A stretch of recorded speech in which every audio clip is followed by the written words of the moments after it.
Welcome back. I hope you've had a good lunch. We've had a good lunch. We've been watching some other racing as well going on here. We are on the BRSCC stream, and if you didn't join us earlier on, just a quick recap, we have 3 helpings of BRSCC Fiesta action.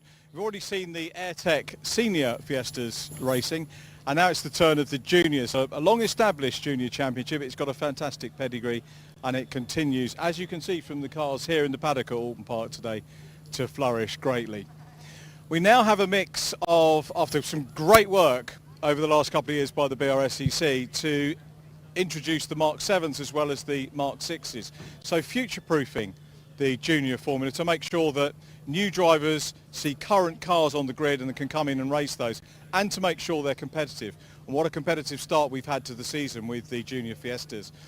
The first event of the year, the Mark 6s, the slightly older cars were on pole. Last time out we were at Croft, and it was a double race win and double pole for Ben Mulryan, the outright championship leader, in the Mark 7. And we were all wondering, how was it going to pan out this weekend? Or today, I should say. I keep saying weekend, apologies for that, here at Oulton Park. And the answer is that we've got Mark 6s back on the front of the grid, with Luke Hilton taking pole position from Sam Nesser. So I'm going to head down and see if we can grab a quick word with those guys off the front, and maybe get a feeling for if there's any rivalry between the Mark 6s and the Mark 7 drivers. Certainly it's very competitive. Certainly the British Racing and Sports Car Club have done a fantastic job of equalising the cars. We've seen that now over the first 2 rounds of the season. But we're into weekend 3, so let's have a quick word. I'm going to have a word with Sam Nesser first. I don't know whether we can get in. This might just be sound. Sam, how are you doing? What sort of preparation do you go through before a race? Not much really, just getting myself in the zone, making sure on a hot day like this I've drank enough, making sure my head's in the right place. Yeah, just making sure give everything I can towards getting a good result in the race. Outside at Oulton Park on the front row, must be a very exciting position to start, and is it nerve-wracking at all? Well, you get used to it after a while. I mean, every race starts nerve-wracking. Yeah, you just have to see what I can do, it's alright. And you've got Luke, who's obviously well established as well alongside you. Do you get to talk to Luke before the race and talk about tactics, or are you just both in your own space and go for it? Yeah, we've already had a chat with each other. We're good mates. Come up with a plan just to give each other space, make sure we at least make it past first corner. Yeah. So yeah. Okay, well, I'll let you crack on with the race. Thanks for having a quick chat with us, and it's always awkward. It's amazing how well these youngsters deal with it. I think they deal with media a lot better than us oldies, to be perfectly honest. Let's go around and have a word with Luke Hilton, who's on pole position. Thank you very much indeed for in the LH Performance car. Luke, pole position for the Mark 6 again. There's still life in these cars, but haven't the BRSCC done a super job of making the classes level?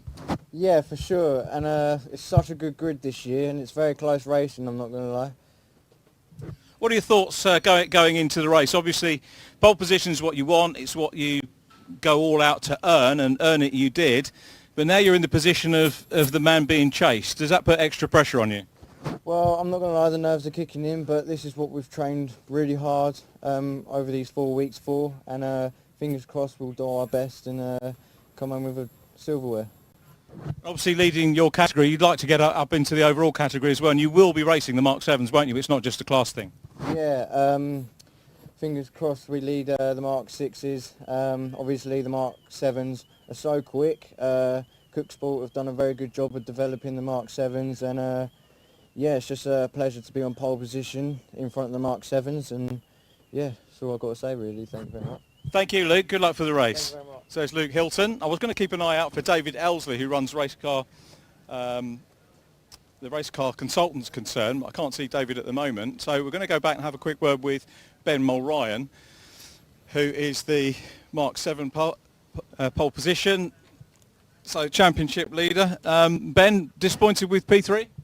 Yeah, a little bit, especially after free practice. The fact that we had the pace for P1, it's a little bit disappointing to be back in P3, but I'm not too disheartened about it. I'm ready to work my way through the field and hopefully be able to grab a win. But I think mainly it's just about getting consistent points for the rest of the season, so just need to survive.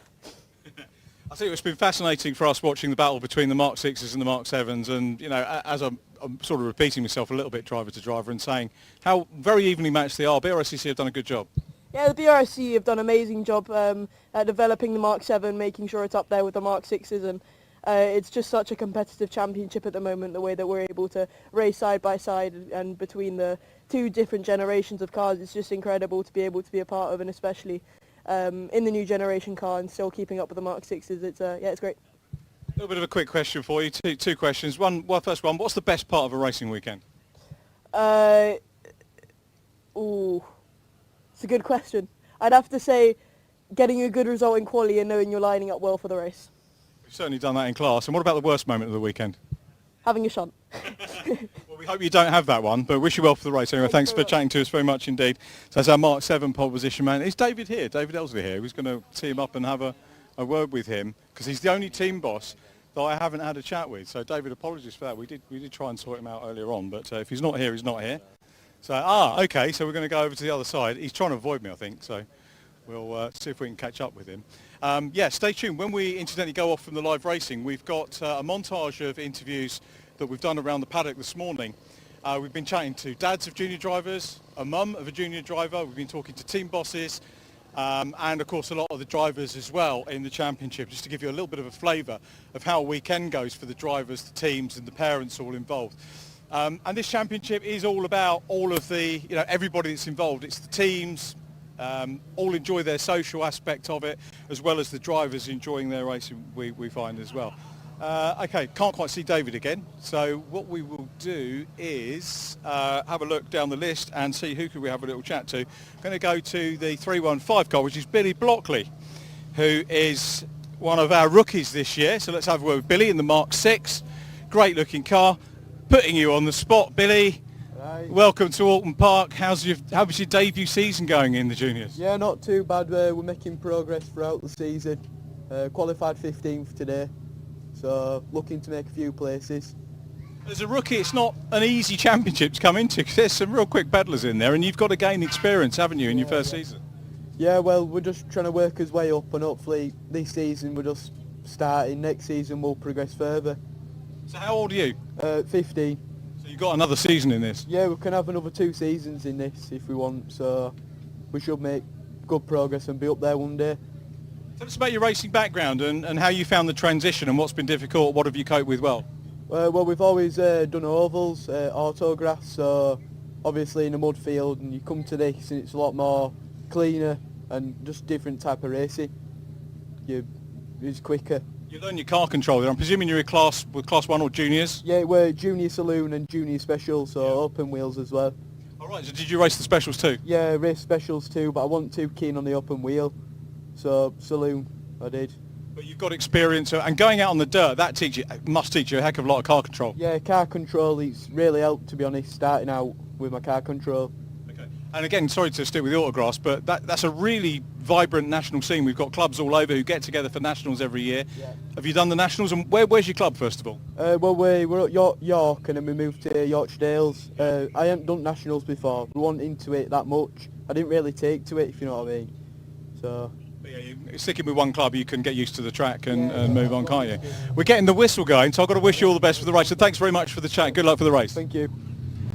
So Billy Blockley there, getting going. Let's just have a quick look and see if we can grab a David Elsley moment. I can't spot him, but then I am short-sighted, and I've got the wrong contact lenses in today, which doesn't help as well. So, cars going out for their first race. They've already had 2 track sessions today. The BRSCC Junior Fiesta Championship. Max Coates is down there as well. Wanted to grab a word with Max. He's one of the driver coaches, obviously, who we know from the maybe say Janetta, from Janetta scholarships and things like that, and he's down there coaching for 2010. So they're getting the 30-second board and they're going to be going out on track in any moment whatsoever. Let's just have a quick look and see. There we go. Yep, so third track time of the day for these cars. They had a free practice, went out for their qualifying, and this is the first of the 2 races. Unlike the senior Fiestas we'll see a little bit later on, these cars already have their grid decided for race 2. It's on the driver's second fastest lap from qualifying, so they don't have to worry about non-finishing or a problem. They will get the chance to have another race based on their race pace or qualifying pace. The bad news though is Jensen Bell, who's over at the back. I was going to grab a quick word with Jensen. We're not going to get a chance to do that. The Scot was down on power in qualifying. Everything was okay in free practice, so went out for qualifying, had a few issues, and very sadly he's off the back of the grid now for both the races. The cars are going out, so time to hand you once again to Andy McEwen, who is upstairs in the commentary box.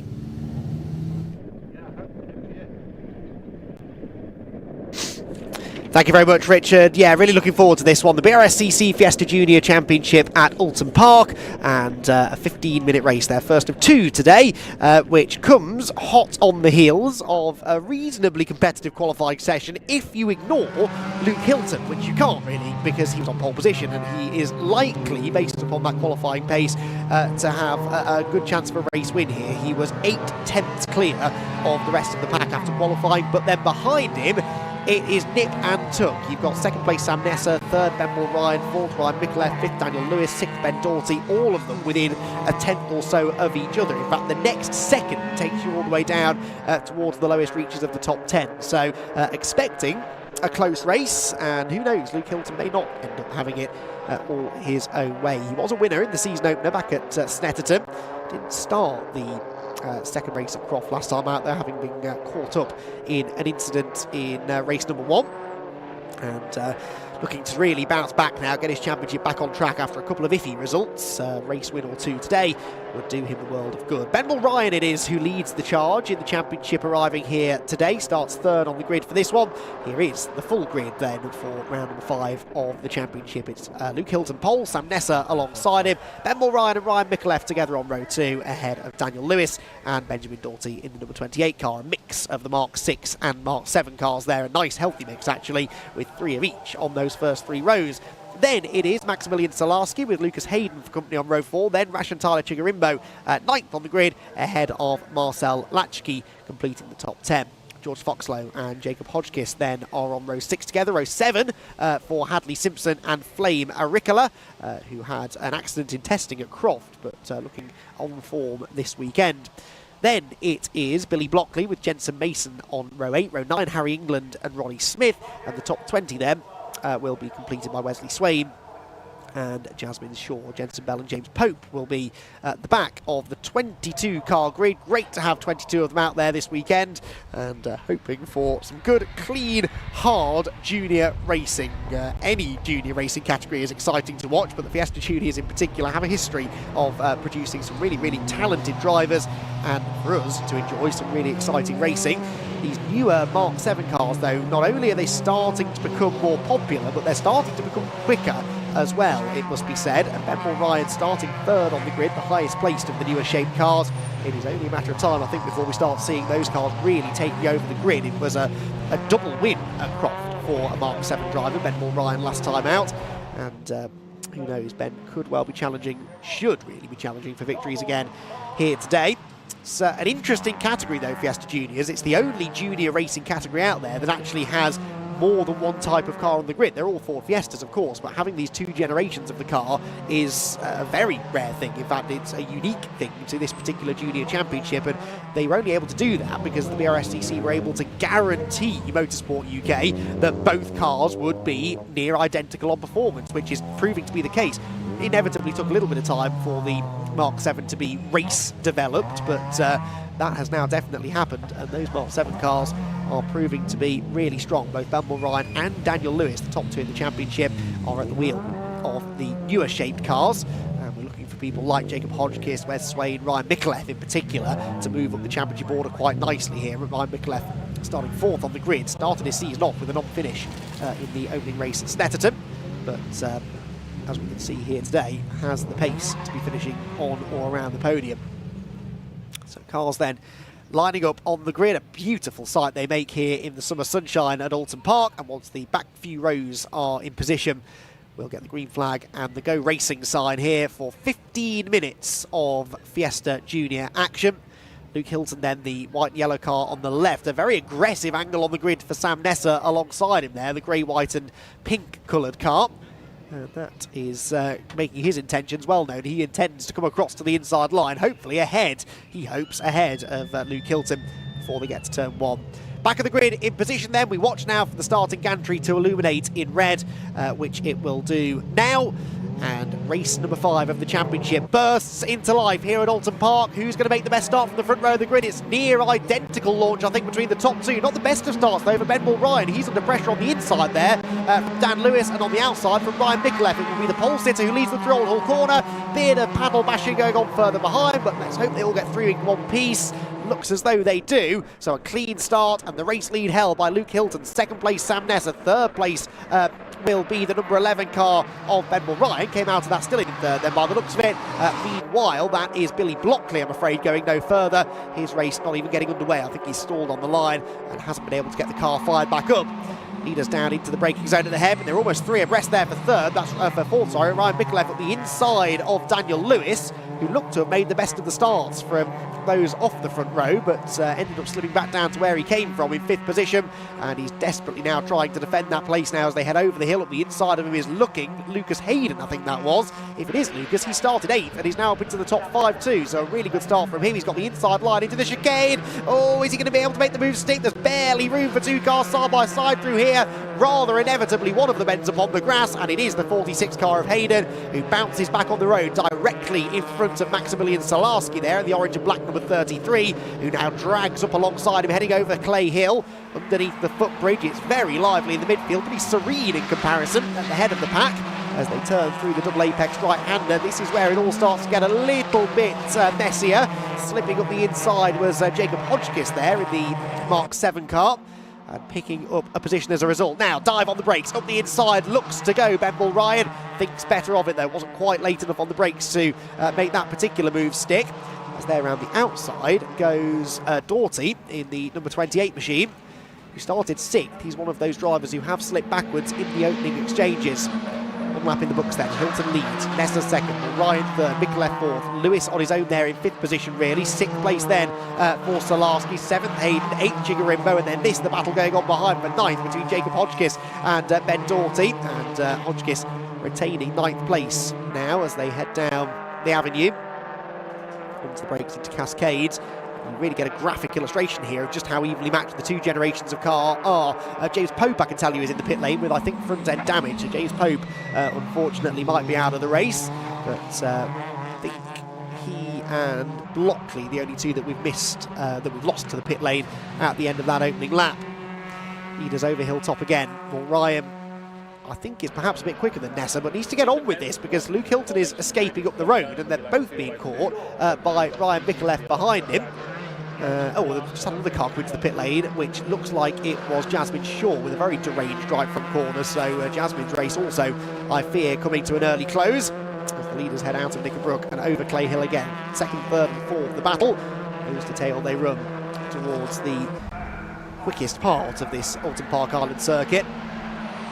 Luke Hilton, who has not had the best of starts to the season, it must be said, had that win, like I said, at Snetterton, but hasn't really been scoring high since then.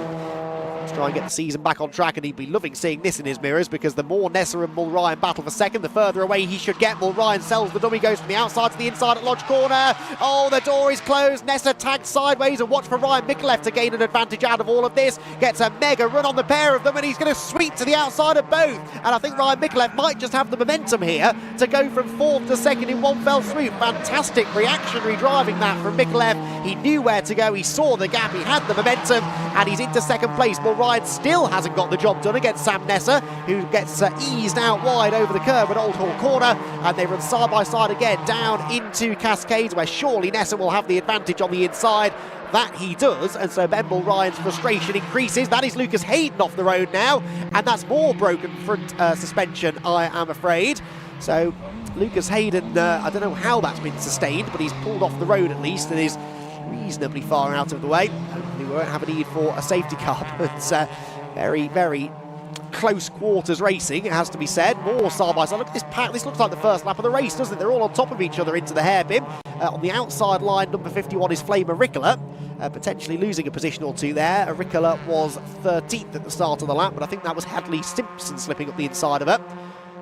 There, Harry England, number 3, on the outside line with, if I might be Simpson up the inside of him, it is Simpson in the 37 trying to slip through as well.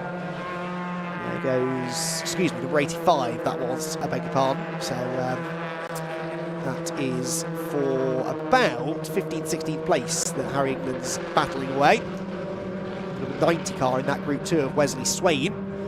Doesn't matter where you are in the order, there's a battle to be had in this one. Over the top of the hill, into Druid's Corner they go, and just now finally starting to settle down. Marcel Lasky I saw there as well, the number 55 car in the hunt. As 1, 2, 3, 4, 5, 6, 7 of them all come down into Lodge Corner, pretty much inseparable from one another. Leader's just gone through, by the way. 3.2 seconds the advantage now for Hilton over Mikulev. Mikulev was only a tenth slower, as here comes Bull Ryan back up the inside of Sam Nesser for third, and again Sam Nesser just turns into the corner as if Ben Bull Ryan wasn't there. That time Ben saw it coming and bailed before the two of them ended up making contact. There is the 46 car, I'm afraid, at the side of the road though, and there's someone going grass tracking down the avenue. Who that was, I'm not entirely sure. It might have been Flamer Rickler. I think I saw her getting in the thick of the action coming through Old Hall Corner in the background. But Lucas Hayden will have had a grandstand view of that, stood at the side of the track at the top of the hill at Cascades. So down towards us at the hairpin they go. Now the car I saw on the grass, it wasn't Flamer Rickler, I don't think. It was the number 94 of Jacob Hodgkiss there, the blue, white and yellow car. He was the one who got elbowed out wide through Old Hall Corner that time. As a result, loses a couple of positions because Marcel Lasky's gone through, and so did somebody else, possibly Doughty, in the number 28 car. Yes, it was the white number 28 car with whom he was battling at the time. Through his lobs, not even halfway through the race yet, and plenty to talk about in this first Fiesta Junior action of the day. Purple middle sector has just been set by Ben Bull Ryan. Meanwhile, he still hasn't got past Sam Nesser to my knowledge, but quite clearly is one of the fastest cars on the track. If only he could break past Sam, I think he's got a good chance of getting at least second before the end of the race.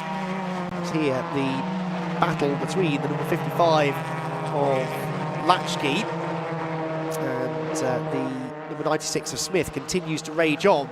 Black and white warning flag being given to car number 58, by the way, so that is about track limits, just a warning for the time being, so no penalty incoming just yet.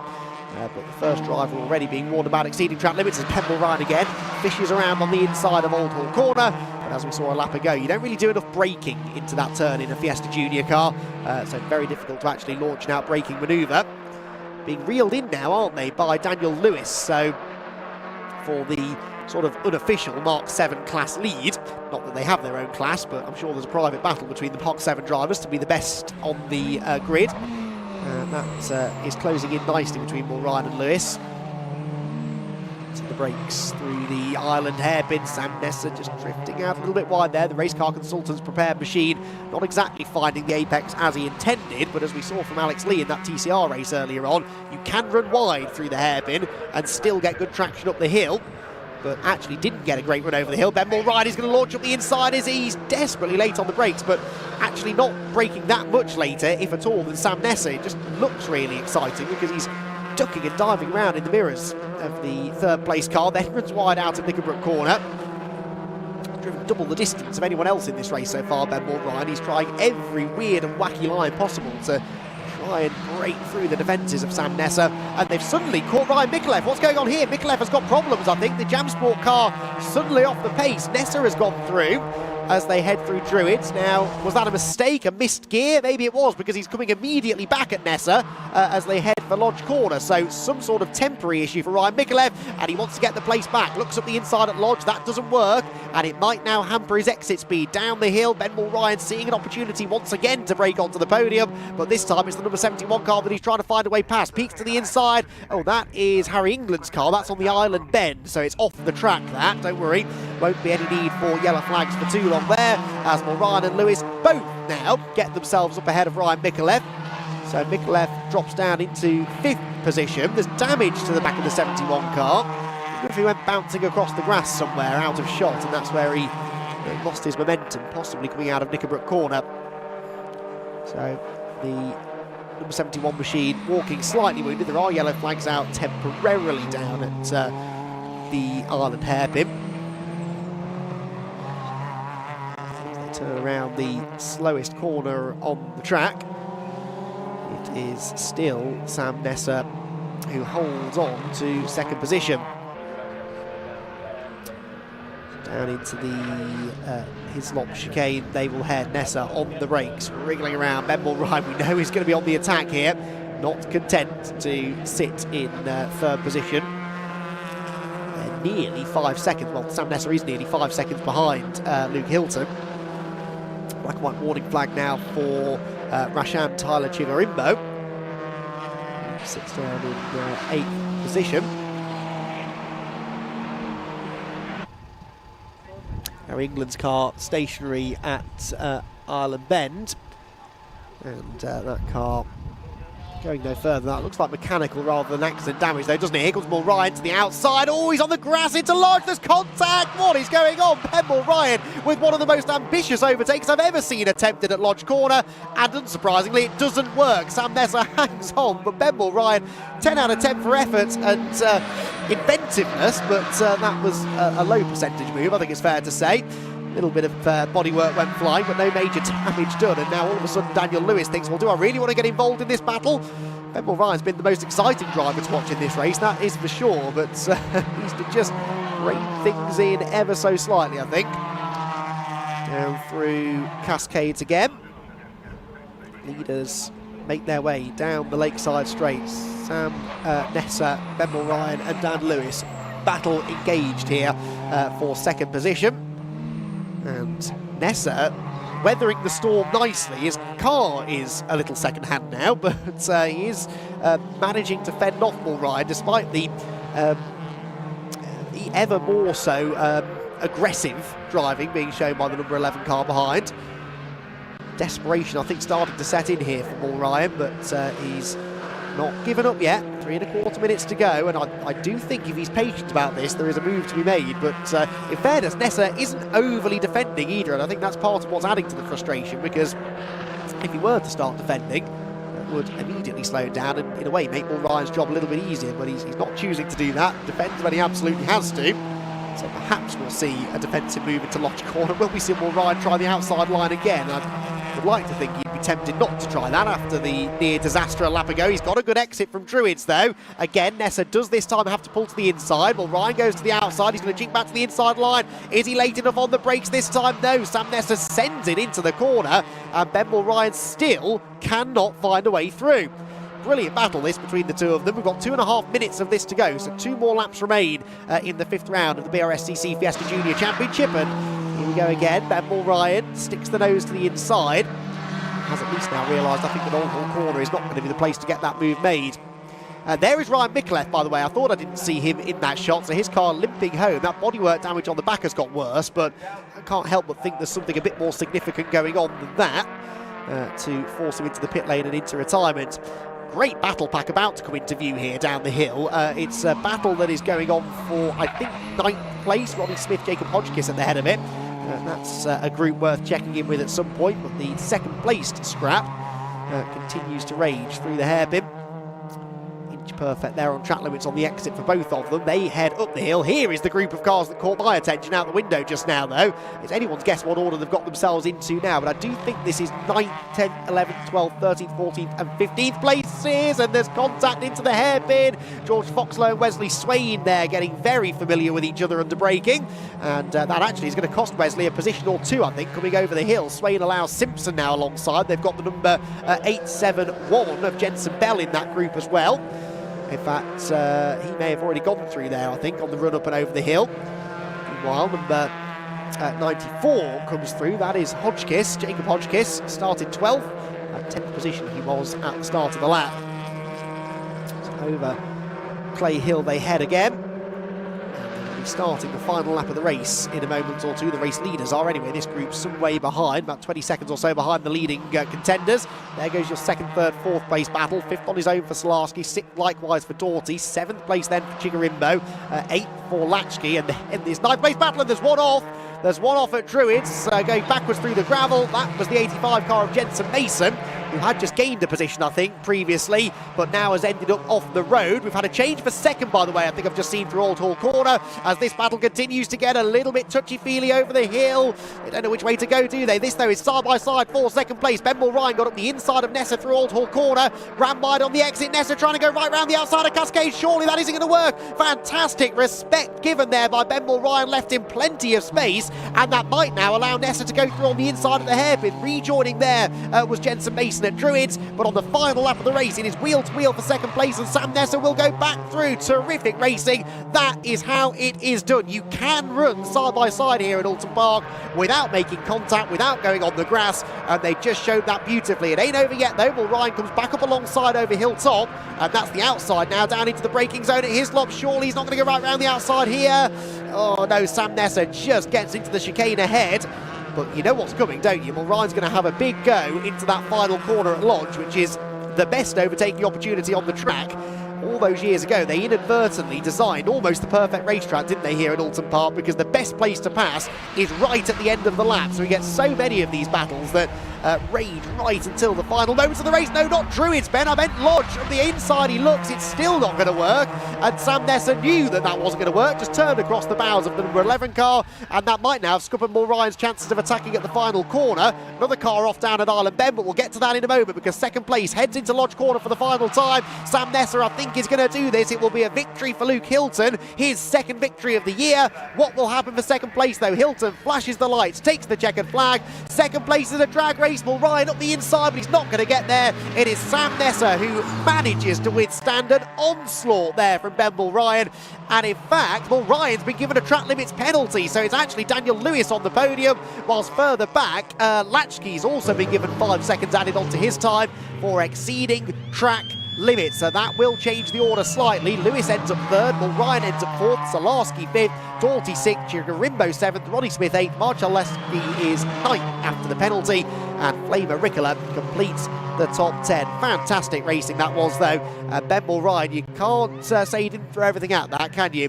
That was really bold stuff, a bit too bold maybe on a couple of occasions, but generally clean, and Sam Nessa fully deserving of that second place. It's a shame, though, really, that Mulryan ended up off the podium with that penalty, and it means the first Mark 7 car home will be Daniel Lewis in third place overall. So there, Luke Hilton then drops down into the Hislop chicane, and he will claim 51 points, the maximum points from that race, for winning it with the fastest lap, as there is the Jensen Mason car that we saw off at Druids. He did get home with little to no damage, it seems, from that particular incident, which is good news. There'll be a little bit of panel beating to be done after that race to get the cars race ready for race 2, but as always, the juniors, really, really good entertainment. So Luke Hilton wins race 1 here at Oulton Park for the Fiesta Junior Championship. Sam Nessa second, Dan Lewis third, Ben Mulryan fourth, and Maximilian Salarski in fifth. Ben Doughty then is in sixth ahead of Rashan Chigarimbo, Ronnie Smith, Marcel Latchkey, and Flamer Ricola to complete the top 10. Then it was Jacob Hodgkiss, Hadley Simpson, Wesley Swain, and Jensen Mason after his off at Druids, whilst George Foxlow, Jensen Bell, Ryan Micallef, Harry England, Lucas Hayden, James Pope, and Jasmine Shaw were all not running at the flag. So Hilton the winner, and as I said, 51 championship points will go his way. On drop scores, he's right back into this, but until we start taking those drops into account, he will be a little further down the order than he'd like to be. Dan Lewis, though, getting ahead of Mulryan on corrected times is of some significance, because Mulryan led the championship coming into this weekend over Lewis in second place. It was a decent chunk of points, though, 31 points between them, but that will narrow that gap ever so slightly between the two. And Dan Lewis proving there that sometimes slow and steady can win the race. Not that he was going slowly, but he wasn't as quick, as aggressive as Ben Mulryan. But ultimately, he ended up with the points for third position, whilst Mulryan, with the penalty, slipped down into fourth. So, cars back in Parc Ferme. And I believe down amongst all of the action is Richard John Neal to catch up with our podium finishers. Let's have a word with Luke Hilton. He congratulates Sam Nessa, the two front row runners. I tell you what, the car's a little bit battle scarred, as Ethan, my cameraman, will pick up. Sam Sam wins the race to get the crash helmet off, and Luke Hilton does as well. I'm going to grab a quick word, Luke, because I know we want to get you over to the podium as quickly as possible. Well done. Even for a youngster, that looked like hot work. Oh my god, it's the hottest race I've ever done in my life. It was such a struggle. Had my window open, like the little square thing open, and I was just trying to keep as much oxygen in my body as I can. Trying to overstress the tyres, and so then they end up rolling over itself, and then I lose grip and end up hitting the track limit. So I was just, once I made a gap, I just paced myself and went from there, to be honest. And you kept a good gap, didn't you, ahead of the guys? Yeah, I'm very proud of myself, to be fair, and I'd love to thank all my team for working so hard, and I'd love to thank all my sponsors for putting their behalf into it, and especially my dad and his wife, Kirsty, for paying for all this. I couldn't give any more thanks to everyone. Good lad. What more can a son say? Well done, Luke. Well driven. Great interview as well. Thank you. So thank you very much. Yeah, Sam Nesser, P2. Worked really hard there, mate. P2's a great result, and you know, Luke was away, more work to do, but cracking result for you. Yeah, I think that was the hardest race I've ever had. Constantly under pressure from Ben. He drove very amazingly. Yeah, I was doing all I can to catch up with Luke, but he just had pace that we couldn't touch. Was the damage on the side of the car there before the start? Because there were some place changes, weren't there? No, it wasn't. Me and Ben connected a few times. Yeah, I think that's the hottest race I've ever done.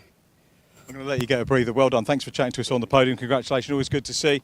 And Ben Mulryan next up. We're hearing talk about maybe a time penalty, but we'll take third on the road and have a little chat with you, and some contact there with Sam's car. But I think they call it robust racing, don't they? Yeah, it was unfortunate, the collisions with Sam, but I mean, it is what it is. It's racing, I guess, but yeah. Happy to walk away with P3 if there's not a time penalty. I think overall Championship League probably intact, isn't it, at the moment? Yeah, thankfully it's still intact, but yeah, just hoping we can have a better race in race 2 with less contact. Fingers crossed for that. Well done. We'll let you go and get away to the podium and the fizzy drink that's there. We look like we've lost all our other drivers. So if we've got Daniel Lewis. Dan Lewis, let's see if we can get Dan over here and have a quick word. Won't try and move too far down because we might lose the signal. What the drivers do, incidentally, is make their way down there to friends, family and engineers and just get into a bit of a debrief if they haven't got the opportunity to come and have a chat with us. We haven't had a chat with Dan yet today, so I'm glad we have had a chance to have a chat. Well done. And a podium for you. Yeah. Physical race? Not for me, no, I was all right off the start. It was an all right start. I got near enough in front of Ben, but then I decided to stay back to avoid contact. So, yeah, the rest of the race, it was just me sitting behind Sam and Ben and watching what they were getting up to, so yeah. You look cooler than the other drivers. Oh, I don't feel it. Yeah, no, it's really hot out today. The engine's underperforming because of how hot it is, and these cars are already underpowered, so it just gets slower and slower. Yeah. Nice to have Ben in your sights, though. Yeah. He's doing well, obviously, but I think he got a penalty at the end of the race, so I think that's... Could be the win for you. It could be, yeah. Yeah, it's nice. We'll wait for the judicials, and well done. Either way, good to see you on the podium. We've got Ben Doughty there as well. Max Solarski. Should we get Max over next? Do it in number order. Max Solarski was the scholarship winner. You'll find out a little bit more about the scholarship in our chat during the afternoon with the interviews that we filmed this morning. We got Max. Let's get you over here. Well done, Max. I said we were going to meet on the podium, didn't I, on social media, and we did. So an absolute pleasure to meet you. First of all, congratulations on winning the scholarship and also getting on the podium here today. Thank you very much. It was a very tough race. It's obviously very hot. It's about 50 degrees in the car. It's very, very challenging, but just got to push through it and get on with it. And how you find it? Obviously, it's a rookie year being the scholarship winner, and the scholarship gives you a lot, doesn't it? I know all the drivers that enter the scholarship learn a huge amount about media and teamwork and everything else, but it gives you a little bit of breathing space to maybe organise things for next year and the onward trajectory, as it were. Well, obviously, got to just take it how it goes because I don't have the budget to be racing. The scholarship was a very, very, very good news for us, and to be honest, we're just taking it how it goes. Whatever happens, that's what happens, and I'm just trying my best. Well, make the most of the opportunity and well done. Congratulations. Good to see you on the podium. Hey, get Ben Doughty over here, our last podium finish. Great, we got through the podium. Here comes Ben with the Pink Parrot. Well done. Good to see you on the podium. One of our 2010 drive. What's Pink Parrot all about? It's the family business, transport company. Transport company? Yeah. What sort of transport? I don't know. No idea. You need to swat up on that. Tell us about your race. We had a terrible start. we dropped back quite a few, but we had the pace, so we managed to climb our way back up to where I started. Oulton Park's a notoriously challenging circuit, so a good job for you to get through those places. Yeah, it was pretty challenging, but we had to just find a space and go for it. And where did you qualify for race 2? 6th again. Okay, wish you luck with that. Ben, thanks for having a chat with us. Good luck for race 2. We'll let you get away to your podium. That actually completes our podium for the BRSCC Fiesta Junior Championship. Next up is the Vinyl Detail Championship, and those cars are in the assembly area, which means that Andy McEwen will be able to have a look at the runners and riders for that. Thank you very much, Richard. Yeah, from one Fiesta Championship to another now. The Fiesta ST150 Championship, as I said a little bit earlier on today, these cars normally share the grid with the ST240s, who were out in action earlier on, but here at Oulton Park, they get their own separate racing. I'm sure they're very happy about that, because the 150's the older spec Fiesta, therefore a little bit slower, and now they get to fight for overall race victories. It's a championship being led by Matthew Pimblett, coming into today from Thomas Aiken in second position.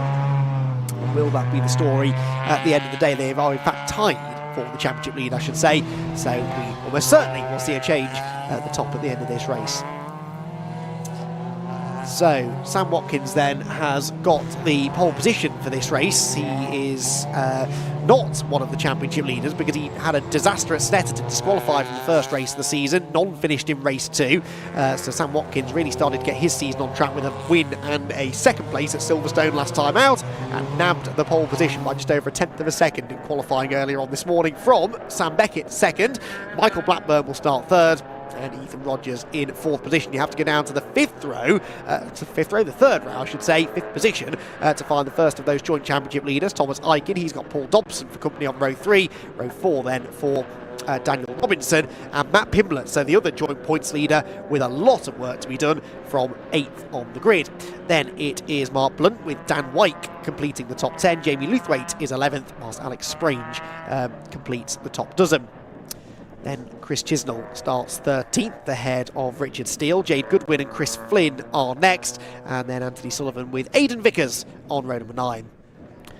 10th row for Matthew Morton and Adam Woods, Ron Lufstad, and then Jason Hennifer didn't set a lap time in qualifying. I noticed him qualifying out of session between the races, and so he is going to start at the back of the grid, but Jason Hennifer, who along with Ron Lufstad, both of the drivers in the XR Challenge a number of years ago, and that's kind of the championship that morphed into the ST150s over the last few years. They started to bring the ST150 into the XR Challenge. The XR cars were becoming very expensive to run, almost impossible to find spares for as well. And so the ST150, the slightly newer car, brought in, and the natural successor really to the XR2 Fiestas, and they have proven to be, as you can see, exceptionally possible. Very popular even. Very northern centric grid. As a result of that though, the XR Challenge always was a predominantly northwest based championship, so a lot of those drivers sort of moving across from that series into this one, and they've attracted some new names over recent years too, and always produced good racing action. Just over a tenth of a second all that separated Sam Watkins from Sam Beckett in qualifying earlier on today. Who is going to get the whole shot though? Who gets into that first corner first? Will they all get cleanly through the first corner as well? It's a real scrum to try and get to the apex at Old Hall in the race lead. The red car then, number 42, Sam Watkins. The green and silver with the yellow wing mirrors on the right hand side of the road is Sam Beckett. Michael Blackburn and Ethan Rogers together on row number 2. Red lights then will go on, and when they go out, we're away and racing for 15 minutes of Fiesta action. Away they go. Is it Watkins? Is it Beckett? It's going to be neither of them, I think, because Michael Blackburn comes bursting through the middle of both of them. He's into second already, and the blue and orange number 55 car tries to go right round the outside of Watkins. He's not going to do it though. Watkins will hold on to the lead through Old Hall. Bit of bumping and boring in the midfield. I think they've all just got away with that, although they bounce over the curbs on corner exit too. But it is Watkins who leads the way. They're down the hill. Blackburn second, looking to the inside line, but more to defend really from Beckett, I think, than to attack for the lead. Then it was Paul Dobson, I think, in the silver number 13 car, up into 4th from 6th on the grid as they lean on each other down the Lakeside Straight. That could have been absolute disaster. I think that was Matthew Pimblett squeezing across in front of someone and nearly turning himself in front of the field. Paul Dobson around the outside of Beckett into 3rd somehow at the hairpin. So Paul Dobson's gained 3 places in 3 corners. but somehow they are all still there as they exit the Island Hairpin for the first time. So, a deep breath everyone, that was a little bit too close for comfort. Paul Dobson's a man on a mission, he's up the inside now for second place, surely not. Yes, he's gone through. Paul Dobson past Michael Blackburn. 4 places gained now from where he started, and we're not even at the end of lap 1. Sam Watkins needs to watch his mirrors, I think, because Paul Dobson is coming, and he is going to be challenging for a race win here today, I think. Up and over Clay Hill they go again. There's a bit of distance between the top 2, but the way that Dobson's going, I reckon that gap might start to creep down slightly over the next lap or so. Sideways he goes into Druid. The car doesn't look particularly comfortable on cold tyres, but he's making it look easy, is Paul, as they come underneath the Paul Warwick Bridge and down into the braking zone at Lodge Corner. On the brakes, Blackburn 3rd, 4th Beckett, 5th place then for Matt Pimblett. He's also made some good ground, 8th place he started, but that scary moment down the Lakeside side, it's been a very good opening lap for him. Alex Sprange there on the outside of Chris Flynn as they come through Lodge Corner. Streak across the timing line at the end of lap number 1 of racing, and Sam Watkins with a 1.3 second cushion over Paul Dobson in 2nd position.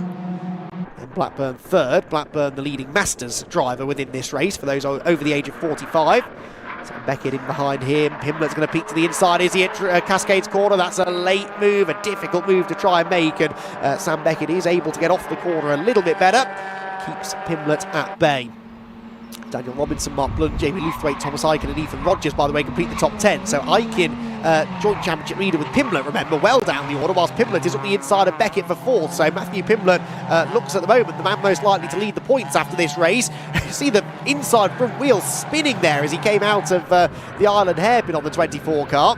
Well, I think these are the less powerful Fiestas. They've got plenty of power under the hood. The passenger side wing mirror dangling in the breeze now for Matthew Pimblett, who gets up the inside of Sam Beckett. Sam's going to tough it out around the outside, though. Gives the inside for the left-hander. They bang wheels slightly, but Pimblett will go through. So good hard racing between the two of them. And Matt Pimblett into 4th place. Beckett sideways over the curbs and just about manages to gather it together. They are all just in one of those moods today, I think, aren't they, the Fiesta drivers, where they're just going to absolutely go for it on every lap. We've been treated already to some spectacular driving from the juniors, the 240s, and now from the ST150 brigade as well. Lead gap, 1.3 seconds at the end of the opening lap. On this lap so far, it's creeping down ever so slightly in the first 2 sectors, but Paul Dobson not reeling in the leader quite as quickly as he might like, as there Daniel Robinson defends his 6th position from Mark Blunt in the number 3 car. They've got number 121 Jamie Luthwaite on their tail as well, as the lead gap in fact goes out in the end with a good final sector there for Watkins to 1.6 seconds. Pimlett's wing mirror continuing to flap around on the left-hand side. He's not going to see anyone coming down that side of the road, is he? Perhaps Sam Beckett can use that to his advantage as he tries to relaunch the attack, although Beckett was crash tracking there out of Old Hall Corner. The fans cheering them on as they go down the avenue and into Denton's there. That's a popular spot for friends and families of drivers to gather here at Oulton Park, because it's quite close to the exit of the Paddock and the Checkers restaurant, and get great views of most of the track from that part of the circuit. So often friends and family who are here cheering on a team or a couple of drivers, that's where they head to do so. And they were definitely getting involved there as that pack of cars bounced their way down towards Cascades on this, the 3rd lap of racing. Over hill top again. And into the Hislop chicane. Where does the next move come from? Perhaps the number 11 of Ethan Rogers is going to try and find a way through. Maybe actually trying to defend more than anything from Thomas Aiken, who I'm intrigued by here. Thomas Aiken, the green and white car just there going through shot. As I said, joint championship leader. Winner last time out around the Silverstone Grand Prix circuit, was admittedly his first win of the season and only one so far in the first 5 races, but he should be doing a lot better than 10th position.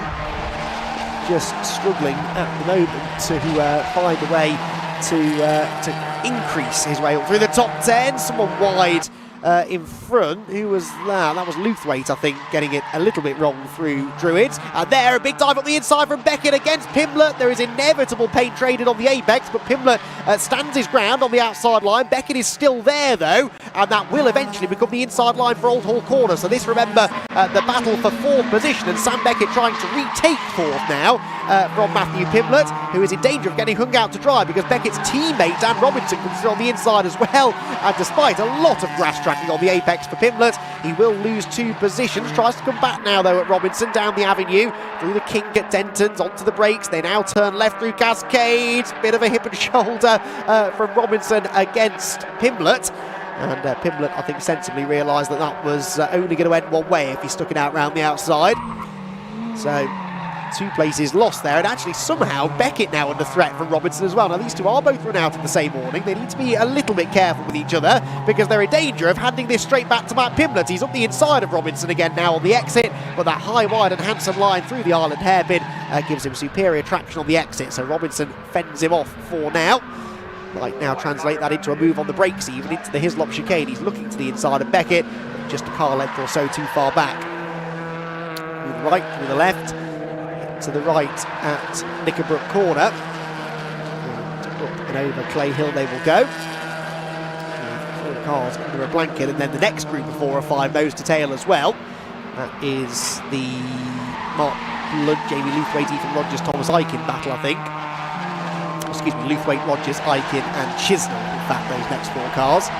They come at Druids Corner, the number 121 of Jamie Luthwaite. 8th position starter lap. I actually don't think he is 8th anymore, because that doesn't look to me like it is Ethan Rogers behind him, is it? So, Ethan Rogers, who started 4th on the grid, it really has not been a race to remember for him so far. 3/10 quicker that time, Paul Dobson and race leader Sam Watkins. So the gap back down to 1.3 seconds again now. We're halfway through this 6th round of the championship. And Paul Dobson perhaps still hasn't an answer yet for the, thus far, race-long race leader Sam Watkins. Bouncing a bit wide out of Old Hall Corner. Need to be careful about track limits. Paul Dobson needs to be careful about track limits, actually. He's being warned about it. So black and white warning flag for car number 13. If he does it again, he'll get a penalty. The same likely now to be true of Matthew Pimblett, who drifts wide out of Cascades. As they head into the braking zone at Island Bend, this battle just refuses to die down, really. Beckett, Robinson, Pimblett and Blunt. And Aiken, the red car, next in line. Luthwaite taking a very adventurous line through the island hairpin. That will almost certainly cost him 10th place to Chris Chisnell behind. Did he lose out maybe even 2? No, I think it was just the 1 that he lost. So Chisnell in the 83 car slips on by. Now actually, maybe this group of cars is just starting to distance themselves from each other. That mistake from Pimblett at Cascades has dropped him off the back of the 2 teammates ahead of him. That's this lap of the race then, 47.552 compares to pole position of 46.4. That shows the effect that track temperature has, because their qualifying session early on this morning, the track was a lot cooler than it is now. We're right in the heat of the day here this afternoon at 20 to 3 in the afternoon. And the hotter the track gets, the more grip it starts to lose at this point. They're not even able to get within a second or so of the pace that they showed earlier on this morning. Now that lead gap, I think, has come down again this time. Yes, it has. 1.1 seconds now, Watkins to Dobson. So another couple of tenths taken out of the race leader. Then it's Blackburn in 3rd. Beckett still 4th, as we've seen. And then a whole sea of Fiesta ST150s making their way across the line. There, though, is Paul Dobson. He may be being warned about track limits, but he's not letting that deter him. Wrangles the car down through Cascades, and that was nice on the exit. Doesn't go, you can run onto the red and white painted curbs. It's just if you run over the back edge of that you start getting yourself into trouble. Late on the brakes into the island hairpin. The first sector ends around this part of the track. Possibly just on the exit of the island hairpin. And we'll be able to see if it's coming down again. I'm almost certain it is. Yes, by another 10th in the first sector, Dobson was quicker. Now, Sector 2 takes you all the way through the chicane, Knickerbrook Corner and up Clay Hill. Oh, big puff of smoke there from Watkins. Was that a lock-up? I think it must have been. But he's feeling the pressure now. Paul Dobson will see that, and that will encourage him only further to have a go at this. Out of Knickerbrook, over the exit curb he goes again. He'll pick up a bit of a slipstream now as well through some of the faster parts of the circuit. And Paul Dobson starting now to really apply the pressure. Through Druids they will go. The second sector time's not coming in, frustratingly, because I think there's a bit of a timing glitch at that end of the circuit. But to the eye, this gap doesn't look like 1.1 seconds anymore. 4.5 minutes to go, so there's time for a couple more laps here. If Dobson can get onto his tail quickly, he'll give himself a lap or so to figure out a way through. Dobson, a hugely experienced driver. He's raced all manner of cars here at Oulton Park over the years, and now really feeling at one with the ST150. Comes across the line, 1.1 seconds becomes 0.6, so it nearly halves that time around. And now Paul Dobson really is filling the mirrors of the race leader, Sam Watkins. Out of Old Hall they go! Dobson very sideways over the curb, and that's because he's trying not to exceed track limits. So that's the danger, isn't it? You're pushing so hard, you daren't go over the edge of the curb, that in that case, Paul Dobson almost lost control trying to avoid doing so. There, meanwhile, is Michael Blackburn in third position. Now he's also lapping slower than the cars behind him. Sam Beckett and Dan Robinson on that previous lap are about 4 tenths faster than Blackburn. As Dobson again reels in Watkins under braking. Watkins can't get the car turned in. Dobson just peeks to the inside, but we've seen time and again today that wide line at the hairpin will give you the traction up and over the hill. And it is one of those corners where corner exit speed is far more important than corner entry speed. It's all about getting the acceleration up and over hilltop to have an advantage then into the next braking zone down at Hislop's. Watkins cocking the left rear wheel and turns his way through Nickelbrook corner again. Dobson in the wheel tracks, trying now to find a weakness, find a way through. They're going to have 2 laps to go at the end of this one. Paul Dobson, can he claim that first victory of the season? He's already on for his first podium of the season. Paul Dobson sits 4th in the championship though, because it's been one of those seasons so far where no one's really been able to put together much consistency, with the exception of the top 2.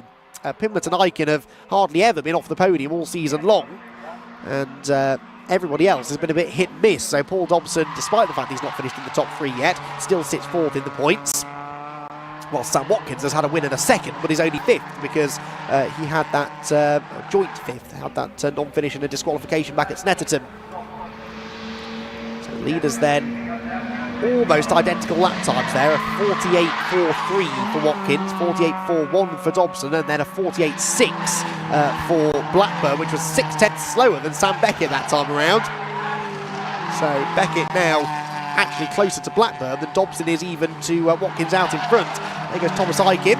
He got himself ahead of Ethan Rogers on that lap actually, so these two have recently changed position. Aiken ahead of Rogers, and worth an extra couple of points that move that he made too. But he's still going to lose his share of the championship lead to Matthew Pimblett, it would seem, who's going to finish only a couple of places up the road from him now. It's the brakes into the hairpin though. Rogers trying to come back in it. We've got our first 5-second penalty, by the way. It's going the way of Dan Wyke in the number 26 as Aiken drifts wide at the hairpin. Ethan Rogers climbs the curb, but again can't get that exit speed that is so important at that particular part of the track. Down the hill there, you can see Beckett right on the tail of Michael Blackburn now for 3rd place. So, 3rd place battle, perhaps the one to be watching now. We're on the final lap, penultimate lap. It's going to be touch and go this. I think we might just squeeze one more in actually at the end of this one. We've got a minute to go, and the leaders must be exiting Druids, well they're entering Druids now, so yes, there will be another lap at the end of this one, and Dobson's through, but he's going wide. Dobson was going wide, I think, at Druids corner. He's off the road. No! Dobson had got the lead away from Sam Watkins, but throws it away immediately at Druids, and well, just carried a bit too much speed into the double apex right-hander, and now, barring any major dramas for Watkins, the win should be his. Dobson rejoins in 2nd position, but that was a costly error there. Didn't see how he got the move made, but just carried too much speed in, and now he's got dirt on the tyres. He can't get off the corner well enough at Lodge, and so Michael Blackburn sees a chance to get up the inside. Blackburn half a lap ago looked like he was under real threat for 3rd, and all of a sudden he's on the attack for 2nd. Looks to the inside of Old Hall corner. Dobson just hangs on around the outside, and will now just be starting to regain grip, regain confidence, get the dirt off the tyres that he picked up through Druids. And, well, unfortunately, 3 seconds adrift of the race lead now, Paul Dobson. He's not going to be challenging for a victory in this one, I wouldn't have thought. Time ticks down to 0. We are now on the final lap of the race then, and Sam Watkins just needs to take a deep breath now. He's withstood the pressure, sort of. He did lose the lead briefly, but Dobson has been the one ultimately to make the mistake. Oh, and almost makes another one there coming out of Island Bend, just under steering wide, perhaps asking a bit too much of that front left tyre now, which even after just a 15-minute race will really be starting to feel the effect of the punishment that it's being put through. Wheel drive cars always use the front tyres up a lot, and you can see Dobson's car understeering through the chicane there, so Blackburn really now has an opportunity, tries to get alongside into Knickerbrook, that's the outside line. Sam Beckett trying to get the better run on the pair of them up the hill. Second, third, fourth and fifth under a very, very small blanket indeed as they go underneath the footbridge at Clay Hill and head for Druids for the final time. Sam Watkins destined now surely for a second victory of the season, a second victory in a row actually, having won the second race at Silverstone a few weeks ago. The rest of the podium places, though, are well and truly up for grabs. Down the hill they come. Paul Dobson defending the inside line down into the last corner, but actually leaves a chink of an opening. Does Blackburn commit? No. Goes to the outside instead. That was quite respectful racing for Blackburn. Other drivers, I think, would have gone for that gap. That wasn't very respectful. Gives a real headbutt to Dobson on the exit of Lodge. Oh, Dobson's lost drive. Dobson's lost drive on the final corner, and here comes Sam Beckett for second place. Sam Beckett has done it. He steals second from fourth to second at the final corner, because something happened to Paul Dobson's car. It's like he couldn't get up through the gears coming out of Lodge Corner, and it cost him a podium place. He limped home in the end in 8th position, and that is horrid, horrid look for Paul Dobson, who was one of the star of the show really there, hunting down the race leader, getting the lead, threw it away, and then it looked as though he was going to at least be able to salvage second, but I wonder whether maybe he was fighting maybe a gearbox or a clutch issue, because that would explain why he went off at Druids too. If he couldn't get it down the gears properly into Druids, that would have sent him off the road, and then it really looked like he just couldn't get it up through the gears coming out of Lodge Corner. Pure speculation, but I wonder if there's maybe a little bit of truth to that. So Watkins the winner from Sam Beckett, who was just in the right place at the right time there. Blackburn got into the back of Dobson. Dobson was slowing anyway, and it just killed Blackburn's momentum, and Beckett was able to sweep through into second position. Michael Blackburn ends up third from Robinson fourth and Matt Pimblett fifth. Pimblett will now take sole ownership of the championship lead after another hugely exciting race in the Vinyl Detail Fiesta ST150 Championship. So Watkins the winner, Beckett second, Blackburn joins them on the podium in third, but he will feel it should have been second really. Dan Robinson fourth, and Matt Pimblett completes the top five. Then it was Mark Blunt in sixth, Thomas Ike in seventh, Paul Dobson eighth. Heartbreak at the end there for Paul Dobson, whilst Ethan Rogers and Chris Chisnell even complete the top 10. Then Anthony Sullivan and Jamie Luthwaite with Richard Steele and Dan Wyke. Meanwhile, Luthwaite and Wyke were the two drivers in the end who picked up 5-second track limits penalties, which is why they're a bit further back than they should have been. And it was Chris Flynn, Jason Hennifer, 15th, 16th respectively. Aidan Vickers, Jade Goodwin, Alex Sprange and Matthew Morton complete the top 20.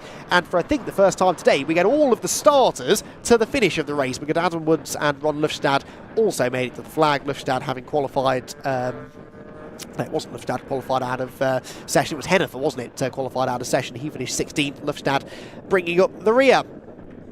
Well, another hugely exciting race there then in the Vinyl Detail Fiesta ST150 Challenge. They'll be back out again at hopefully around about 5:30 for their second race of the weekend later on.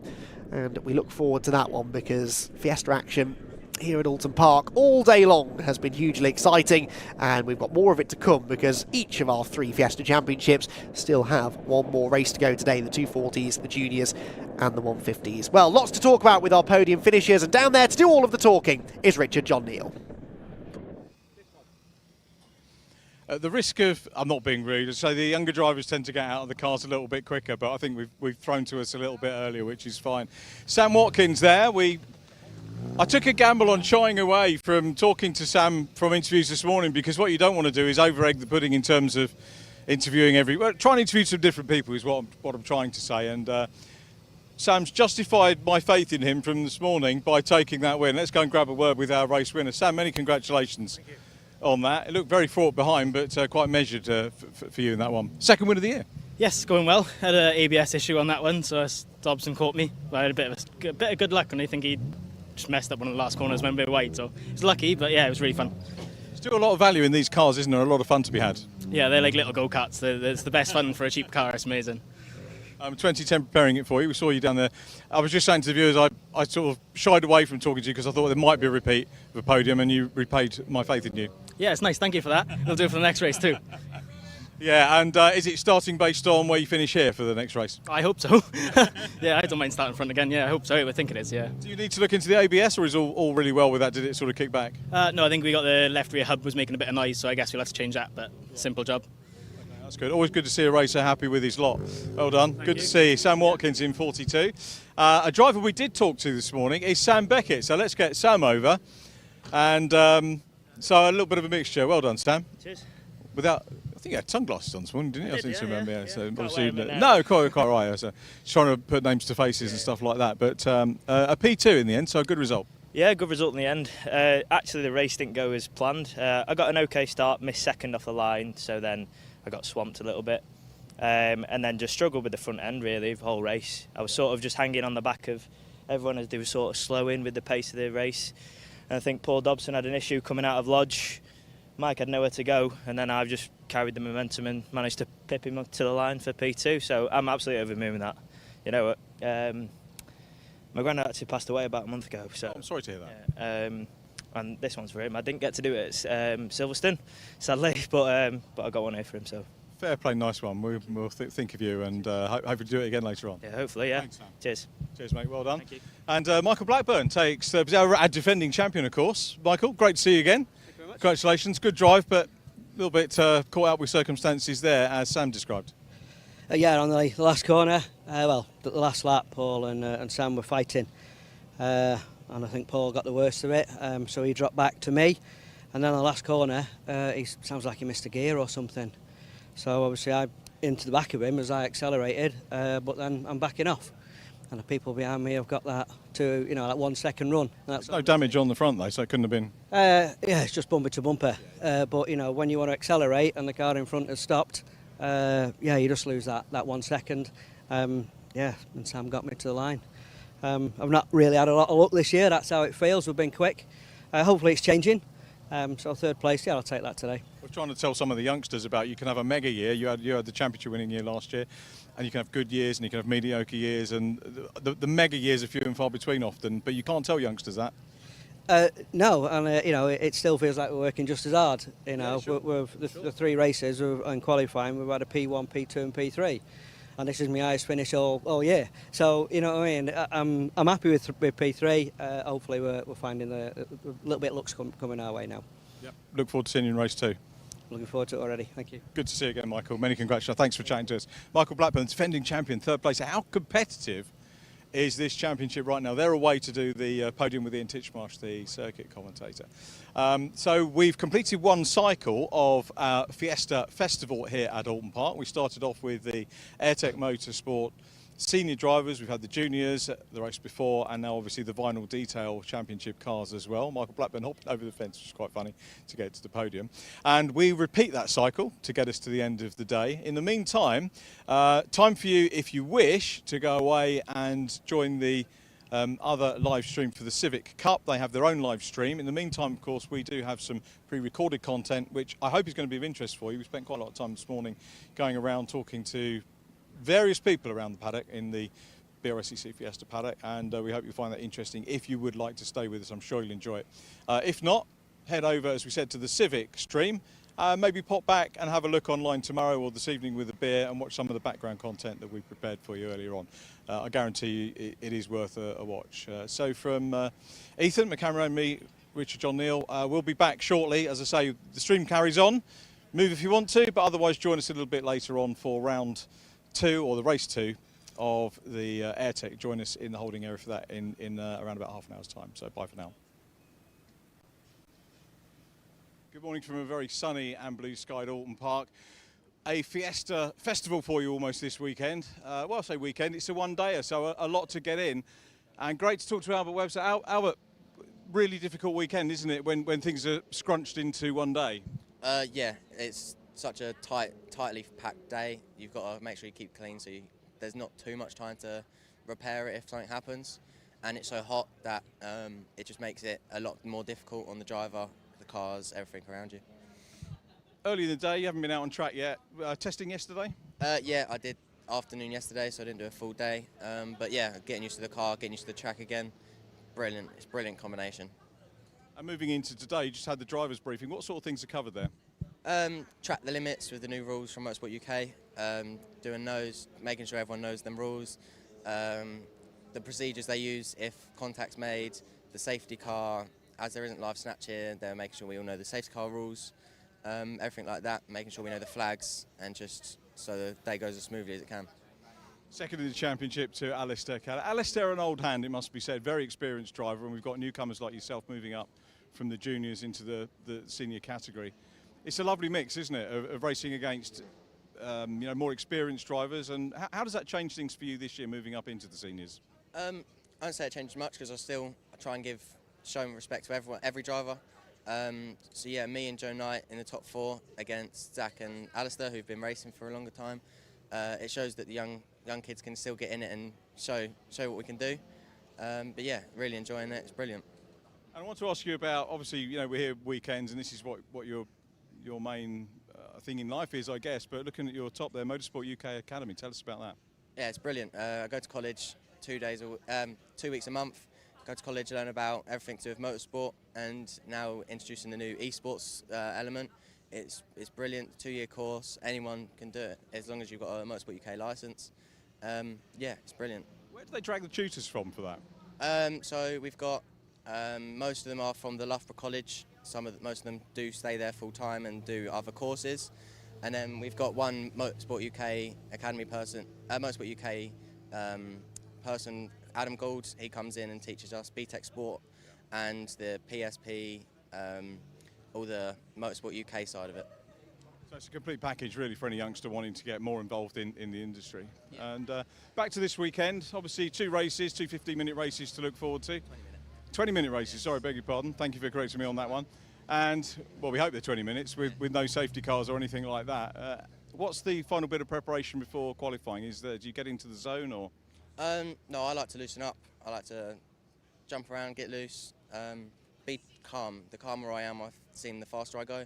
So I like being calm, relaxed, and then just go out, get in my own space and just do it myself. Well, good luck for the weekend. I'm sure we'll catch up with you in the podium. Thanks, Albert. Thank you very much.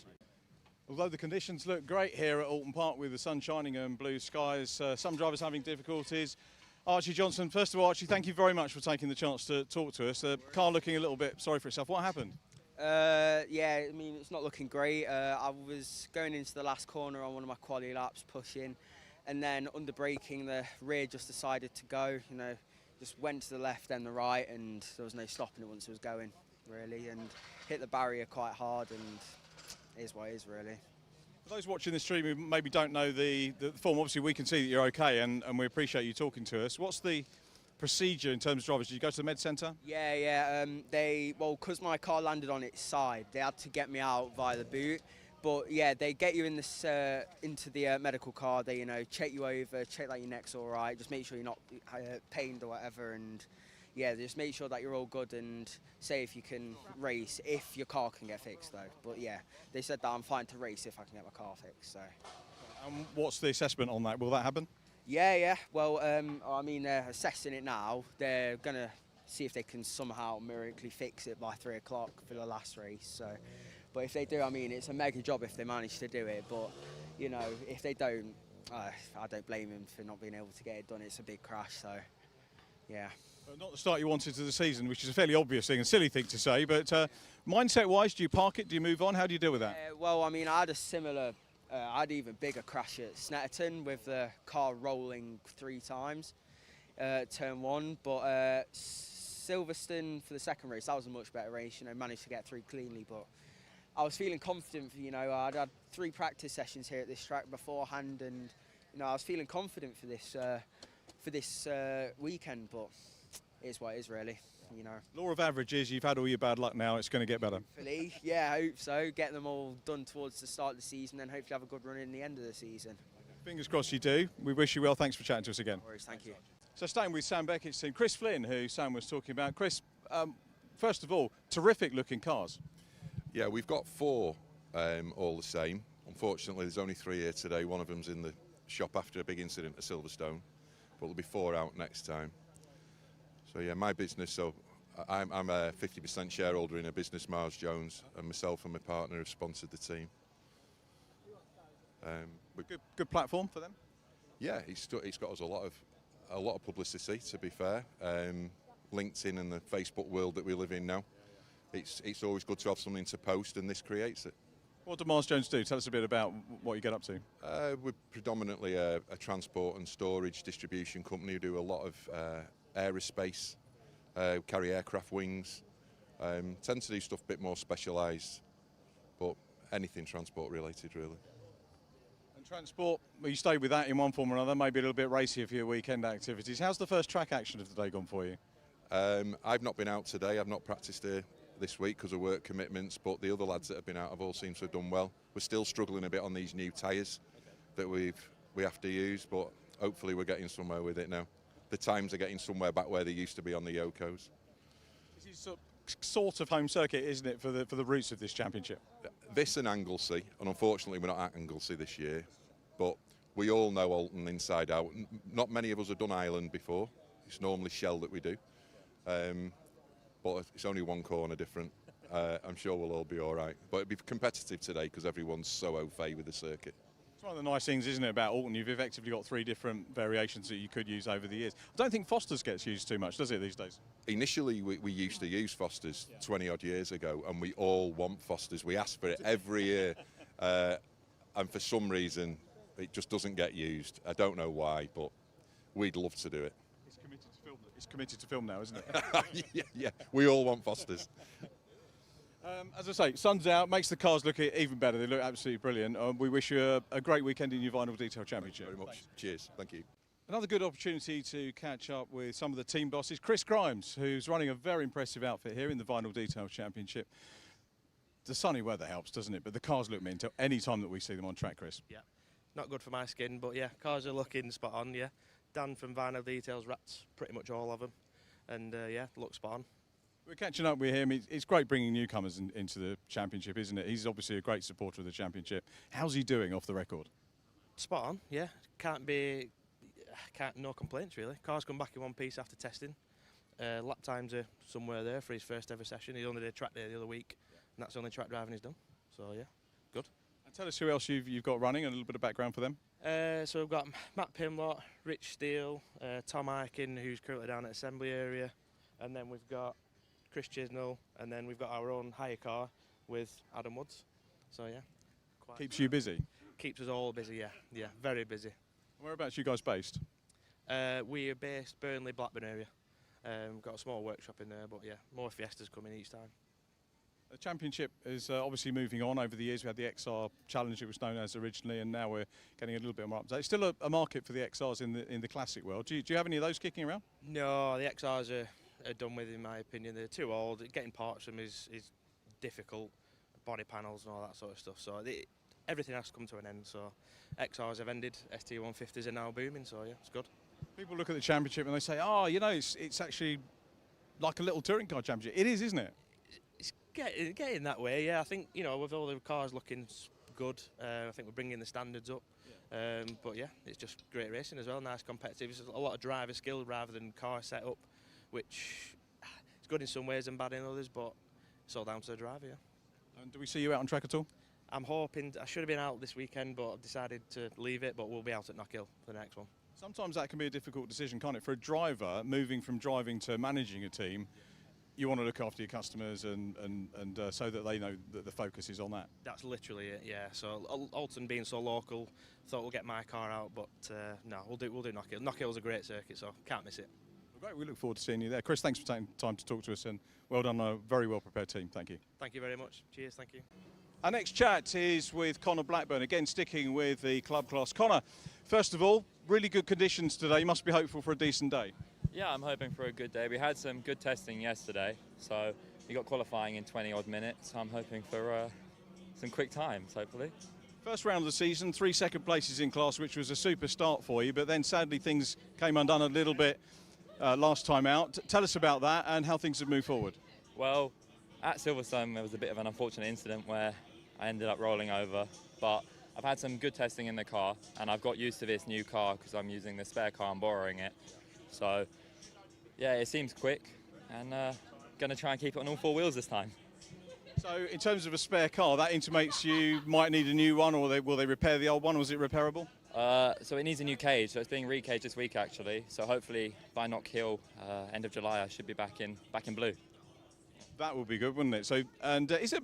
We talked to Marco Ricci earlier on about the fact that the cars are the same; they're equal cars. But I'm guessing the spare car has a different feel to the one you're used to. Well, all the cars, they're all the same build, but they're slightly different, and they all have different personalities to them. So, yeah, it's slightly different. But like I said, I've had some good testing, and I've got used to the car so far. It's just slightly different seating positions. The clutch is slightly heavier, but all manageable. Great to see you in the club class, and again, you know, we spoke to Marco. He's a little bit more of a seasoned racer. He's been around a while, and we've got a lot of youngsters like yourself coming in. For our viewers on the stream this afternoon, what's your background with motorsport? Well, this is my second year racing ever, so this is the first car I ever drove and first thing I ever raced last year, so I'm pretty fresh on the scene, but I think I'm doing all right for how long I've driven, and yeah, just got to keep progressing. And test day yesterday? Yeah, test day yesterday.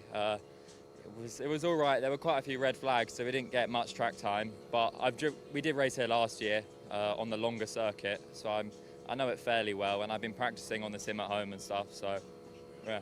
Yeah, that's a good training ground, isn't it, for young drivers today? And maybe explain the difference between what things don't you get from the sim? Well, you don't get the feel of the car. When you're in the car, your first reaction is off the feel, but when you're on the sim, it's all based on what you see. So. It's good for learning a track, but it is very different. Yeah. Connor, good luck today, and hopefully we'll catch up with you a little bit later on one of the podiums. Thanks. Some things in motorsport attract quite a lot of attention. I'm looking at the camera now, and behind me we've got a whole team making this guy beside me very nervous indeed. Dan White, you're nervous, I think, for the interview, but also it's your first race meeting. I'm more nervous about the interview than the first race. Well, thank you very much for taking the time to talk to us. And first of all, thank you for your support for the championship. So who's talked you into getting on track? It's something I've always wanted to do, and then now I've had the opportunity to do it, so I thought we'd give it a go. The car looks absolutely fantastic, as many of them do in the championship. And have you tested yet? Just yesterday, and we did a track day last week, so I've only been in the car twice, and then today. What kind of things do you get tutored on, and what have you learned in those early moments in the car? I just know I've got loads to learn. So, yeah, I've not had much tutoring yet, so we'll see before Knockhill. Can get some more laps in before then. And how's it been for the company? So it's obviously great that you support it, and it's nice to get your company visible, but, you know, how's that gone? Something going on behind us, which we'll ignore for the moment. Yeah, it's done really well. Yeah. So we sponsored it last year and this year. We've got some good work from the other teams as well, so it's definitely worth doing for us, and it looks great as well on the cars, so really enjoy it. And tell us about the team you're running with and the key people who are helping you and encouraging you. And Chris from 10 Sport over there, so he's been helping loads. Matt always helps us as well, so yeah, big team effort. See what happens today. And how do you feel looking forward to your first qualifying session? I'm all right. Yeah, it is what it is. I've got no expectations, so we'll see what happens, and we are where we are. Well, thanks for chatting to us. Good luck for your weekend, and most of all, enjoy it. Yeah, we'll do. Thank you. Cheers. So, having spoken to Mum, a chance to catch up with the daughter, Flame Auricola. Flame, we met last year on one of the scholarships, and it's always nice to have a chat with someone you've met before because the ice is well and truly broken. Since then, obviously 2 rounds under your belt with the Fiesta Junior Championship, and race-wise looked like some good solid finishes. Yeah, I think it's been a big learning curve for me. That Ginetta Junior Scholarship last year was a great experience, my first time in cars, and now doing this, it's just been like more experience for me and like trying to get up there in the pack, really. Yeah. And chatting to your mum, I was asking her about nerves and apprehension of, you know, of her daughter being racing, and did she then understand what her parents went through? And different experience for her because she raced, so she knows that you're pretty much safe out there. Yeah, but I think she still gets very nervous. Okay. I think any parent as they would, but luckily, I mean, it's been going good, so she, yeah. The name Auricola is obviously very resonant with motorsport enthusiasts, you know, around the world. How much does that mean to you? It means a lot just to have although he's not here anymore, just have like it in my blood, motorsport, and I'm trying to do him proud by what I'm doing, even if it's not rallying, it's on the circuit. I'm just trying to do good for the family name. Yeah. And focusing on this weekend, we've had free practice. You're about to go out for qualifying. Any tweaks to the car or anything that you've learned to improve on over the course of the morning? Yeah, we've looked over some video analysis, and I think I just need to get my head down and get some good laps in. We've been going good in practice, so just down to qualifying now. Okay, well, good luck for the racing, and hopefully we'll see you on the podium. Thank you. Yeah. Time to continue our look down the Vinyl Detail paddock, and the only lady racer in the paddock, Jade Goodwin. Jade, so there are other girls in the paddock, but you're the only one in the Vinyl Detail. I'm guessing you'd probably like a bit of female competition, but you generally regard everybody else as the competition anyway. Yeah, of course. I mean, it's always great to see another girl in the paddock. I mean, obviously coming up through karting, there was next to really no other girls with me, and it was always nice to see another girl, and you sort of like look at each other and you just know that you've got a little ally out there, which is really nice. Bit of sisterhood going around. But it's so brilliant to see that more and more girls are actually getting into the sport. It's obviously doing a lot. I mean, the first time I ever saw a race, there was no girls, and now obviously there's a girl in touring cars, which is fantastic, really. It is good to see, and long may it continue. So you mentioned karting. Has you get into karting? Has racing been a family thing going back? No, so actually I'm the first racer in my family, and I came here 10 years ago when I was 14 years ago, sorry, when I was 10 years old, and I watched a touring car race, and I decided I wanted to be a racing driver, and here I am 14 years later racing at the first track I ever came to see a race, which is pretty special. So can you remember in the drive, who was racing then? Who inspired you from the touring car grid at that time? Obviously Plato, Rob Collard, Rob Austin, Andrew Jordan, all of those sort of guys. I thought they were so cool, and I was like, oh, I want a piece of this. Like, this is the life. And I always sort of, from that day onwards, I knew that whatever it would take, I always wanted to race, and I couldn't ever really get the funding to do more than karting, but the opportunity came up this year, and this is my third race in, and I'm absolutely loving life, to be honest. It's amazing. I'm learning so much. It's making me a better driver. I'm obviously taking that back to karting with me, which is really helpful, but honestly I'm so grateful for the opportunity I've got right now. So are you still karting at the moment? Yeah. So where are you racing? So last weekend we were at PF, and I raced Formula A's, which are go-karts from the 90s. And we won at PF, which was pretty sweet to win. At the end of the month we're racing at Three Sisters, which is pretty cool. But to be doing both is fantastic. Living out a suitcase, it is really the dream. So you must have a good team behind you. Tell us about you've got a nice truck running with Albert and company, which is good. Is Albert mentoring? Have you got any mentors? So Albert has been obviously extremely helpful. I've had David Nye in with me quite a lot at ex-touring car driving. He was fantastic. Yesterday I had some coaching from Lewis Kent, obviously the ex-TCR champ.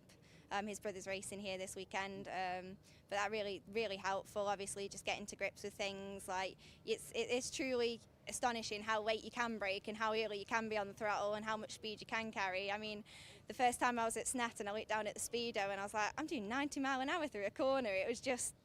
It's crazy to me, it blew my mind, but obviously now I'm a bit more comfortable at speed, and it's super cool. I feel very cool. Going back to starting in kart racing, how difficult was it to persuade mum and dad to maybe sort of, fork out the money to get you racing?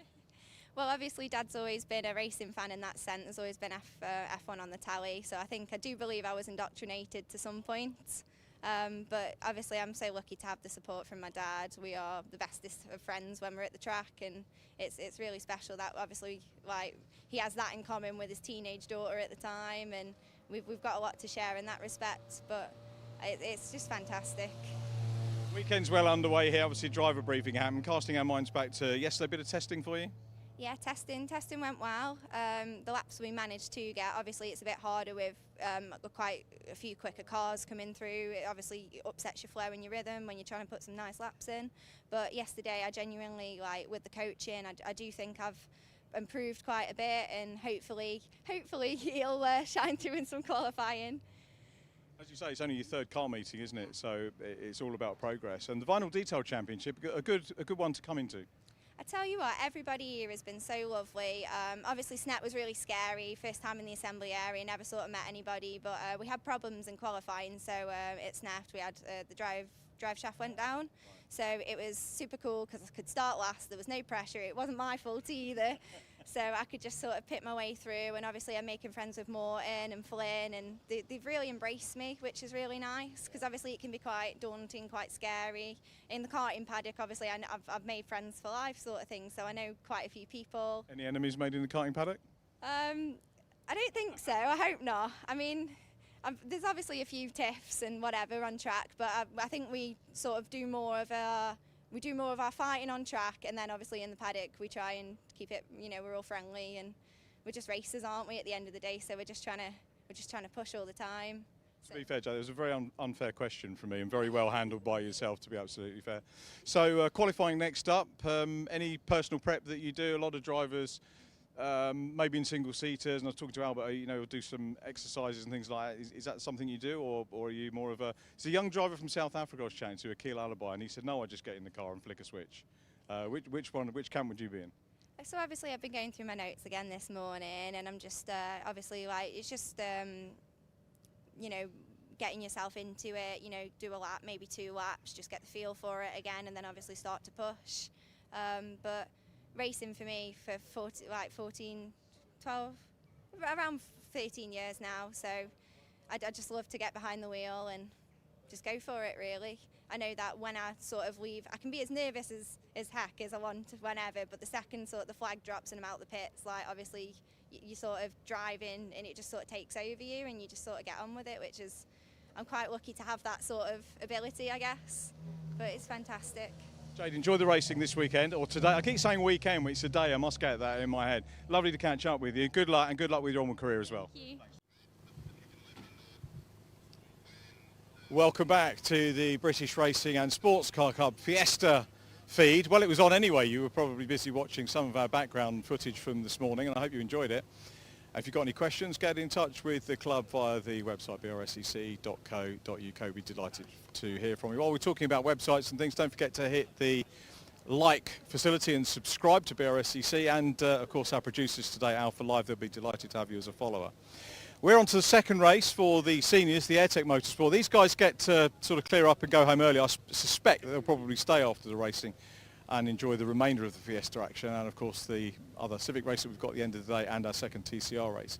But as they were first on today, they're first for round 2. There was sadly quite a lot of damage that happened in the first race of the day. We've got some of the drivers here who were involved in that and have got going. One of the championship leader coming into the round, possibly still hanging on to the championship as well, Alistair Kellett. Are you hanging on to the championship? I haven't done any maths yet. I have no idea. But what happened, and what have you fixed? Just a bit of a pinch point in the first corner. Myself and Zach came together. To be honest, it was my fault. So got turned around, and we also got straightened up, and it just seemed to kick off again, and ended up bending the steering arm and a bit of damage in the bumper. Just an unfinished. So coming from the back. So we'll hopefully see how far we get up. If we can get some points today, it would make a bit of a bonus. I don't like using the word target because that intimates things hitting things, but what is the target in terms of your position? Look, it's 8th, 10th would be probably as far as I'm going to get, because you can just look around and see how quick all the guys are at the front there. So if we get into the top 10 in this race, so I'd be happy getting top 10, to be honest. So get a few points, at least I might be able to use it as a drop score later on in the year. So we'll see what happens. We're talking about scores, 3 drop scores, so, and you've got to do the final round with the BRSC, which I think is quite a lot of people. The jury's still out, isn't it, on drop scores overall? But I quite like the way it's as good as it gets for me. What is it that keeps bringing you over? Because you do a fair amount of travelling, and it's great to see you. Is it the fact that you get to race on different circuits? Is it another level? Because I know the racing in Ireland's very, very keen. Yeah, there's real competitive racing in Ireland, and Fiesta, DTECs and stuff there. Probably one of the best championships in Mondello, to be honest. And we've raced that, myself and William, and both of us won that championship. So no, just look, you're racing lots of different tracks, and these cars are just fantastic. They really are fantastic to drive. They're quick. Like that, when you have an accident, you have a fairly big accident as well. But yeah, no, just you get loads of. Look, it's a weekend away from me as well. Get away from work. Don't worry about work. Worry about Monday morning. What do you do in the week? I've never asked before. I own a garage. I'm a mechanic. I own a garage, so that keeps me busy during the week. Along with I look after a few racing cars as well at home, and a couple of my own and everything else. So yeah, so it's back Monday morning, back into work all week, and make a few quid to fix my car at the end of the week. And you've had quite a long career. Tell me about some of the other things that you've raced in over the years. How long? I'm probably racing over. Any highlight? What's the highlight other than Fiestas? Highlight. Won probably 6 or 7 championships. I started racing Unos, Fiat Unos in Mondello back 20 years ago, I think now, near enough. Won that championship, won a Punto Mark 1 championship twice, which then they had a great system where it was Unos, Puntos and Punto Barts with 1800 Barts. So I went into that and won that as well. And then I did a couple of different things for a few years, and then I came over here to race CTXs and won that my second year. And then decided I was going to do something else, and then bought another CTX, which turned into this car. So I'm back again. You're getting the call to get in the car. Alistair, thanks for chatting to us. Always a pleasure. Good luck for the race. Look forward to seeing you come through the field. We've also got Archie Johnson, who had an off in qualifying and actually set a decent lap in qualifying. He was not off the back of the grid. And Archie, what a consummate professional of a young man he was. He literally brought the car back to the pit lane, and if you watch the content, it may have been out already, the interview with Archie, and spoke to us, whereas a lot of touring car driver who's just been to car would have told me to off, to be perfectly honest. But Archie, bless him, had a chat with us, and the team have got the car fixed. It's actually looking a little bit smarter than some of the other cars out on track, and it's all looking good. The team doing a little bit of media stuff. Of course, what Archie hasn't had is a full session in terms of practice. You can see a little bit of the damage that we've got on this side. We'll just wait to get him strapped in, and then if possible, we'll grab another quick word with him. And I hope that I'm hoping that whoever's watching this, if they want to get involved with a youngster who's presenting himself absolutely superbly in motorsport, this youngster will represent you superbly. So get your checkbook out. Well, digital payment these days, isn't it? Not a checkbook. Get that out and support this youngster, because like many of the drivers that are here, he's very deserved that. Let's nip in and have a word. Archie, I'm still very grateful that you spoke to me this morning. And the great news is the positivity that you displayed has obviously rubbed off on the team. They've got the car ready for you. Yeah, I'm so grateful for the team for actually managing to get this car ready for me to come out, just so I can gain more experience, because I'm still young, still learning, just to gain more experience with battling against the big guys. The downside is, of course, you don't know what the handling's going to be like, so I'm guessing it's going to be a couple of exploratory laps, see how things are with the warm-up lap. Yeah, definitely. I'm not going to push too hard, I just want to get the car back in one piece, so then the team can really just strip it down and see if there is anything else wrong with it. Excellent. Well, have a good, safe race, and hope you enjoy it. All the best. Thanks again. So Archie Johnson there in the car numbers. I remember that name because worth following if it's your first time watching the stream. Going to nip back over here around the back and have a quick word with Connor Blackburn. It seems that I'm the bad luck omen for a few drivers, because we've spoken to some, and some of them have ended up with damage. And Connor was saying, go and have a word with Alistair. He's more important than me, bless him. Very magnanimous and very modest. Connor, car's back out. This was, as you said in the interviews this morning, the spare car after an incident last time out, and you've got damage on this one. But the team have got you out, which is great news. Yeah, well, the car's repaired enough, and just try not to do the same thing, I guess. But I've got some quick boys around me, so I'm going to try and follow them through everyone and stay out of trouble this time. It's a great thing when you've got experience and speed around you. You can learn, can't you, as a youngster, and see what's going on. I'm just noting that the crash helmet is that golf colour? It is golf colours, isn't it? Golf livery there. So what does that mean to you? Well, the normal car is golf colours. It's one of, I don't know. I decided, I've only been racing for a few years, and I decided to make the car golf colours after the McLaren at the Monaco Grand Prix a few years ago, when I saw it, and I thought, oh, that looks all right, and there's no one else using those colours, so I went with it. It's quite a good thing, because you'll get casual spectators saying, wow, look at that car and the crash helmet, and you'll get youngsters being involved and more mature guys like me as well. I think they're firing up the cars. So very quickly, what did happen in race one? So the quick boys in front, they had a little bit of an incident, and then we all came around the corner. Someone was sideways across the track. We all checked up with each other, tried to dodge him. Someone hit me and sent me onto the grass, hit into Zach next to us. So not much I could have really done, but that's racing, isn't it? It is racing. Yeah. Good luck for this race, Connor. Thanks for having a chat with us. We did catch up with Zach very quickly in the first one. 30-second boards going out. Much to fix, Zach, on the car? Just bodywork, really, and trying to get the wheels so it wasn't touching the bodywork at the back. It was all a bit crumbled up, but other than that, all mechanicals all right, and engine was all fine. So. And most importantly, you're okay as well? Exactly, yeah. Ready to go again. Hopefully we can just pick away at it and do the best we can. Hopefully I didn't jinx you in race one, and certainly not for this one. Wish you all the best, and we'll see you on the podium, we hope. Thank you, mate. Cheers. Cheers, Zach Lucas there, Treble 1 car. The cars are actually on their way out now onto track. So Zach Lucas, remember, qualified for meeting pole position earlier on. So you never know what's going to happen in Fiesta racing or any motor racing. You could be on pole, have the worst of luck, and then find yourself at the back of the grid for the second race of the day. Zach Lucas is making his way out on track, so time for us to head upstairs once again to the commentary box, and let's hand over to Andy McEwen. Over to you, Andy.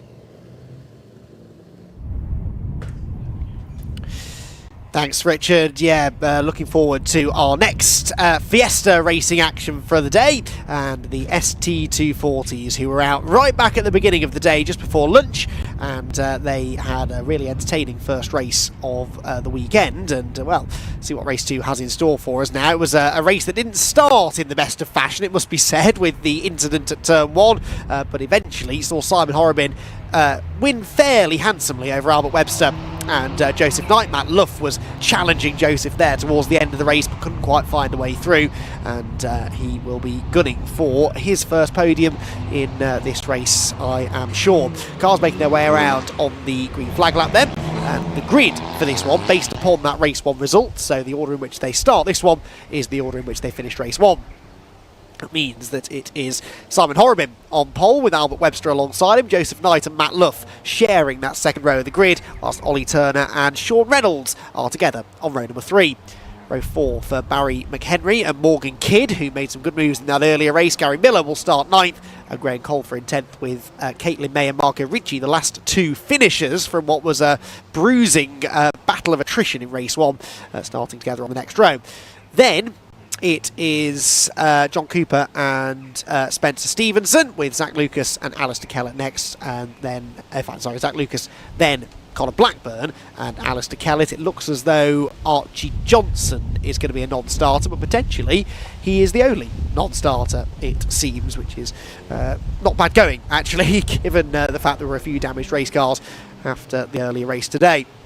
So, track and ambient temperature continuing to climb here today, but the cars making their way around towards the grid, headed by Simon Horrobin, who with that win for the early race has now moved himself right back into championship contention.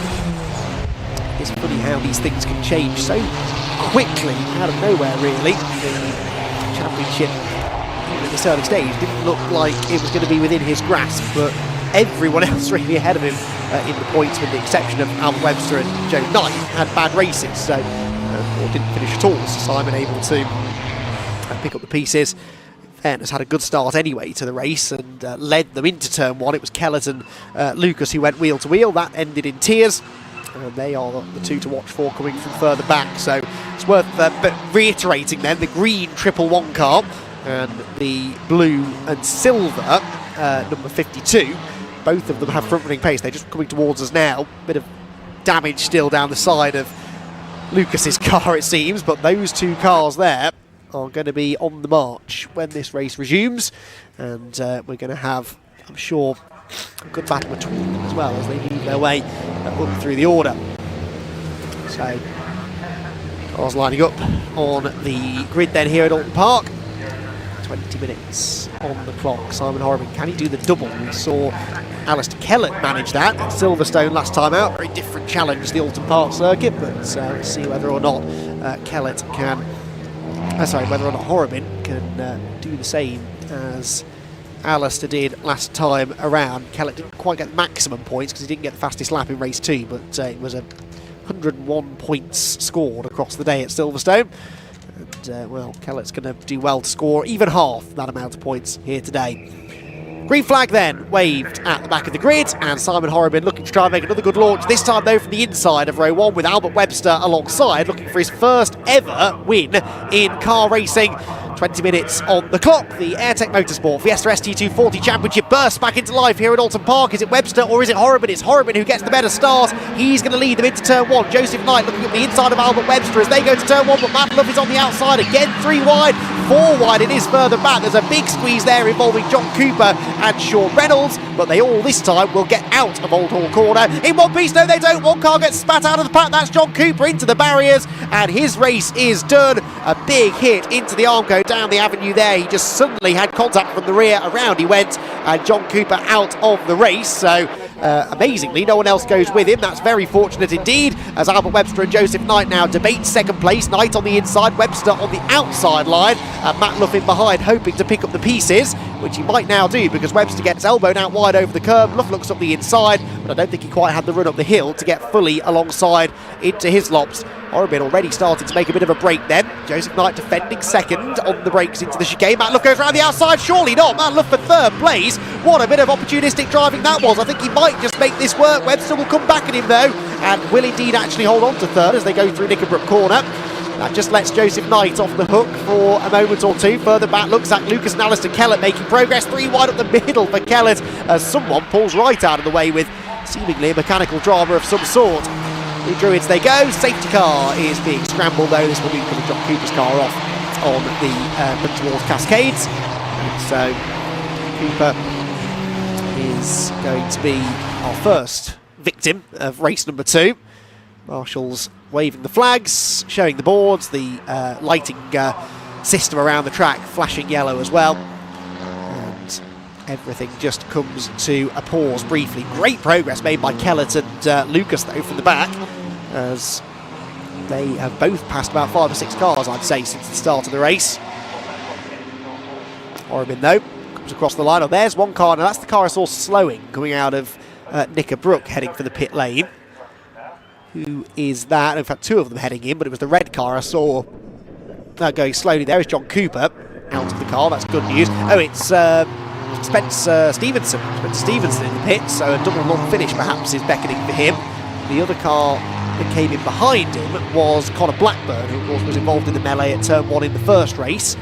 And perhaps a legacy of that, meaning that he's pulled into the pit lane as well. Like a late decision for him to get into the pits though, so maybe just a precautionary check whilst the safety car's out and he can get back out there without losing a lap. So Horrobin leads, Knight second, Webster third, Luff fourth, with Ollie Turner fifth, then Colfer, 4 places gained for Graham Colfer, who was spun at the first corner in race 1 and didn't really gain a huge amount of ground after that. 10th place, the best that he could do, but as a guest driver he's not scoring points. He is at least back in the hunt for a top 5 though. 6th place he runs now, which is more or less where he started the first race, so he can kind of start from scratch now once we go racing again in this second one. Then it's Gary Miller with Sean Reynolds in 8th place, 9th Zach Lucas, 10th Alistair Kellett. So they're both in the top 10 now, those two. And for them, actually, a safety car not really what they would have been hoping for. I'd imagine they would have been quite happy to have the race continue on the green because they were making progress, and every lap they can use here is going to be useful for them. So they try to climb towards maybe top 5 or 6 by the end of the race. Those valuable championship points could be theirs.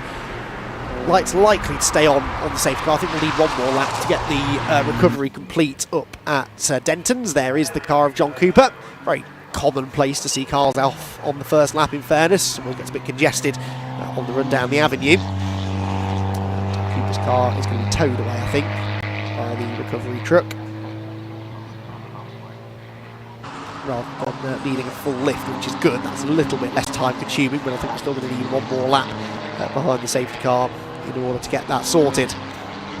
There is the Barry McHenry car making his debut in the championship. Place for him just behind Kellett, just ahead of Morgan Kidd. Morgan Kidd lost a number of places there on the initial start of the race, but Morgan, the bright pink machine, is still 12th and showed that she was able to make some good overtakes earlier on. Highly rated by one Paul O'Neill is Morgan Kidd, who I know she's been working with quite closely recently, and Paul says that she has got a lot of talent, and we saw a hint of that in the earlier race. She's going to need to show a bit more of it now to improve upon the 12th place in which she runs at the moment.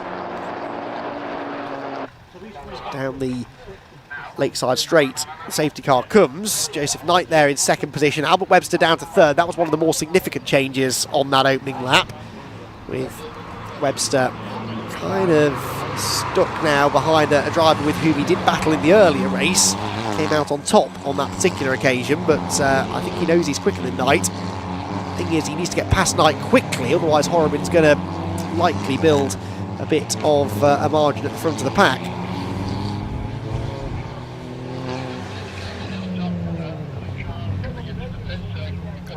Down the hill they come.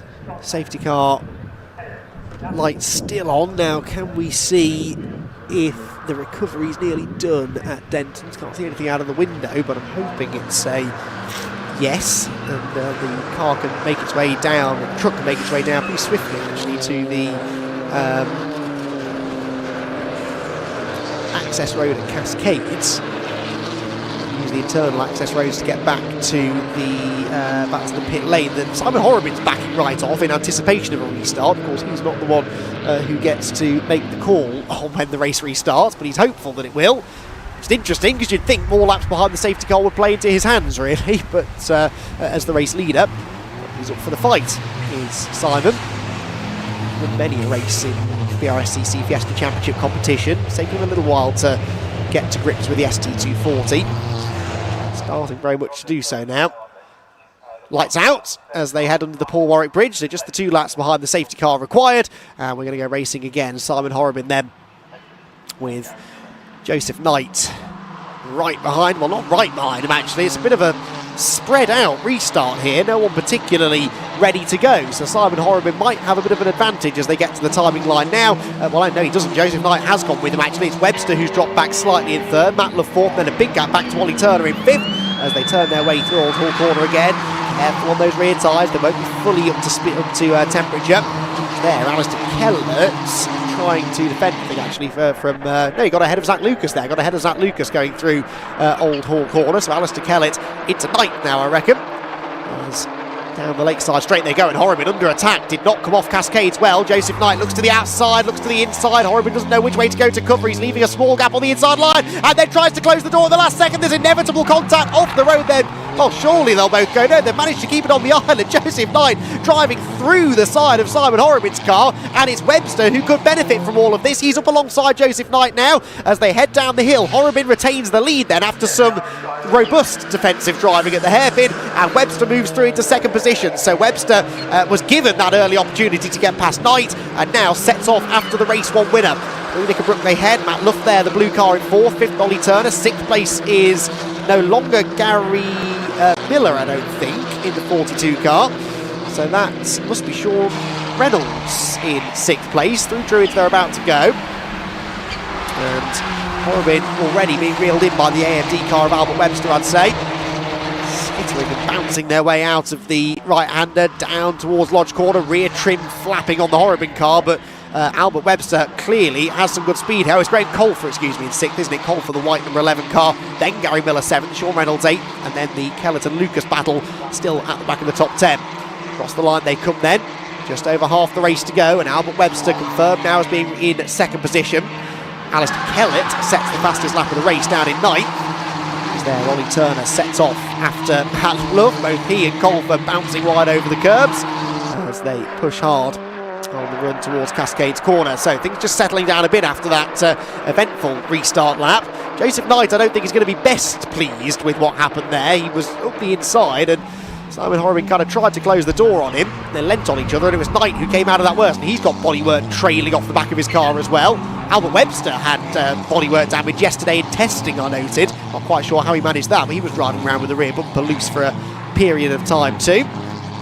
It's the lead group heads over the hill. That, by the way, is the 664 car, Connor Blackburn, who pitted behind the safety car. And Connor Blackburn, in fact, pitted twice behind the safety car. And by the time he rejoined, was the best part of a lap behind. He was through Knickerbrook, up over Clay Hill. Oh, and well, that's a problem, I think, for Colfer. Suddenly slows coming out of Knickerbrook, so through goes Miller. And that will be more freebies for Kellett and Lucas, although Lucas, interestingly, not going forwards, going backwards actually on the restart lap, dropping to 11th behind Barry McHenry. So, not sure what was going on there. Now, getting some news hot off the press that Simon Horobin, race leader, has been given a 10-second penalty we think, for starting too far forward in his grid slot. It's for an out of position start for the pole sitter. So Simon Horobin leads the race, but he's being given a 10-second penalty for being out of position at the start. So thank you to Scott Woodwis for that crucial bit of information, and it means that Albert Webster is essentially in the race lead. But I noticed as the cars came through that time, there was nothing on the starting gantry to warn them of that, so Webster has no idea that the car ahead has picked up a penalty, and it means that he may well still be tempted into having a bit of a go at the number 14 car. He's not really close enough though at the moment, to be fair. Joseph Knight falling back to the clutches of Matt Love, as he did in the earlier race. Ollie Turner then 5th, 6th Gary Miller, Kellett 7th. Can Kellett catch this group? He's a couple of seconds back at the moment, but we've still got nearly 9 minutes to go. So with Kellett's pace, he did a 1:39.1. Well, actually, that's not massively quicker than the cars ahead, in fairness. And in fact, it was nearly a second slower than the race leader. Someone's been off into the tyres at the hairpin.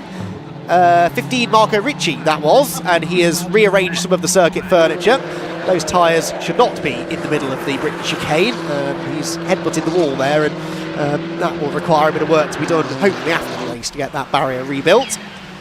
As Horobin then leads the way, but Webster on corrected times the leader, and that means that both Joseph Knight and Matt Luff are now on for a podium. Although Luff would love to make that a genuine podium, I'm sure, rather than a inherited one. And of course it means that Albert Webster, as Scott Woodwis helpfully reminds me, could now be on for that first ever victory in car racing. Down the dip they go, and Ollie Turner 5th position, Gary Miller in 6th. That's the battle now into Old Hall Corner. Turner moves to cover and Gary Miller goes to the outside, then launches to the inside. That was a really good bit of driving from Gary Miller. Can Turner fight back on the exit of the corner? Oh, he might just be able to get the overlap, but that's the wrong side of the road really, down into Cascades. And I don't think this is going to work out too well for Ollie if he tries to hang tough around the outside. Miller all out of shape under braking, and he is going to manage to make the position his own. So Gary Miller into 5th spot. Really good dive on the brakes that into Old Hall Corner. Again, who said you can't overtake around Oulton Park? That was a really great example of how it should be done. So through the hairpin, it's a bit wide there, but hooks up the late apex just about. It's his way up over Hilltop.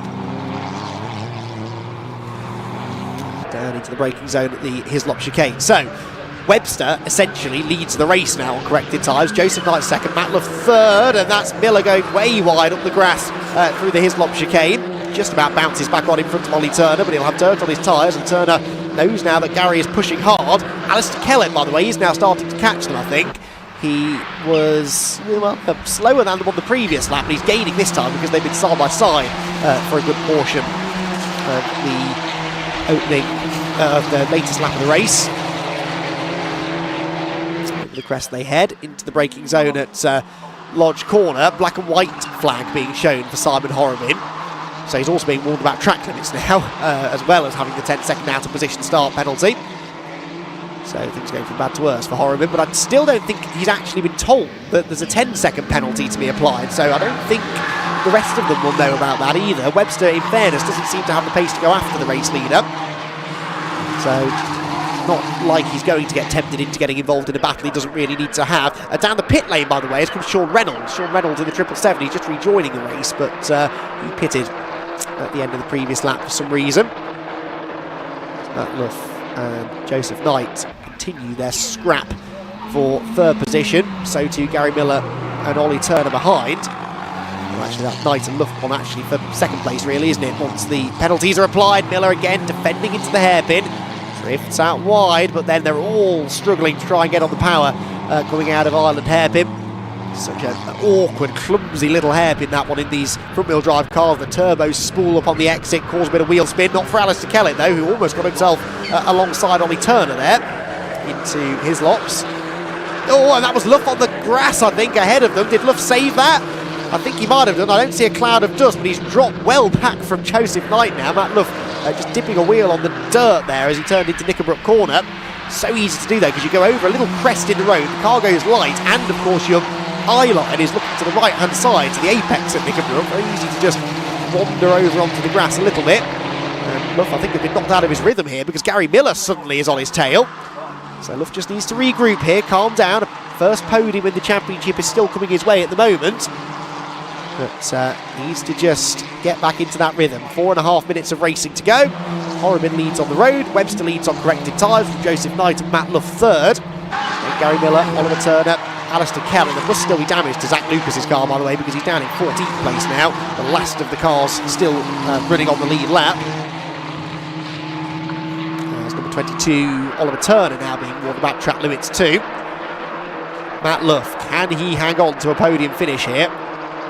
Gary Miller, we'll be hoping the answer is no, but he needs to keep applying the pressure to Luff. Luff made that little mistake at Knickerbrook and now might be prone to making another one. Miller really desperately trying to get the car stopped, rolls through the centre of Island Hairpin quite nicely. And then the exit speed is there for Matt Luff, keeps him at arm's length. As they crest the hill, get down into the braking zone. Miller weaving around, trying to distract Matt Luff, who's almost on the grass again there as he turns into Hislops. And stay away from the edge of the road into Knickerbrook. Nicely done for both of them. No real change likely then towards the front of the order as far as I can tell. Turner, Alistair Kellett, the closest two cars within the top 10 or so.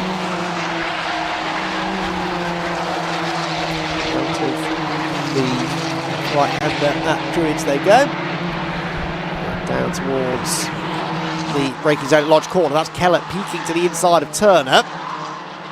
Not really close enough. Turner knew that as well, didn't really cover the inside line too much.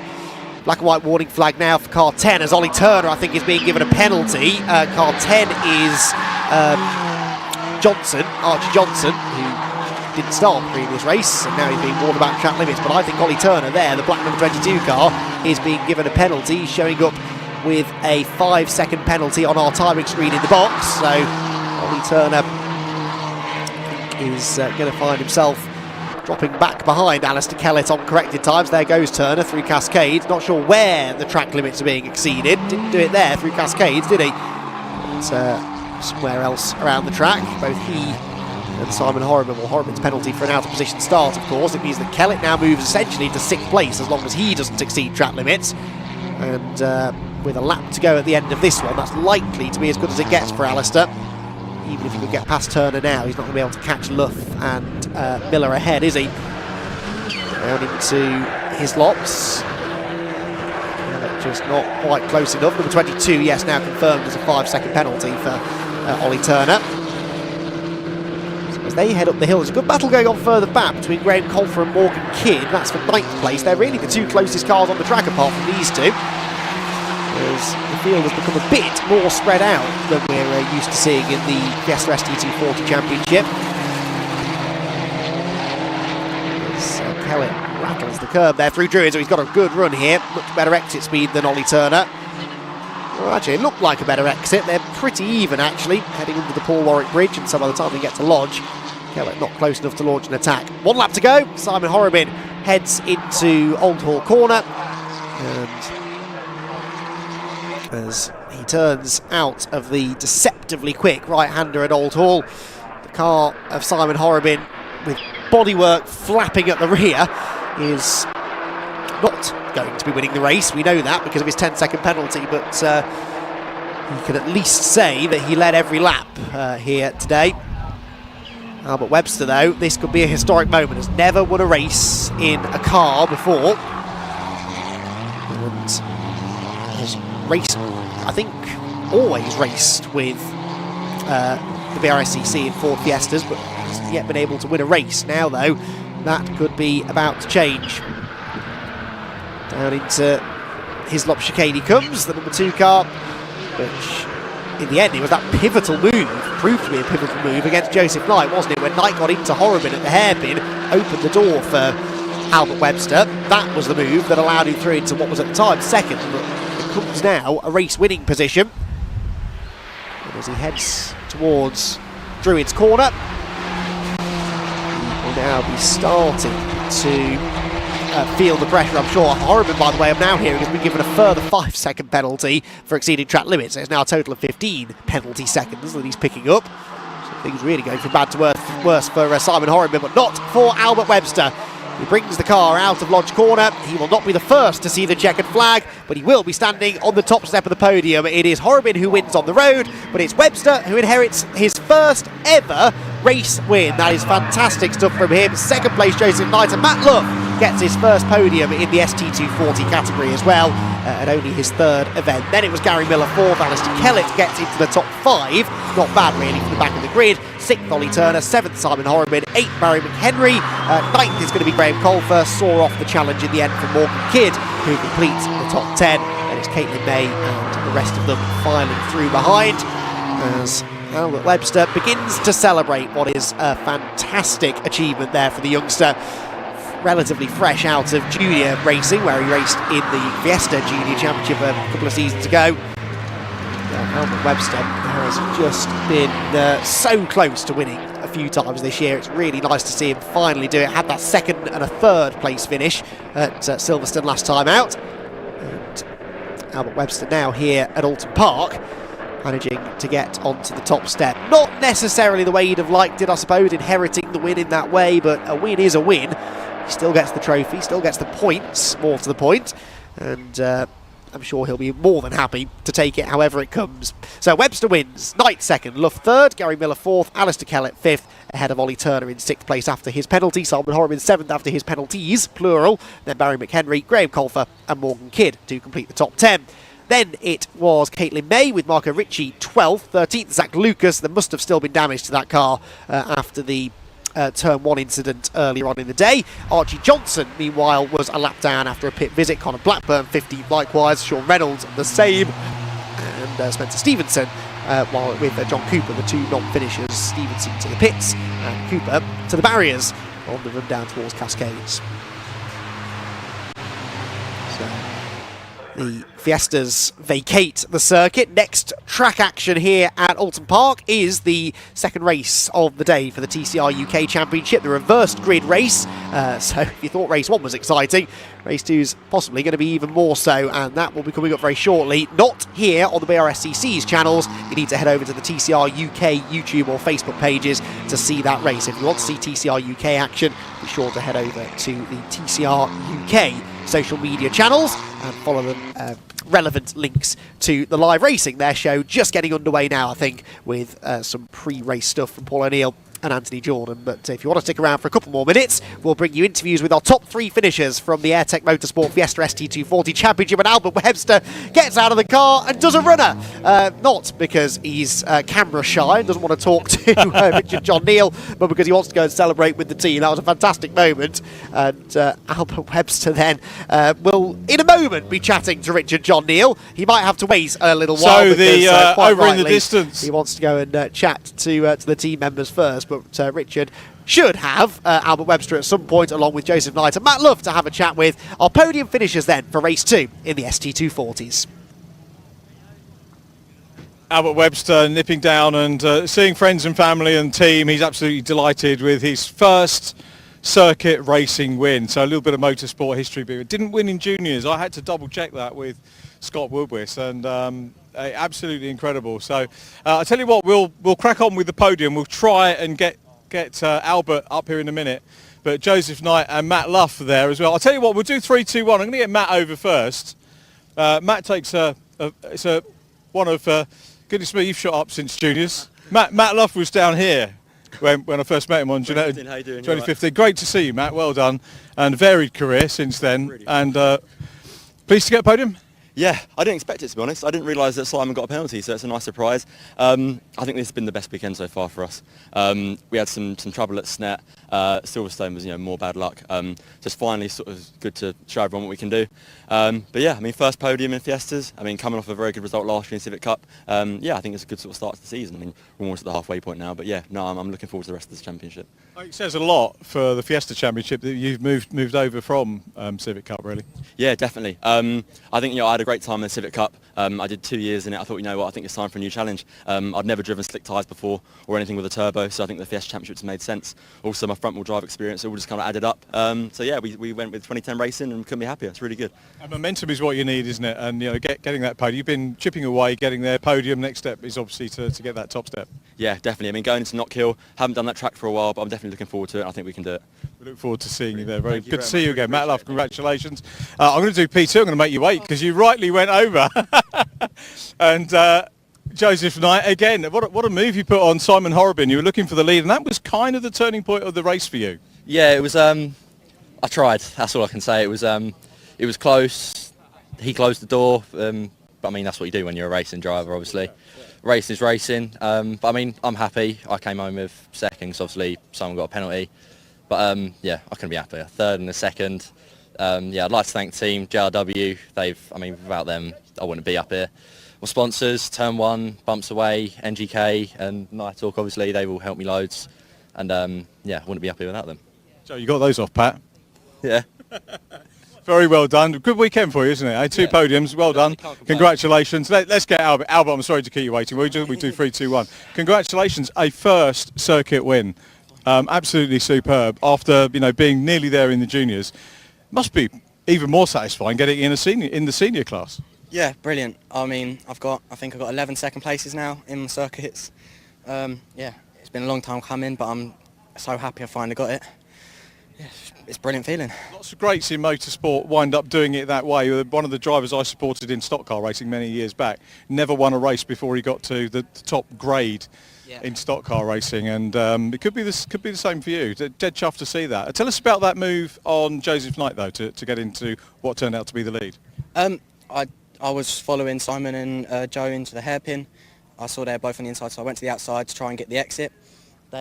I don't quite know what happened between them. They just had a terrible exit, both of them. So I slung it around the outside of Joe, and I got in Simon's toe, just about got in front, pulled over, and just stayed there for the rest of the race. You've got to be there and read it, haven't you, to do that? Yeah, 100%. I mean, some people would have tried to follow Joe through, but it worked out all right for me. So I'm excited.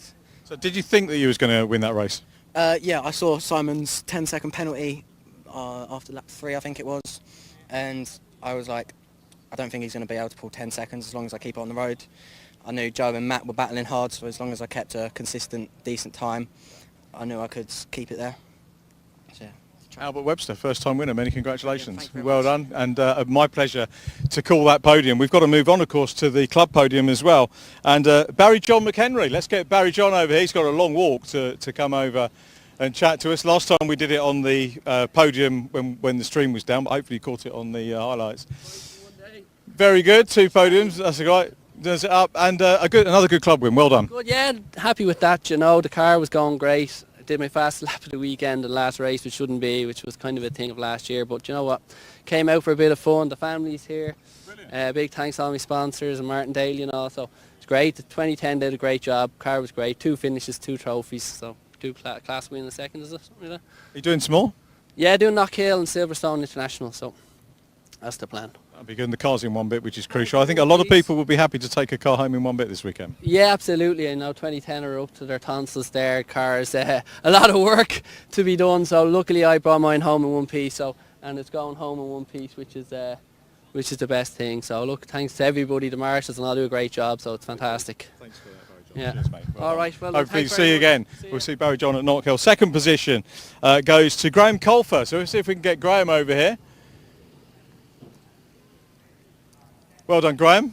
Nice, another name ticked off on the entry list this weekend. Good to meet you. Good to meet you too. What is it about you boys coming over and showing the rest how to do it?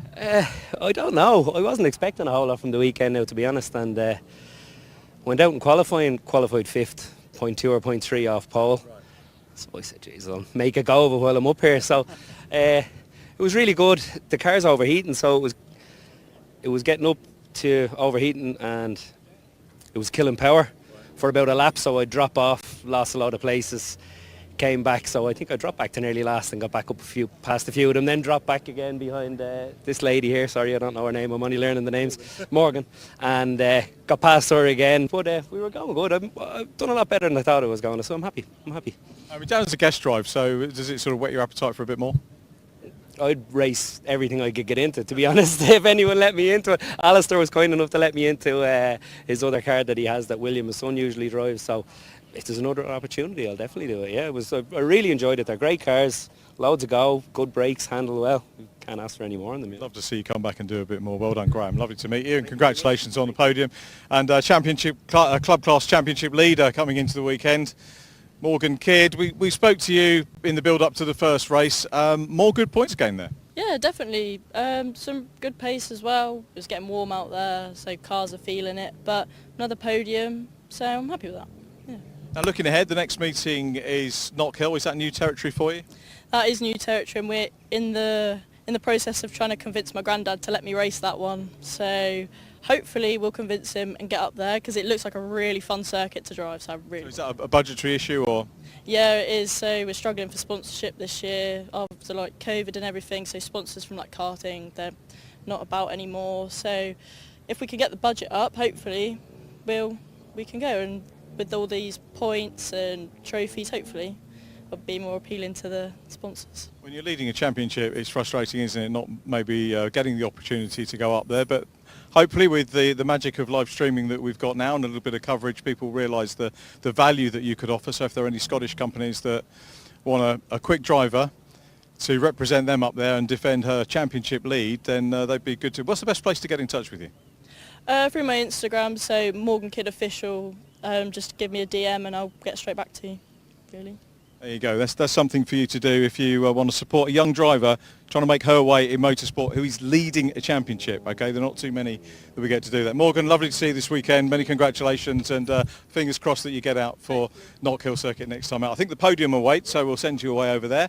And well, that wraps it up for the AIRTEC Motorsport Senior Fiestas. Two super races. I'm really looking forward to catching up with them a little bit later on in the year. Talking of catching up, it looks like Simon Horrobin's over there, just walking back, possibly from the clerk's office. I wonder if we can grab a word with Simon if we've got time, because we're still live on the BRSCC. He probably doesn't want to talk after that. What we will do, though, is say that obviously TCR action is coming up next, the second TCR race of the day. So if you want to avail yourself of that, head over to their individual stream, and Andy McEwen and Paul O'Neill will avail you of the race commentary and talk you through the build-up for that. In the meantime, back here on the BRSCC Fiesta stream, we've got some more of the background interviews that we did through the paddock this morning, so if you want to watch that, please do so. And stick around, because we've got two more races to come from the Fiestas.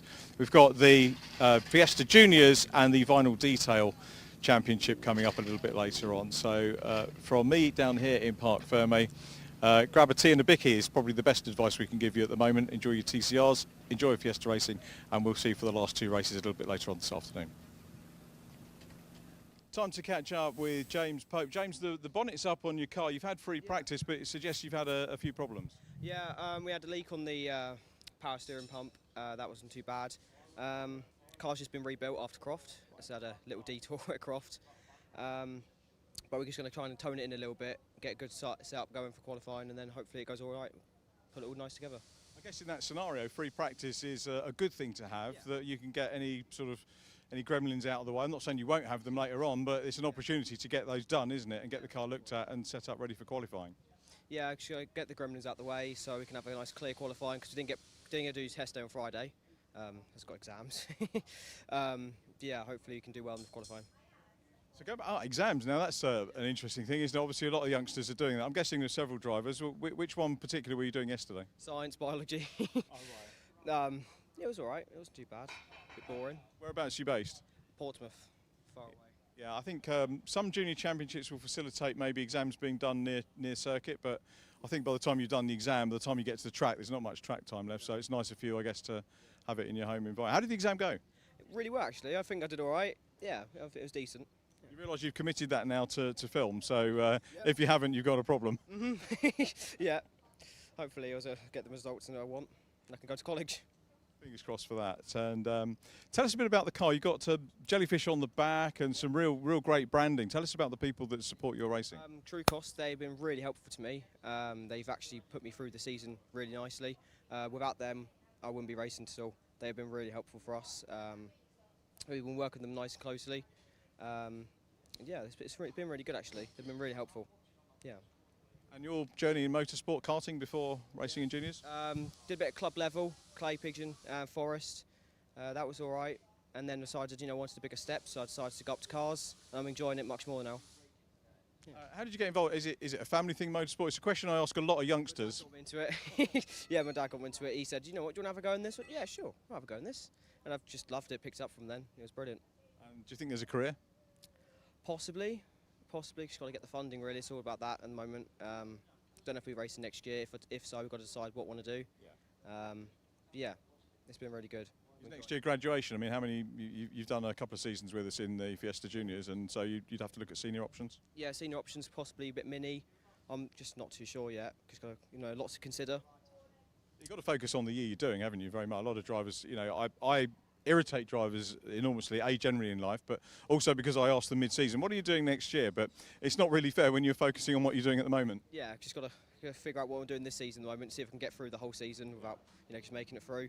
And then we'll see where it goes after that. Okay, well, thanks for chatting to us, James. Good luck for the rest of the meeting. Thank you very much. Thank you. Always a pleasure to catch up with Jamie Going. Jamie, I see you around various paddocks over the course of the year, but this is the one that we know and love you from the best, and certainly the longest from my point of view. Let's start and talk about the team that you've got today. Again, a huge presence here on the grid, and a lot of very quick youngsters. Yeah, we got to the point now where, you know, we're bringing newer drivers in. All these drivers pretty much, other than Ollie, and obviously Ollie was our junior champion however many years ago. It seemed a long time ago. But all our drivers now are new, and a lot of them come through from the scholarship. So it's quite a good thing for me, because I've taught them to drive. Most of them could never drive, and now they're out there competing, you know, getting podiums, so on and so forth. So yeah, they're making great progression. So for us as a team, yeah, it's a real, you know, real big reward. So. Yeah. Marcel was just saying that you were the driver coach that he had on the driver development day, so you're very hands-on with it. You get to know the lads, and the relationship that he has goes back to September last year, so they're building for this year as early as mid-season the previous season. Yeah, so I do a driver development, so generally that's built over the years of us being in Fiestas, really, and it gives anybody the opportunity to be able to drive a racing car. So as we do our development, which is usually within a day, there's some sim work prior to that, but as long as you can reach the pedals, it doesn't matter what age you are. So, you know, I've had drivers as young as 8. Obviously my youngest son, Jensen, started when he was 8, but we have had others as young. We've just got to make some adaptations. So that starts really, as Marcel said, you know, he turned up, he done a development day, and then he moved on and went through our scholarship.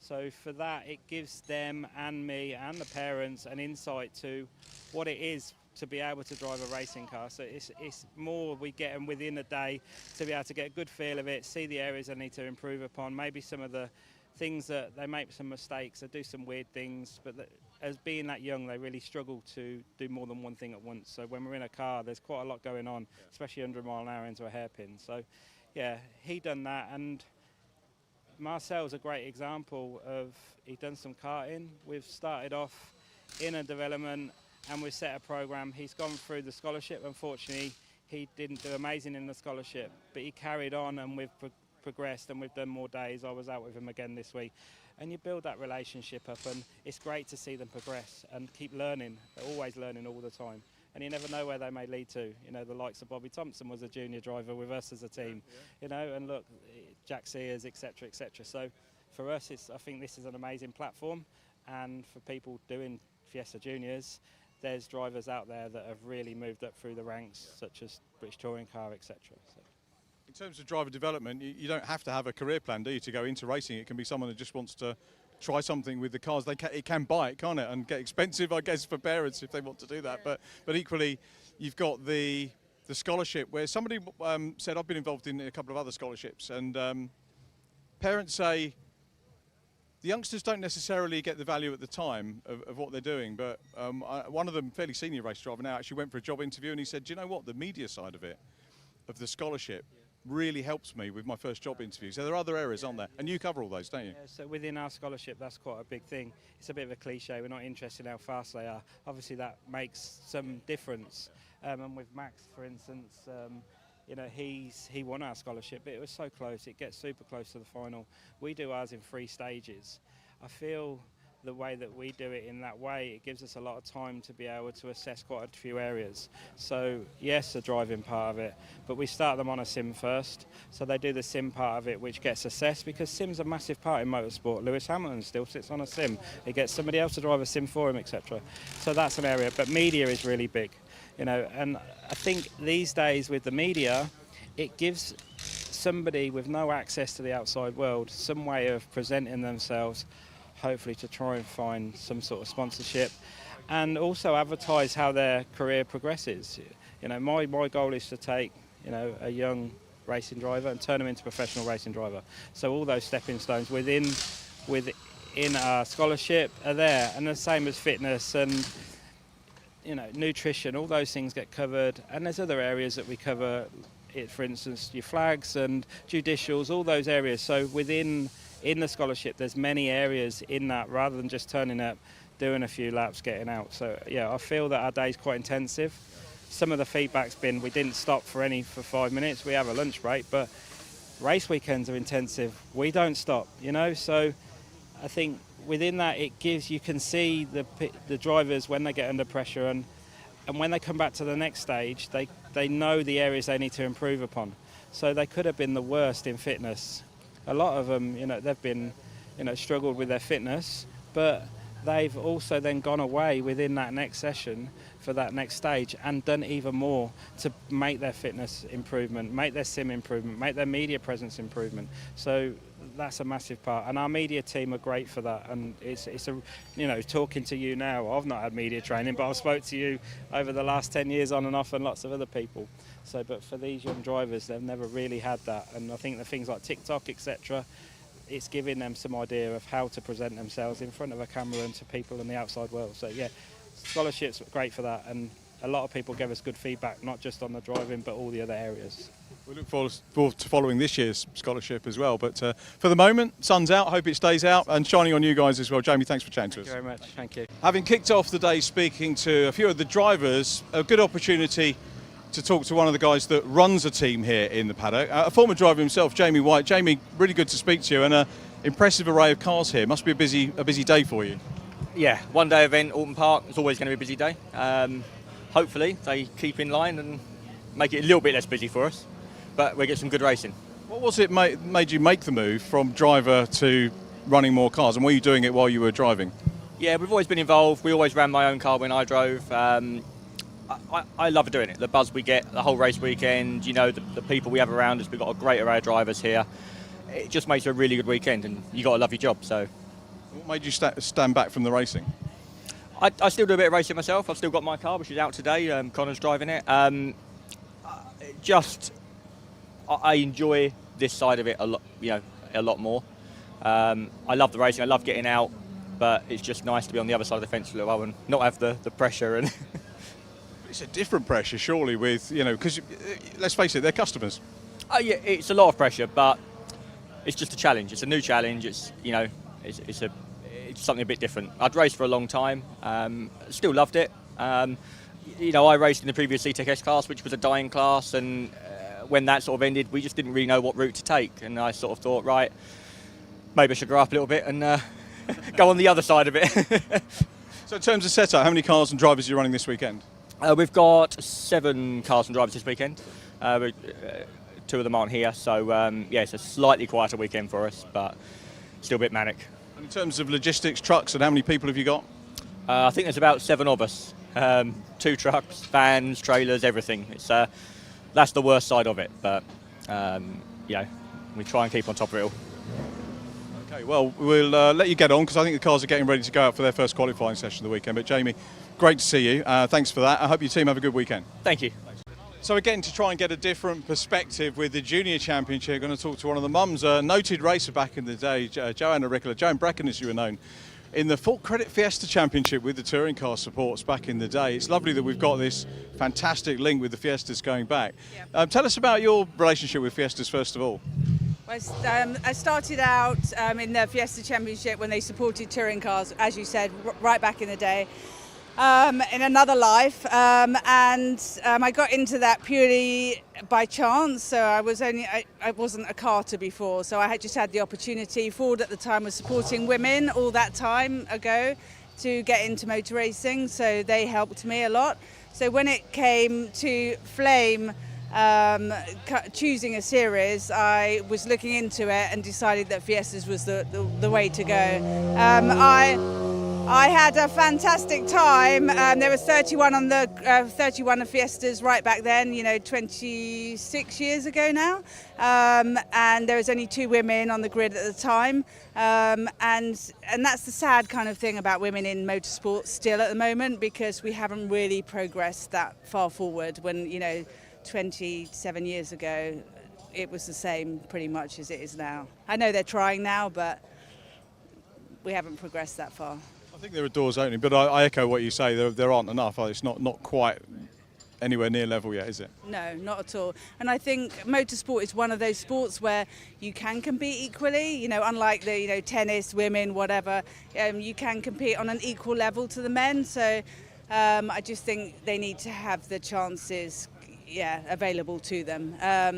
But yeah, I loved my racing. I only did it for 4 or 5 years, but absolutely loved every moment about it. You can't beat getting behind the wheel and that adrenaline rush and everything that goes with it. I had a test in a Volvo touring car, and nothing ever came of it from there. And you know when to call it a day, but I mean, Flame started way younger than me, so all she wants is to make a career of it. She absolutely is passionate about it, and with motor racing in my side of the from my past, but also from Penty Auricola, with the rallying side, hopefully she's got it in the genes. So let's see where she can go. Obviously, wish her well with it. I'd like to come back to the family thing. I'm going to chat to some racing dads as well as mums as well, but. Does it change your perspective watching Flame racing, thinking about what your family thought about you when you were racing, in terms of maybe nerves and apprehension?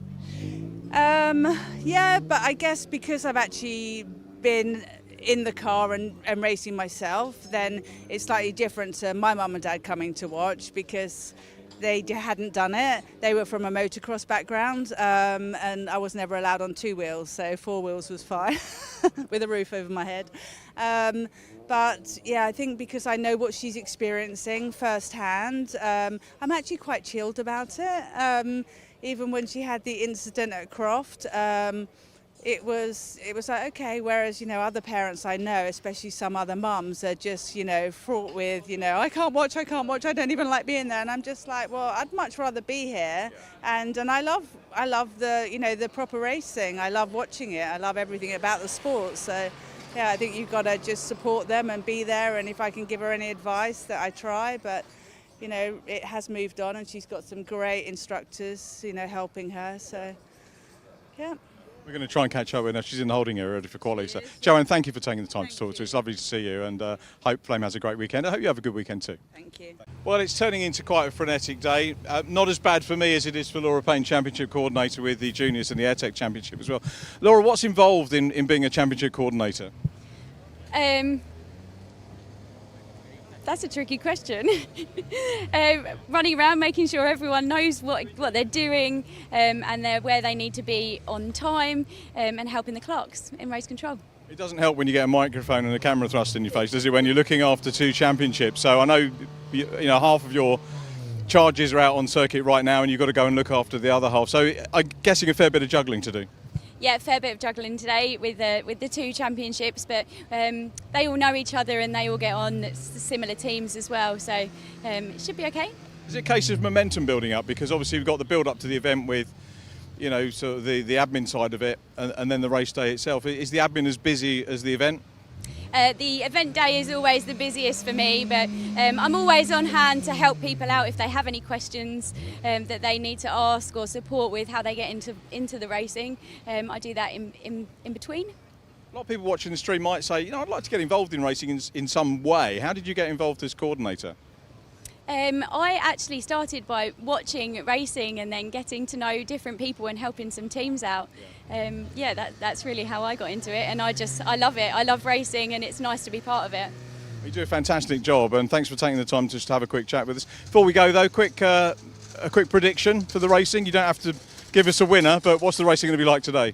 I never predict who's going to win because I love all of them, but it should be good racing today, I think. Hopefully it's a lovely day and everyone's happy. The mood in the paddock is fantastic, so it should be a good day. Thanks for talking. We'll let you get on with your work. Thanks, Laura. Thank you. I'm with Marcel Lachitsky, who is in the Junior Championship. Marcel, season started pretty well. You're getting a bit of momentum. Got a podium last time out, so tell us about that.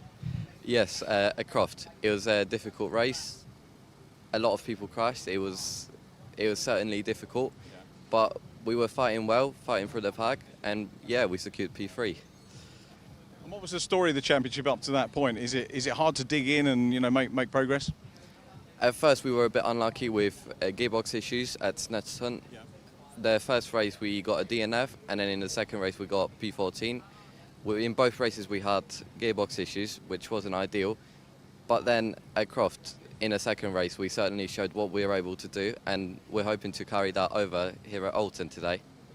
I hope you do well. Just backpedaling a little bit in terms of preparation, what sort of things go on over the closed season for you to get you ready for racing in the main championship? During the season breaks, us as drivers, we get a lot of time on the sims. We go to the gym to help us stay up in form.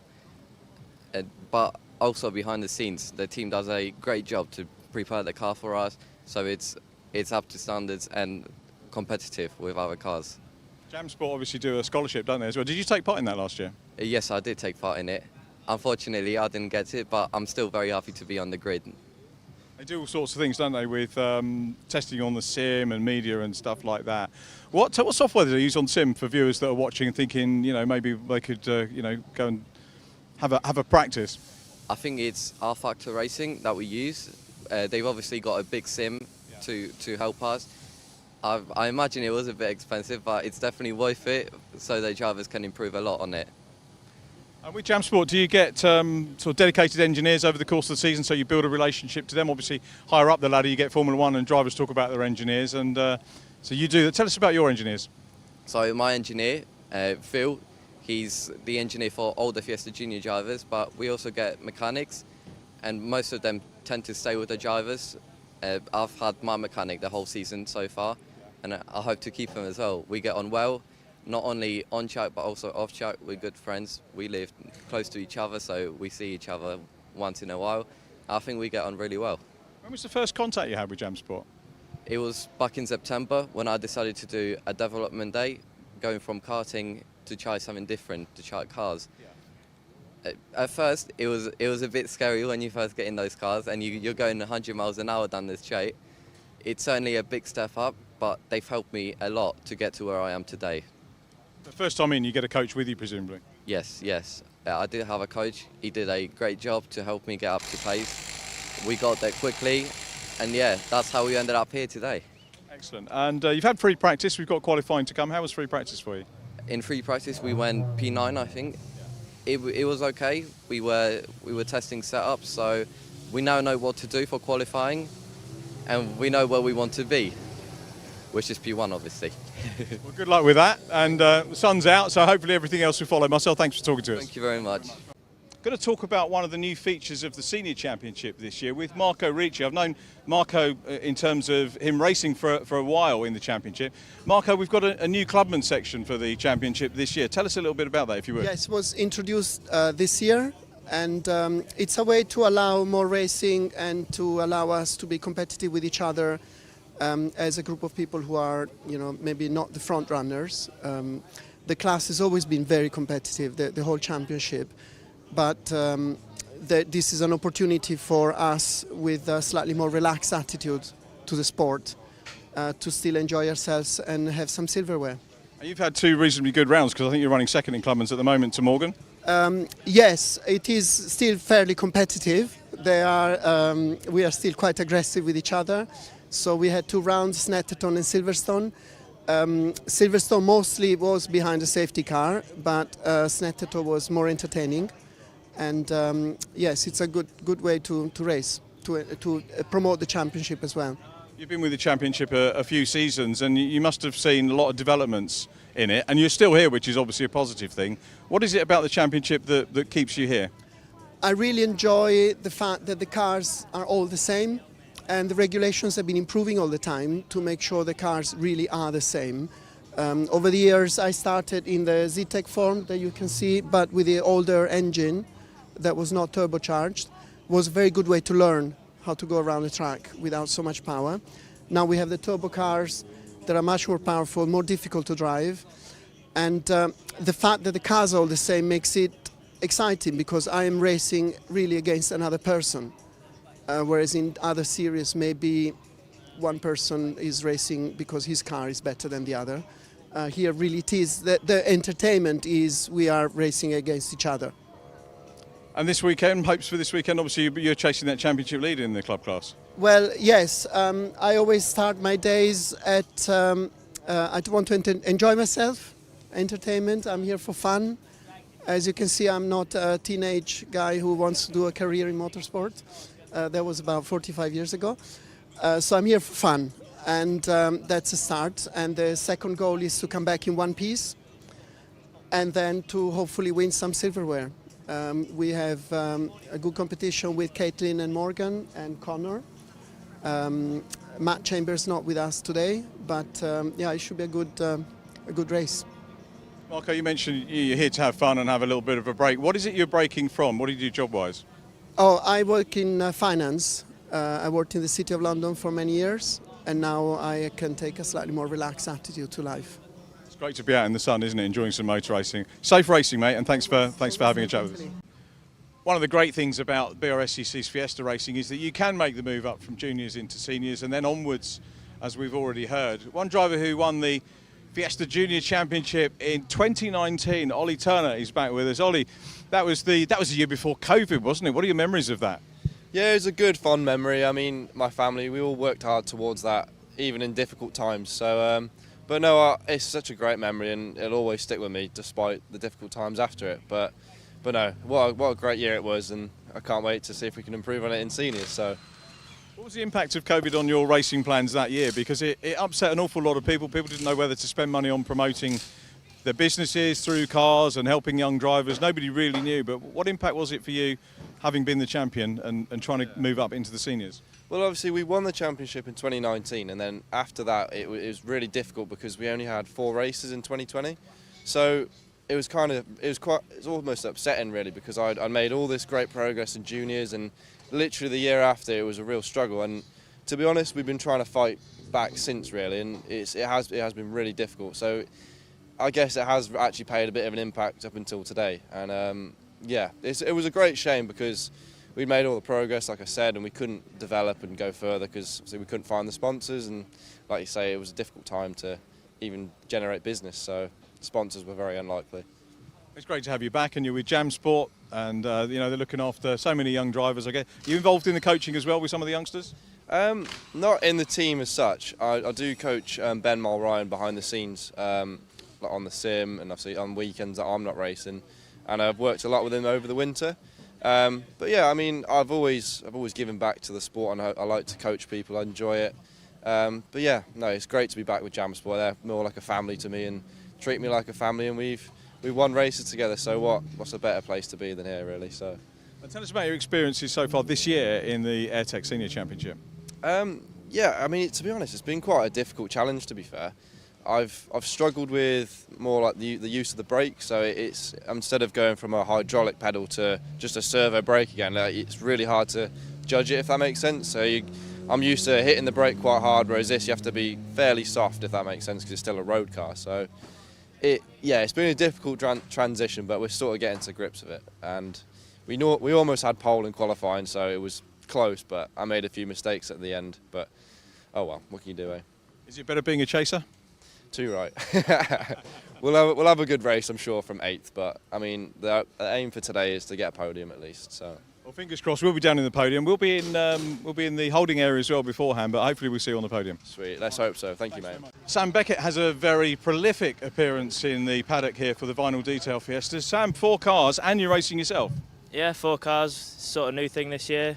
Last year we decided, why don't we go at it ourselves? So got some people on board and decided to, start our own team. Yeah, I'm racing myself, so obviously juggling both tasks, it's quite difficult sometimes, but you know, we're managing with some of my friends and mechanics that are helping along and stuff. It's all like a family orientated team, so we're just trying to help everyone out, get everyone out, make sure everyone's having a good time and getting good results really. Tell us about the drivers you got with you this weekend. So we've got Chris Flynn, who's actually is director of Miles Jones Limited, who's the main sponsor for I think all 4 of the cars. We've got Anthony Sullivan, who owns BRS Recovery. He's joined us on the back of last year. He come back out, and then myself in number 96, and then Dan in number 69, whose dad used to actually race in the XRs and is multiple champion. So, and Dan's following in his footsteps. To be fair, he's pushing me along like fairway. So, hopefully, me and Dan can be right up at the front, and then Ant's had really good progression from Snetterton, Silverstone, and then now to Oulton. And then Chris Flynn is constantly getting better each round, so it's just we're trying to aid him to get faster and faster, get more confident, and then because there's a whole different side to it as well. We've got a bit of driver coaching, a bit of setup changing and stuff like that, just to get him to understand how the cars are handling and stuff like that. So yeah, we're trying to get there, but step by step. It's early days, so. It's interesting you mentioned the XRs. I mean, they've been a mainstay of the BRSCC for quite a long time, and it's lovely, isn't it, to get second generation drivers coming through, and that happens, doesn't it, with the BRSCC and many other clubs in motorsport. Yeah, I mean, the XRs was from the 80s and 90s was huge, but yeah, so both me and Dan have actually come from fathers who race in the XR Challenge, so, and also Anthony and Chris racing the XR Challenge. So four drivers, let's say, from the XR Challenge. Yeah, we've derived from that now into the new breed of STs, and you know, these are much quicker, more reliable, and the parts are more readily available, and they're cracking cars to drive. People say the chassis on these are much better than one of them Civics or anything like that, just less powered. So, but yeah, these cars are amazing. And separate grids this weekend from the AIRTEC Championship as well. So a lot of focus for race fans that are here, people watching the stream as well, and they're going to get a chance to see what you guys can deliver and offer for the future. Yeah, exactly. So we've got more coverage now. The first 2 rounds we didn't get as much just because obviously it's split grid, but it means that we can all focus on our own qualifying now. We're not going to all get tripped up, stuff like that. But yeah, we've put on some good shows here in the past few years, so let's hope we can do another one today. We look forward to that. Sam, thanks for having a chat with us. I really appreciate it. Cheers, Richard. So catching up with another team owner here, Simon Hunt from 2010 Racing. Simon, we've known each other a little while, I think going back to the Clio days, and it's lovely seeing you here in the Fiestas. And I know you guys are so busy in motorsport. Tell us the other championships as well as Fiestas that you run in. At the minute, we're not. We are just Fiestas, thankfully, because we've got a horrendous amount of them. And when all 3 championships are together, it's a bad, well, not a bad weekend, it's a hard weekend. So days like this, by the end of it, we're glad to be sat down and resting. I stand to be correct, I think you're the only team that have got drivers in all 3 categories represented this weekend. Yes, I'd go along with that. Yeah, we are. Yeah. We've the juniors have developed into running a lot of cars, and then with Sam Watkins, who we did Clios with back in 2015, deciding to do the northern-based sort of thing, ST Championship. Yeah, we've got and Ethan. We've got all three types of car here. Yeah. Sam's a bit of a mainstay, wasn't he, going back of the Fiesta Championship a few years ago in the older cars. So it's nice that he's still around and finding value in that machinery. Yeah, that's right, because he actually did it as a junior before he went into Clios, and then when he fell out of love with the Clios, he came back to it with his brother, and he stuck with it. Yeah, he's had a year off last year for different reasons, work, COVID and stuff like that, and then and then he's back at it and he's enjoying it. He's enjoying running on a less expensive tyre that doesn't do the job quite as well, but he's enjoying it, and it's making good fun of it. Enjoying it's the main thing, and I guess as a team owner, your aim is to enjoy it and to help your customers enjoy their weekends. When new championships come out, how do you decide whether you're going to get involved, or do you look at existing championships and think, yeah, there might be a customer base with me for that? I've no idea, if I'm honest. I got into the Fiestas with the 2 Watkins brothers, and then from there it's just got bigger and bigger. And we try to look after the customers as best we can, and present our cars beautifully as best we can. And it's just grown from there really. And the new 240s, the fast Fiestas, You know, there's John Cooper doing that, I think he's done Fiestas since Fiestas were bored. We've got a new Matt Luff who won the Civic Championship last year. So we're hoping to get some. Hoping this weekend could be a turning point, and we'll get some decent podiums. Spencer's been on the podium, but it's just we can't get him to win at the minute. But we'll get there. I'll tell him we'll get there. I keep telling him we'll get there. Yeah, that may change today. It's sometimes a waiting game, isn't it, motorsport? The other thing that strikes me, obviously, with the three categories that you're running is that it's almost not a ladder, because I think you have a little step ladder, but the step up from juniors is possible into the seniors, isn't it, with yourself? So drivers can cut their teeth as youngsters in the juniors and then move up into the senior championship if needs be. Yeah, well, we had Jensen Brickley as our junior champion in 21, and then he stepped straight up and was the senior champion in 22. So yeah, it does prove that the junior drivers, to be honest, are bloody good. You've got to hand it to them that they make the adults look rubbish sometimes. So yeah, it's a good grounding, and yeah, they can go on to anything, can't they? TCR, touring cars, or whatever. They all seem to adapt and grow. You must be proud to see Jensen move on to TCR, and that raises the question: is it something that 2010 might get involved with in the future? Not when I've got 14 Fiestas. I don't know. We did think about it when Jensen was starting, but I think I'm too old. I think I need to be relaxing more and not spending 7 days a week at work. But I don't know. I wouldn't say no, but I wouldn't say yes. Well, we love having you here and having this nice spread of cars in the championship racing this weekend. Nice to have them all together as well. And we'll catch up with some of your drivers a little bit later on. But Simon, for now, we'll let you get back to work. Thanks for chatting to us and good luck for the weekend. All right, thank you. Two more races on our live stream to go, starting off with the BRSCC Fiesta Juniors, who are assembling here appropriately in the assembly area. That's why it's called that, believe it or not. Going to have a quick word with Jasmine Shaw, who non-finished in the first race. I don't think Jasmine is expecting me to put the camera in her face. Oh no, here comes the cameraman. Are we all right to grab a word, Jasmine? You've not been called to the cars yet, so we've got a bit of time. Non-finishing race one, what happened? We didn't have a great qualifying. Yeah, just 3 wide into a chicane doesn't really work. Yeah, just a bit of unlucky contact. Sadly ended our race because the car wasn't fit to drive for the rest of the race, but you know, hopefully we can just get the results we deserve in this race. What do you deserve? Well, we know we definitely had the pace at Croft, but that didn't go to plan. I think luck's just not been on our side recently. So yeah, just pick up some good positions and some good points and I'll be happy. What was fixed on the car? What was the damage from race one? So I had contact on my left front, so the steering was damaged. Tyre, but yeah, basically just wheels were completely out and to come into the pits, and there was no way to fix it in time to finish the race. Racing's about putting on a show for everybody, advertising your sponsors and so on and so forth.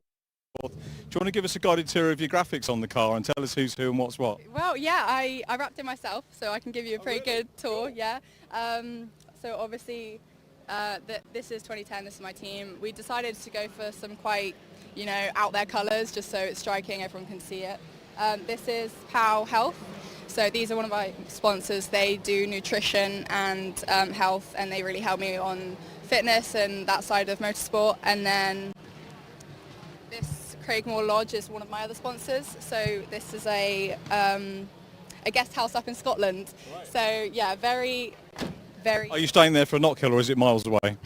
It's a bit far. It's a bit far for Knockhill, but yeah, it's in a beautiful place. It's a really amazing little guest house. So yeah, very happy to say that they're sponsoring me this year.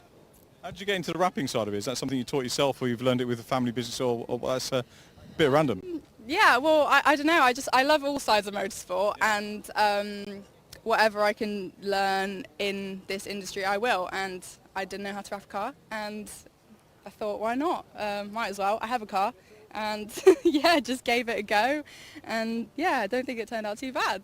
It looks really good. Yeah, I wouldn't have known. You know, it looks very professional. Yeah, so it was just wrapped, and then I cut out these stickers on like a vinyl sticker cutter. So yeah, all homemade.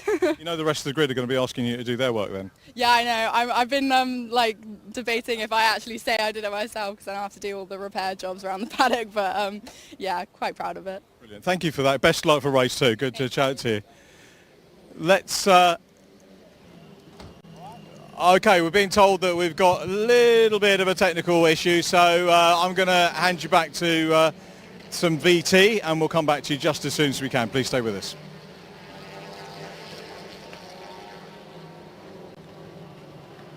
Time to catch up with James Pope. James, the bonnet's up on your car. You've had free practice, but it suggests you've had a few problems. Yeah, we had a leak on the power steering pump. That wasn't too bad. Car's just been rebuilt after Croft. It's had a little detour at Croft. But we're just going to try and tone it in a little bit, get a good setup going for qualifying, and then hopefully it goes all right. Put it all nice together. I guess in that scenario, free practice is a good thing to have, that you can get any gremlins out of the way. I'm not saying you won't have them later on, but it's an opportunity to get those done, isn't it, and get the car looked at and set up ready for qualifying. Yeah, actually get the gremlins out the way so we can have a nice clear qualifying, because we didn't get to do test day on Friday. It's got exams. Yeah, hopefully you can do well in the qualifying. So go back, exams, now that's an interesting thing, isn't it? Obviously a lot of youngsters are doing that. I'm guessing there's several drivers. Which one particularly were you doing yesterday? Science, biology. Oh, right. It was all right. It wasn't too bad. A bit boring. Whereabouts are you based? Portsmouth, far away. Yeah, I think some junior championships will facilitate maybe exams being done near circuit, but I think by the time you've done the exam, by the time you get to the track, there's not much track time left, so it's nicer for you, I guess, to have it in your home environment. How did the exam go? Really well, actually. I think I did all right. Yeah, I think it was decent. You realise you've committed that now to film, so if you haven't, you've got a problem. Yeah. Hopefully I'll get the results that I want and I can go to college. Fingers crossed for that. And tell us a bit about the car. You've got jellyfish on the back and some real great branding. Tell us about the people that support your racing. True Cost, they've been really helpful to me. They've actually put me through the season really nicely. Without them, I wouldn't be racing still. They've been really helpful for us. We've been working with them nice and closely. Yeah, it's been really good actually. They've been really helpful. Yeah. And your journey in motorsport karting before racing in juniors? Did a bit of club level, Clay Pigeon, Forest. That was all right. And then decided, wanted a bigger step, so I decided to go up to cars. And I'm enjoying it much more now. Yeah. How did you get involved? Is it a family thing, motorsport? It's a question I ask a lot of youngsters. Got me into it. Yeah, my dad got me into it. He said, you know what, do you want to have a go in this? Yeah, sure, I'll have a go in this. And I've just loved it, picked it up from then. It was brilliant. And do you think there's a career? Possibly, just got to get the funding really. It's all about that at the moment. Don't know if we're racing next year. If so, we've got to decide what we want to do. Yeah. Yeah, it's been really good. Next year graduation. I mean, how many? You've done a couple of seasons with us in the Fiesta Juniors, and so you'd have to look at senior options. Yeah, senior options, possibly a bit mini. I'm just not too sure yet. Just got lots to consider. You've got to focus on the year you're doing, haven't you? Very much. A lot of drivers, I irritate drivers enormously, generally in life, but also because I ask them mid-season, what are you doing next year? But it's not really fair when you're focusing on what you're doing at the moment. Yeah, just got to figure out what I'm doing this season at the moment, see if I can get through the whole season without, just making it through, and then we'll see where it goes after that. Okay, well, thanks for chatting to us, James. Good luck for the rest of the meeting. Thank you very much. Thank you. Always a pleasure to catch up with Jamie Going. Jamie, I see you around various paddocks over the course of the year, but this is the one that we know and love you from the best, and certainly the longest from my point of view. Let's start and talk about the team that you've got today. Again, a huge presence here on the grid, and a lot of very quick youngsters. Yeah, we got to the point now where, we're bringing newer drivers in. All these drivers pretty much, other than Ollie, and obviously Ollie was our junior champion however many years ago. It seemed a long time ago. But all our drivers now are new, and a lot of them come through from the scholarship. So it's quite a good thing for me, because I've taught them to drive. Most of them could never drive, and now they're out there competing, getting podiums, so on and so forth. So yeah, they're making great progression. So for us as a team, yeah, it's a real, real big reward. So. Marcel was just saying that you were the driver coach that he had on the driver development day, so you're very hands-on with it. You get to know the lads, and the relationship that he has goes back to September last year. So they're building for this year as early as mid-season the previous season. Yeah, so I do a driver development, so generally that's built over the years of us being in Fiestas really, and it gives anybody the opportunity to be able to drive a racing car. So as we do our development, which is usually within a day, there's some sim work prior to that, but as long as you can reach the pedals, it doesn't matter what age you are. So, you know, I've had drivers as young as 8. Obviously my youngest son Jensen started when he was 8, but we have had others as young. We've just got to make some adaptations. So that starts really, as Marcel said, you know, he turned up, he done a development day, and then he moved on and went through our scholarship. So for that, it gives them and me and the parents an insight to what it is to be able to drive a racing car. So it's more we get them within a day to be able to get a good feel of it, see the areas they need to improve upon, maybe some of the things that they make some mistakes, they do some weird things, but as being that young, they really struggle to do more than one thing at once. So when we're in a car, there's quite a lot going on, especially 100 mile an hour into a hairpin. So yeah, he done that, and Marcel's a great example of, he done some karting. We've started off in a development and we've set a program. He's gone through the scholarship. Unfortunately, he didn't do amazing in the scholarship, but he carried on, and we've progressed and we've done more days. I was out with him again this week, and you build that relationship up, and it's great to see them progress and keep learning. They're always learning all the time, and you never know where they may lead to. You know, the likes of Bobby Thompson was a junior driver with us as a team, you know, and look, Jack Sears, etc., etc. So for us, I think this is an amazing platform, and for people doing Fiesta Juniors, there's drivers out there that have really moved up through the ranks, such as British Touring Car, etc. So. In terms of driver development, you don't have to have a career plan, do you, to go into racing? It can be someone that just wants to try something with the cars. It can buy it, can't it? And get expensive, I guess, for parents if they want to do that. But equally, you've got the scholarship, where somebody said, I've been involved in a couple of other scholarships, and parents say the youngsters don't necessarily get the value at the time of what they're doing. But one of them, fairly senior race driver now, actually went for a job interview, and he said, do you know what, the media side of it, of the scholarship, really helps me with my first job interview. So there are other areas, aren't there? And you cover all those, don't you? Yeah, so within our scholarship, that's quite a big thing. It's a bit of a cliche. We're not interested in how fast they are. Obviously, that makes some difference. And with Max, for instance, you know, he won our scholarship, but it was so close. It gets super close to the final. We do ours in 3 stages. I feel the way that we do it in that way, it gives us a lot of time to be able to assess quite a few areas. So yes, the driving part of it, but we start them on a sim first. So they do the sim part of it, which gets assessed, because sim's a massive part in motorsport. Lewis Hamilton still sits on a sim. He gets somebody else to drive a sim for him, etc. So that's an area, but media is really big, you know, and I think these days with the media, it gives somebody with no access to the outside world some way of presenting themselves, hopefully to try and find some sort of sponsorship, and also advertise how their career progresses. You know, my goal is to take, you know, a young racing driver and turn them into a professional racing driver. So all those stepping stones within our scholarship are there, and the same as fitness and, you know, nutrition. All those things get covered, and there's other areas that we cover. For instance, your flags and judicials, all those areas. So in the scholarship, there's many areas in that, rather than just turning up, doing a few laps, getting out. So yeah, I feel that our day's quite intensive. Some of the feedback's been we didn't stop for 5 minutes. We have a lunch break, but race weekends are intensive. We don't stop, you know. So I think within that, it gives, you can see the drivers when they get under pressure, and when they come back to the next stage, they know the areas they need to improve upon. So they could have been the worst in fitness. A lot of them, you know, they've been, you know, struggled with their fitness, but they've also then gone away within that next session for that next stage and done even more to make their fitness improvement, make their sim improvement, make their media presence improvement. So that's a massive part, and our media team are great for that. And it's a, you know, talking to you now, I've not had media training, but I've spoke to you over the last 10 years on and off, and lots of other people. So, but for these young drivers, they've never really had that, and I think the things like TikTok, etc., it's giving them some idea of how to present themselves in front of a camera and to people in the outside world. So yeah, scholarships are great for that, and a lot of people give us good feedback, not just on the driving, but all the other areas. We look forward to following this year's scholarship as well. But for the moment, sun's out. Hope it stays out and shining on you guys as well. Jamie, thanks for chatting to us. Thank you very much. Thank you.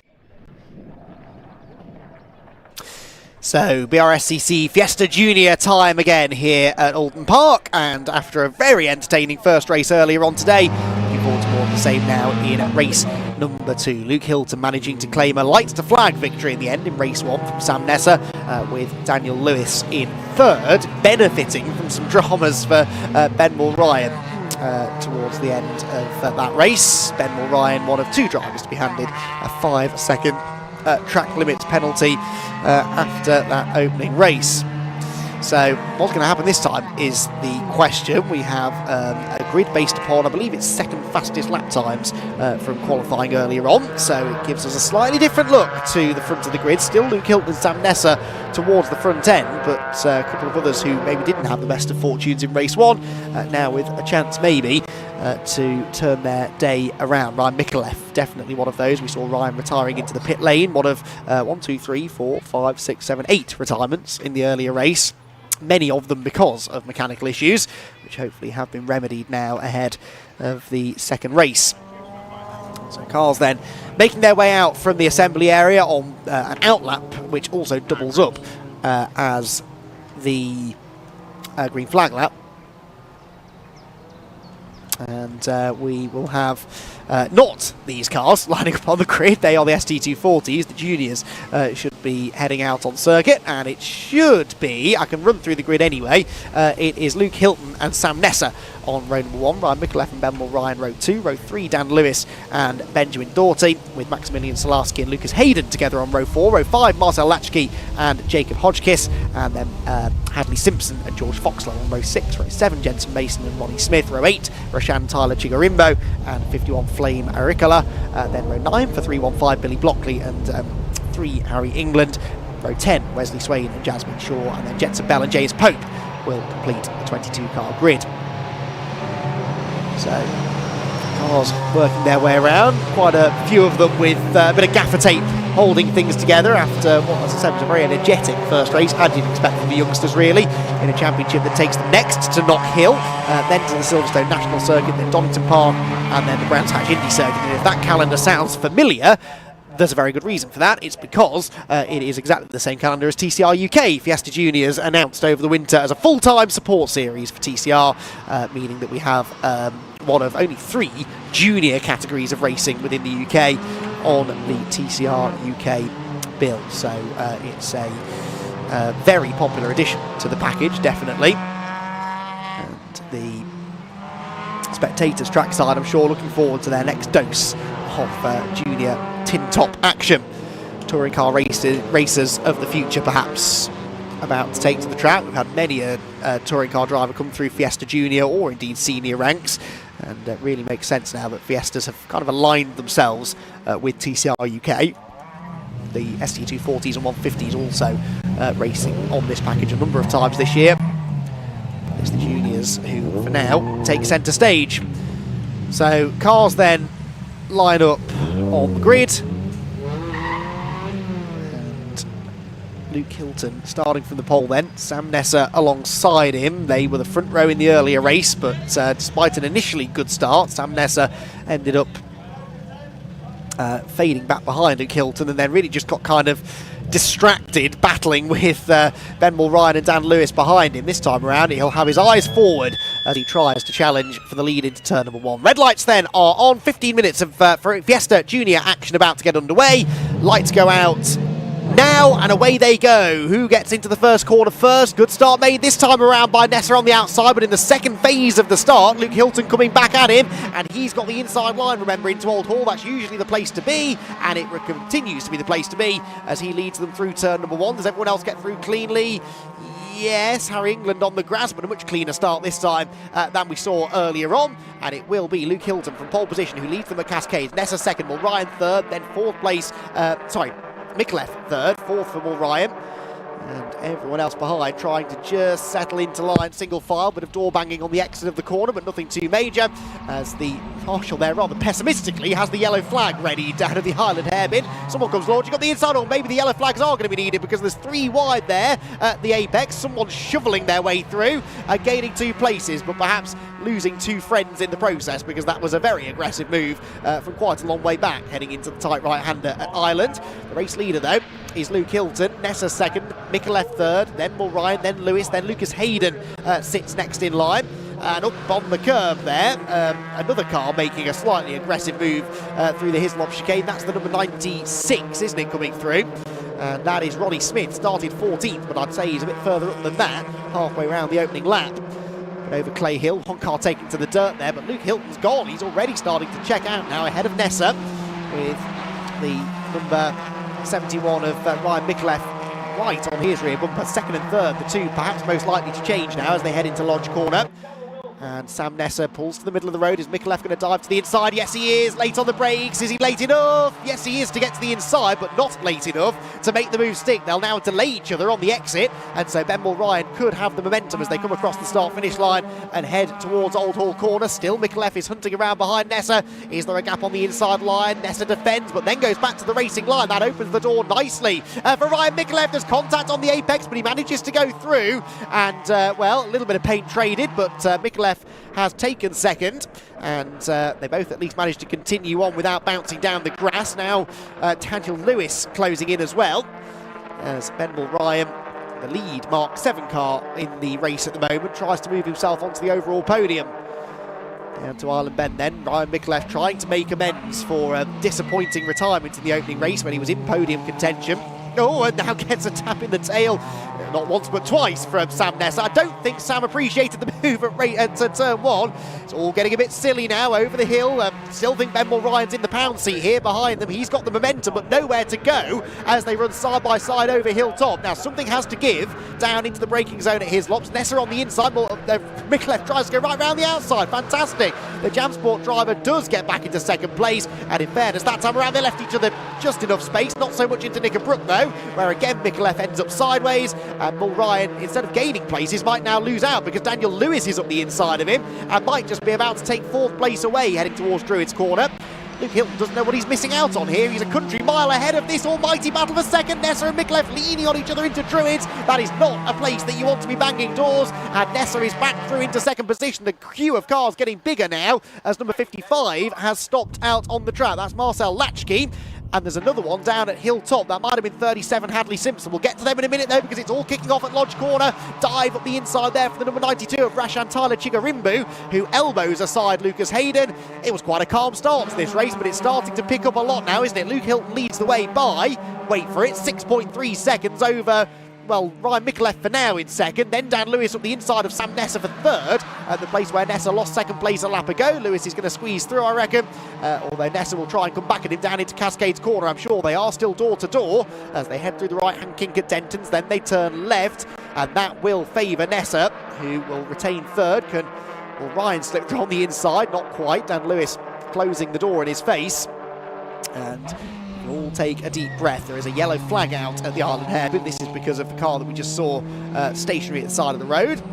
So no overtaking through here. That's no overtaking Lucas Hayden into the yellow flag zone. He just slipped up the inside of Ben Doughty, I think, into the corner of Maximilian Solarski's ahead of them both, I think. Hayden now under threat again from the 92. It's actually Chigarimbo, so Chigarimbo's dropped down the order somewhere through all of that. And Lucas Hayden got past him, and now someone else trying to slip up the inside as well. That's the 96 car, isn't it, of Ronnie Smith, who makes the move stick. Nicely done under braking into Hislops.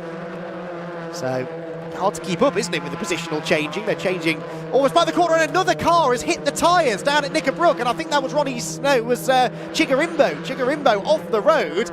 And yet again, those tyres on the apex at Knickerbrook Corner claiming another victim, and that is another car off into the tyre barriers then. So Rashan Chigarimbo out of the race. I'm all for deterring them from exceeding track limits, but when you're getting cars wrecked by tyre stacks on corner apexes, perhaps it's time to rethink that. But anyway, that's another car, the 4th of the weekend that we know of, who has clipped those tyres, and Rasham starts counting the cost already. The Jam Sport team have lost one of their cars, and the yellow flags and safety car boards are out again. Now, remember I said that 6.5 second lead that Luke Hilton had? That's now going to disappear, and a fired up Ryan Micallef is going to arrive right on his tail. If we get a couple of laps of racing here, which I think we should, then Ryan Micallef's going to be well up for the fight, isn't he? Sensing a chance for a maiden victory.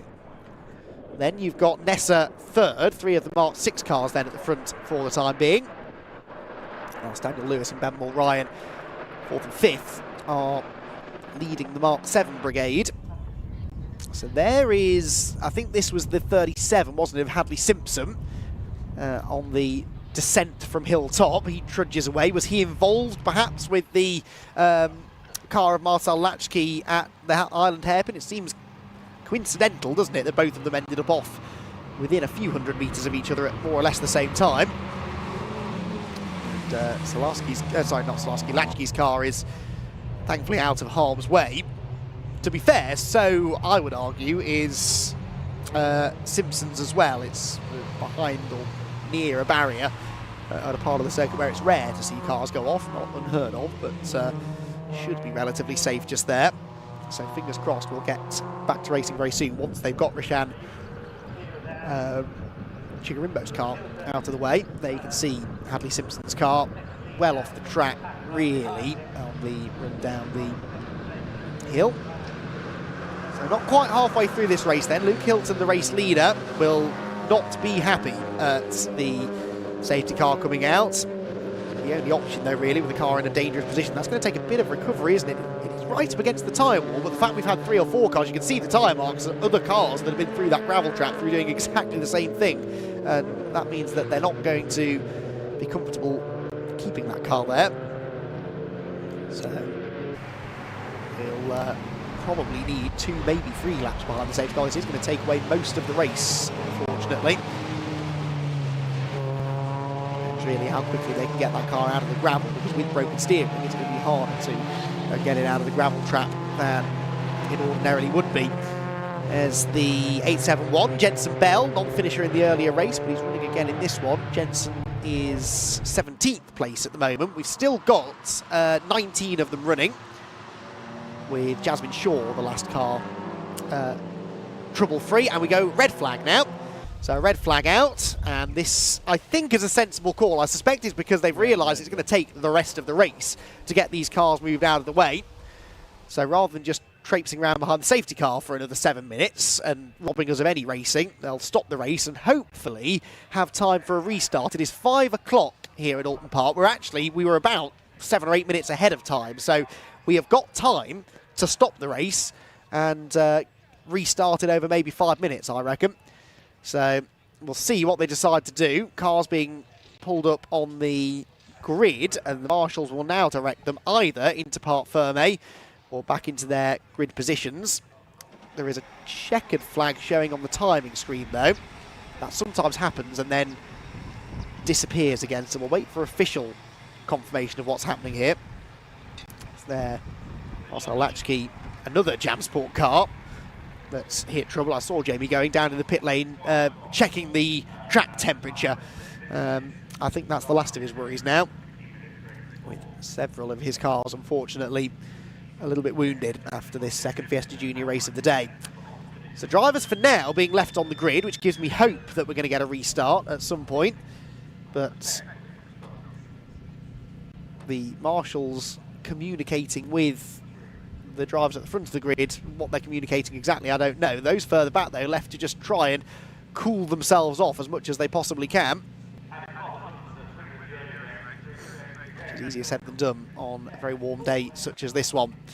Fiesta Juniors then, as I said, head to Knock Hill next. That's going to be a spectacle, isn't it? A bunch of 20-odd teenagers in Ford Fiestas bouncing around the Scottish hills. And really, really excited for that next round of the championship, which also doubles up as the next round of the TCR UK Championship as well. As for only the second time in the championship's history, we head to Knock Hill. It is the 22nd, 23rd of July, the dates for the next Fiesta Junior and TCR action. The Civic Cup there as well, and a whole host of other races to keep us entertained in hopefully more summer sunshine up north of the border. So Roshan Tyler Chigarimbo's car is sort of out of the gravel. It's going to go on a flatbed truck. That will be then able to get out of the way pretty quickly. And once they've done so, they'll probably now that they've red flagged it, they'll take the opportunity to move everybody else's cars out of the way as well that are in dangerous positions. And then hopefully still have time to restart the race. We had about 15 minutes extra built into the timetable anyway at the end of the day, so if we were to have delays or races being red flagged, it wasn't going to be such an issue. Rimbo's car. That's going to take another 2-3 minutes to get up onto the flatbed and out of the way. Shows the speed they're carrying through there, actually, though. We think of Knickerbrook Corner as being quite a slow corner, but as soon as you lose the steering by hitting those tyres, you're destined for the barriers, which are a long way off the track, actually, but such is the speed they're carrying. Ultimate corner as well, mate. You're on the throttle before the apex at Knickerbrook Corner to try and carry that momentum up the hill. Thumbs up there from the ambulance rescue unit. So they must know that Rashad is okay. Timing screen, by the way, has now gone back to 15 minutes. It won't be a 15-minute restart, but this is the reset process, so I think we are going to get a restart. It will now be shortened down to, I guess, 5 minutes, but that means that I don't think it's going to be a checkered flag. The cars, as far as I know, are still on the grid, so we hopefully will get some form of a restart. Not technically smart enough, smart enough actually, to explain why they have to reset it in this way, but TSL timing system goes to red flag, then checkered flag, goes to 0 minutes left, then up to 15 minutes, and then they amend the time from there as to what they're going to run the restart over. So wait for further news on that as and when we get it, as the marshals once again go to work, getting late in the day now, but they are as professional as ever and get that car assessed and covered onto the truck in the best way possible. That's the first job they do when they get to the car, is check the driver is okay. Clearly, once they've established that, they start thinking about how they're going to get the car out of the position that it's landed in. And if there is broken steering, wheels missing, bodywork damage, chassis damage, that can complicate the recovery process a little bit. So marshals have to assess all of that, then communicate that back to race control so that they can send out the correct recovery vehicle for the job. This one clearly needing a lift because it can't be towed. That lift then has to be carried out, which, as you can see, is a tricky job. I mean, if a car breaks down at the side of the road on the motorway or something, it can be sat there for a long time before it gets recovered. Even when the recovery truck gets there, it takes a while to get it out of the way. But Motorsport marshals have a knack for doing that an awful lot more quickly, and they really do deserve all of the plaudits that they get. There is Marcel Latchke's car. That can be towed out of the way. Damage to the front corner of that.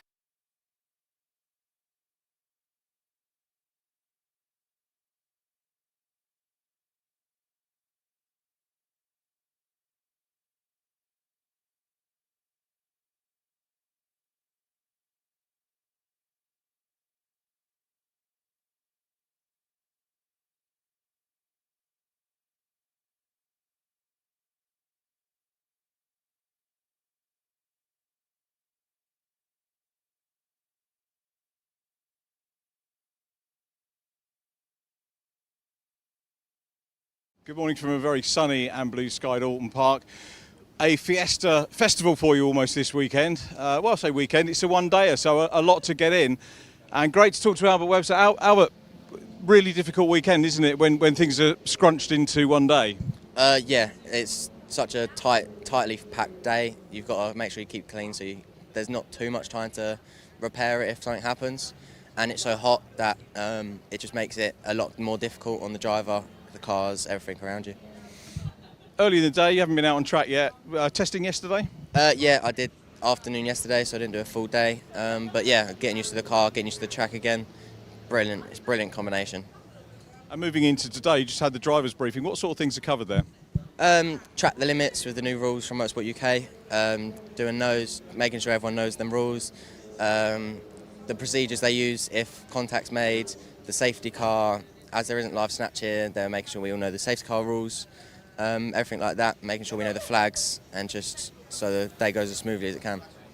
Second in the championship to AIRTEC. AIRTEC, an old hand, it must be said, very experienced driver, and we've got newcomers like yourself moving up from the juniors into the senior category. It's a lovely mix, isn't it, of racing against more experienced drivers, and how does that change things for you this year, moving up into the seniors? I don't say it changes much because I try and show respect to every driver. So yeah, me and Joe Knight in the top 4 against Zach and Alistair, who've been racing for a longer time. It shows that the young kids can still get in it and show what we can do. But yeah, really enjoying it. It's brilliant. And I want to ask you about, obviously, we're here weekends, and this is what you're your main thing in life is, I guess. But looking at your top there, Motorsport UK Academy, tell us about that. Yeah, it's brilliant. I go to college 2 weeks a month. Go to college, learn about everything to do with motorsport, and now introducing the new esports element. It's brilliant. 2-year course. Anyone can do it as long as you've got a Motorsport UK licence. Yeah, it's brilliant. Where do they drag the tutors from for that? So we've got most of them are from the Loughborough College. Most of them do stay there full time and do other courses, and then we've got one Motorsport UK Academy person.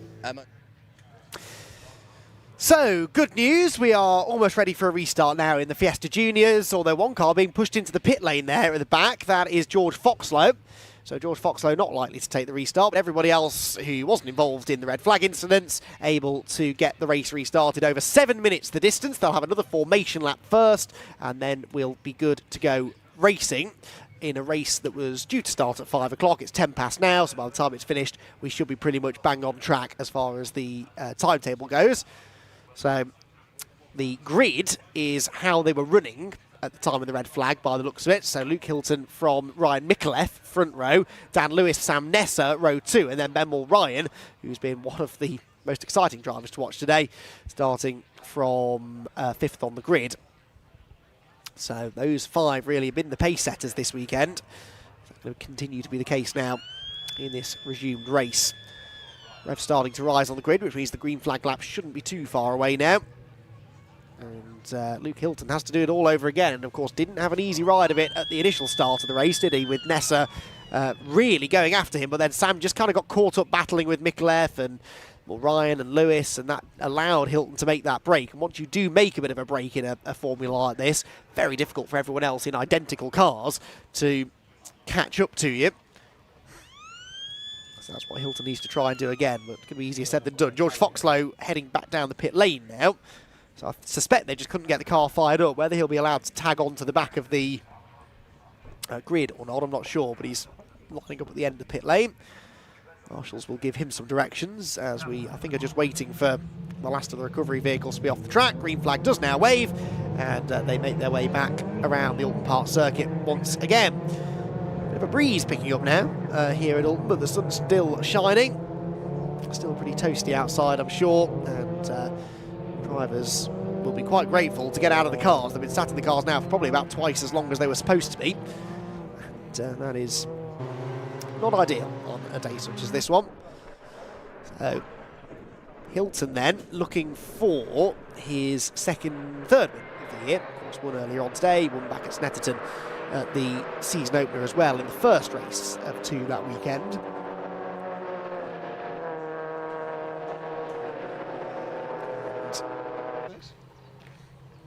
As he leads them down through the Island hairpin again, he's going to have one eye definitely to Ryan Micallef. Micallef has been quick at times this year, it's fair to say.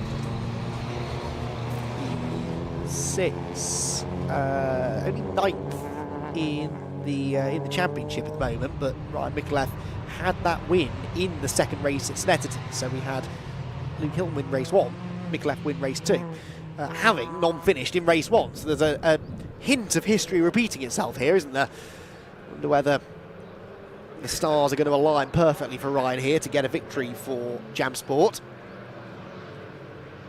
Or can we get a Mark 7 back on the top step of the podium? As we saw in both of the races at Croft last time, Benmore Ryan claiming those 2 victories, with it the championship lead over Daniel Lewis, who took a few points out of him in this afternoon's first race. So up towards Druids, a very leisurely pace being taken on this warm-up lap for Luke Hilton, in fairness, as he wriggles his way through. Lots of debris there, rubber marbles littering the side of the road. Up at that fast right-hander, why you don't want to stray offline through corners like that, or cascades. The quicker the corner, the more you rely on that mechanical grip from the tyres, and once you get onto the marbles, it starts to disappear from you a little bit. But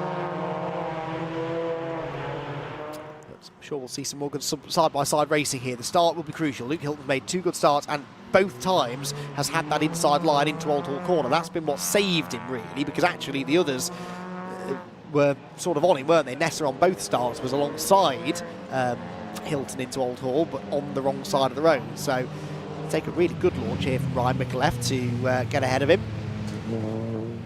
Let's see whether or not he can do that then. Cars lining up 2 by 2 on the Oulton Park grid. And Luke Hilton versus Ryan Micallef is going to be a sight to behold here, I think, into turn number 1. 7 minutes then, the restarted 6th round of the BRSCC Fiesta Junior Championship. Hilton on the left, white and yellow, white, black and green, number 71, Ryan Micallef, and then keep an eye to Dan Lewis, the black and orange car 3rd, the grey, white and pink of Sam Nessa in 4th position as well. Green flag waves at the back of the grid. 7 minutes of BRSCC Fiesta Junior action about to get back underway. And those red lights will go on. They go out pretty quickly. Away we go. And is it going to be Micallef? Is it going to be Hilton? It's going to be Hilton, I think, who's made clearly the better start this time around. So Hilton leads them down into Old Hall Corner. Immediately jinks over onto the racing line. Micallef goes with him, and Nessa does so too, completely ignoring the fact that he had Ben Mulryan to his left-hand side. And now Ben gets tagged sideways by Lucas Hayden. Off onto the grass he goes and crunch into the barriers. And Ben Mulryan is going to be well and truly miffed at all of that, because that was all a tad unnecessary, really. Through Cascades they go. Another car there with broken front bodywork. That's Ben Doughty in the number 28 car. It is Luke Hilton that leads, though. More mirror bashing going on now down the back straight. That's really dangerous to be making contact there. And that was Sam Nessa getting involved with the 33 of Maximilian Solarski, who has gained a number of places since the restart. So good restart for Solarski, who manages to force his way through into 4th position. Over hilltop they go again then, down towards the braking zone at Hislops, and it is number 32 Luke Hilton who leads. It is 71 Ryan Micallef second, and number 19 Dan Lewis, still the leading Mark 7 car, in 3rd place. Did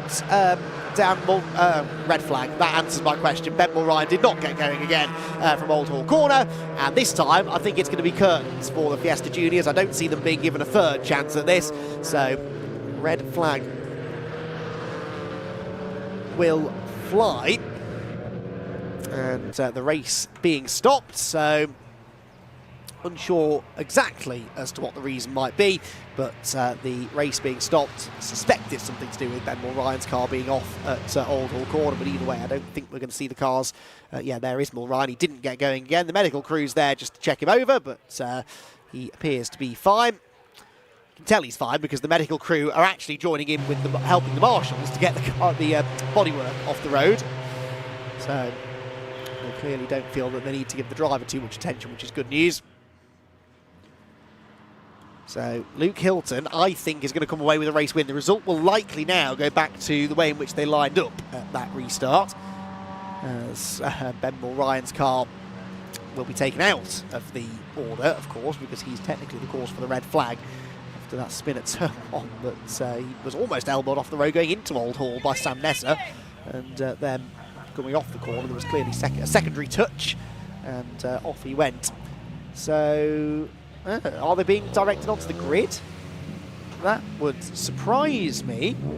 I hope they are, because I'd like to see another restart, but yeah, they are being taken back onto the grid. The timing screen shows the checkered flag, but it does this every time there's a red flag. It goes red, then checkered, and then they put back on the amount of time it's going to run over. But they're clearly being guided onto the grid in anticipation of another restart. So they obviously don't feel like it's going to take too long to get the car out of the way. It is only one car, it's not too badly damaged.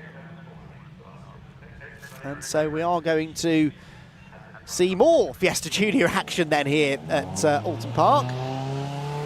There's now, yeah, they're still being directed onto the grid.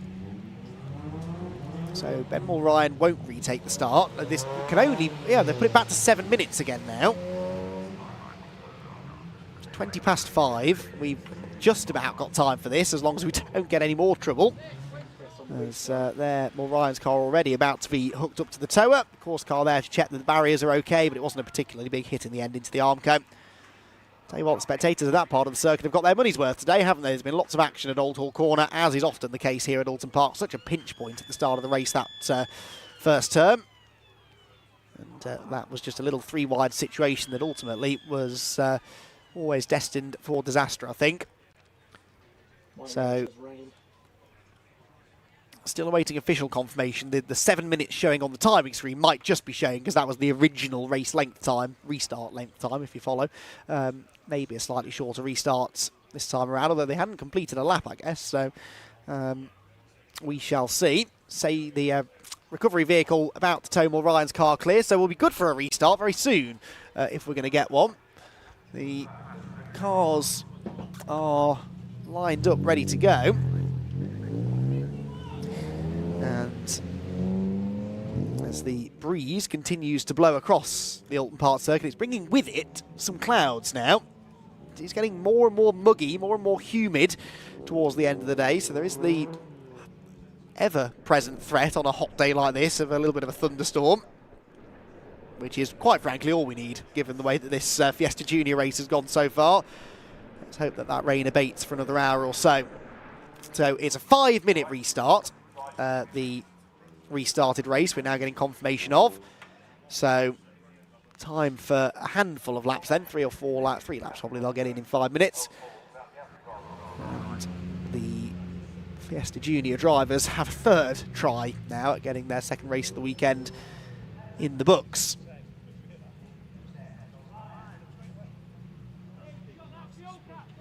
So they're going to line up, as I said, in the order in which they took the last restart, but minus the Ben Mulryan car. Now that's significant for the championship leader as well, of course, Ben Mulryan.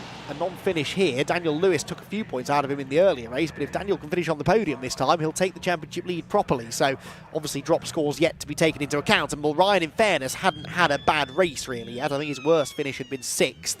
In fact, that might even be 5th, his worst finish of the year so far. So he's still in a good position, points-wise, but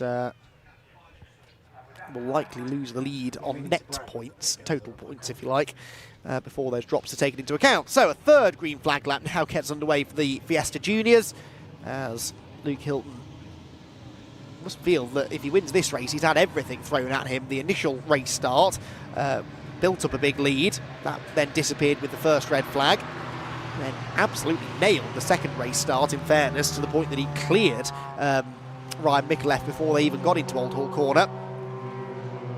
And then, once again, saw the red flags fly only moments later. So now he is really going to be feeling the pressure to do it again. Can he have 3 perfect starts? It's Micallef alongside him again. Micallef did not get a great getaway. We've seen some good starts from Dan Lewis, though, today. So Dan Lewis starting 3rd. Could be a threat for a top 2 position through the first corner. And then the 4th placed car will be Sam Nesser, who very nearly tangled with Mulryan going into Old Hall Corner, but we know Nesser's got his dander up after running in 2nd place for much of the early part of the race, only to fall backwards a little bit as he started to get roughed up as the race wore on. So once again, a fairly leisurely green flag lap here being undertaken by the field. Luke Hilton in no hurry to get racing back underway here at Oulton. Over hilltop he goes. Down towards the braking zone at his lots, which has been another action point all day long. Spectators, very popular spectator point down at the hilltop area. Get a brilliant view of most of the circuit from there. And it's always a well-supported circuit. A few people now, perhaps TCR races done, heading for some shady shelter. But it'd be great to see them out in force, supporting TCR, supporting the BRSCC. I hope they've enjoyed the day of racing that they have had. So Luke Hilton then, if he can win this race, will jump up nicely as well from where he started. Be his 3rd win of the year if he can do it. And again, once drop scores are taken into account, he's right back in there. But he has had 2 bad races. Had that non-start at Croft, and then had a really disappointing 12th place or so in the 2nd race at Snetterton. So he's not had it easy, and it means that if he were to have another bad race, then the drop score situation no longer looks quite as favourable. But if he can bring this one home, especially with the problems for Mulryan, It's going to bring him right back towards the top end of the championship table. But that is going to be a lot easier said than done. 5 minutes to withstand the pressure. And Mikulev, especially given the way that Hilton disappeared on the initial start of the race, I think Mikulev knows that he's got to get on with this. If he sees a chance on the opening couple of corners to go for it, I think Ryan's going to be tempted to make the move. It's then a case of how difficult Luke Hilton wants to make it for him, really, isn't it? Onto the grid they come again then. Take 3, surely the final attempt now at getting this Fiesta Junior race in. As we creep towards the end of the day. A 5-minute restart then for the juniors. They'll get 3 flying laps, I'd have thought, in that time. As long as we don't get any more safety cars, I would have thought at the first sign of a safety car, the red flag will fly again, and the race would be ended. But let's hope it doesn't come to that. Cars gridded up then, green flag waves at the back of the grid. Let's try this again. Luke Hilton on the front row of the grid alongside Ryan Mikulev. As we watch for the lights on the starting gantry, which go on now. They go out very quickly again. Off they go towards Old Hall Corner, and Luke Hilton tries once again to convert pole into the race lead, which he will. Terrible start by Mikulev this time. Nessa goes through, so will Dan Lewis. In fact, Mikulev's got a big problem. I think he's really struggling to get up to speed. There's a squeeze into Old Hall Corner.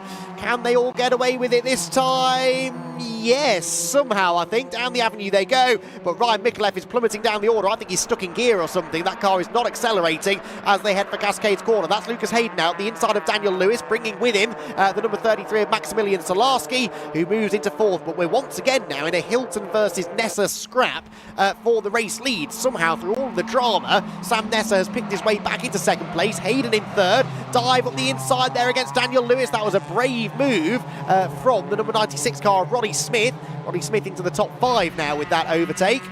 But all of this going on some way behind the leading 2, who head down into the braking zone at Hislop's. It's side by side almost for 3rd there as Lucas Hayden's got round the outside of him. Maximilian Solarski. Solarski just drove past him over the hill, but then outbrakes himself through the Hislop chicane. The race car consultant's driver tries to come back at him, but can't quite get alongside as they turn through Knickerbrook Corner.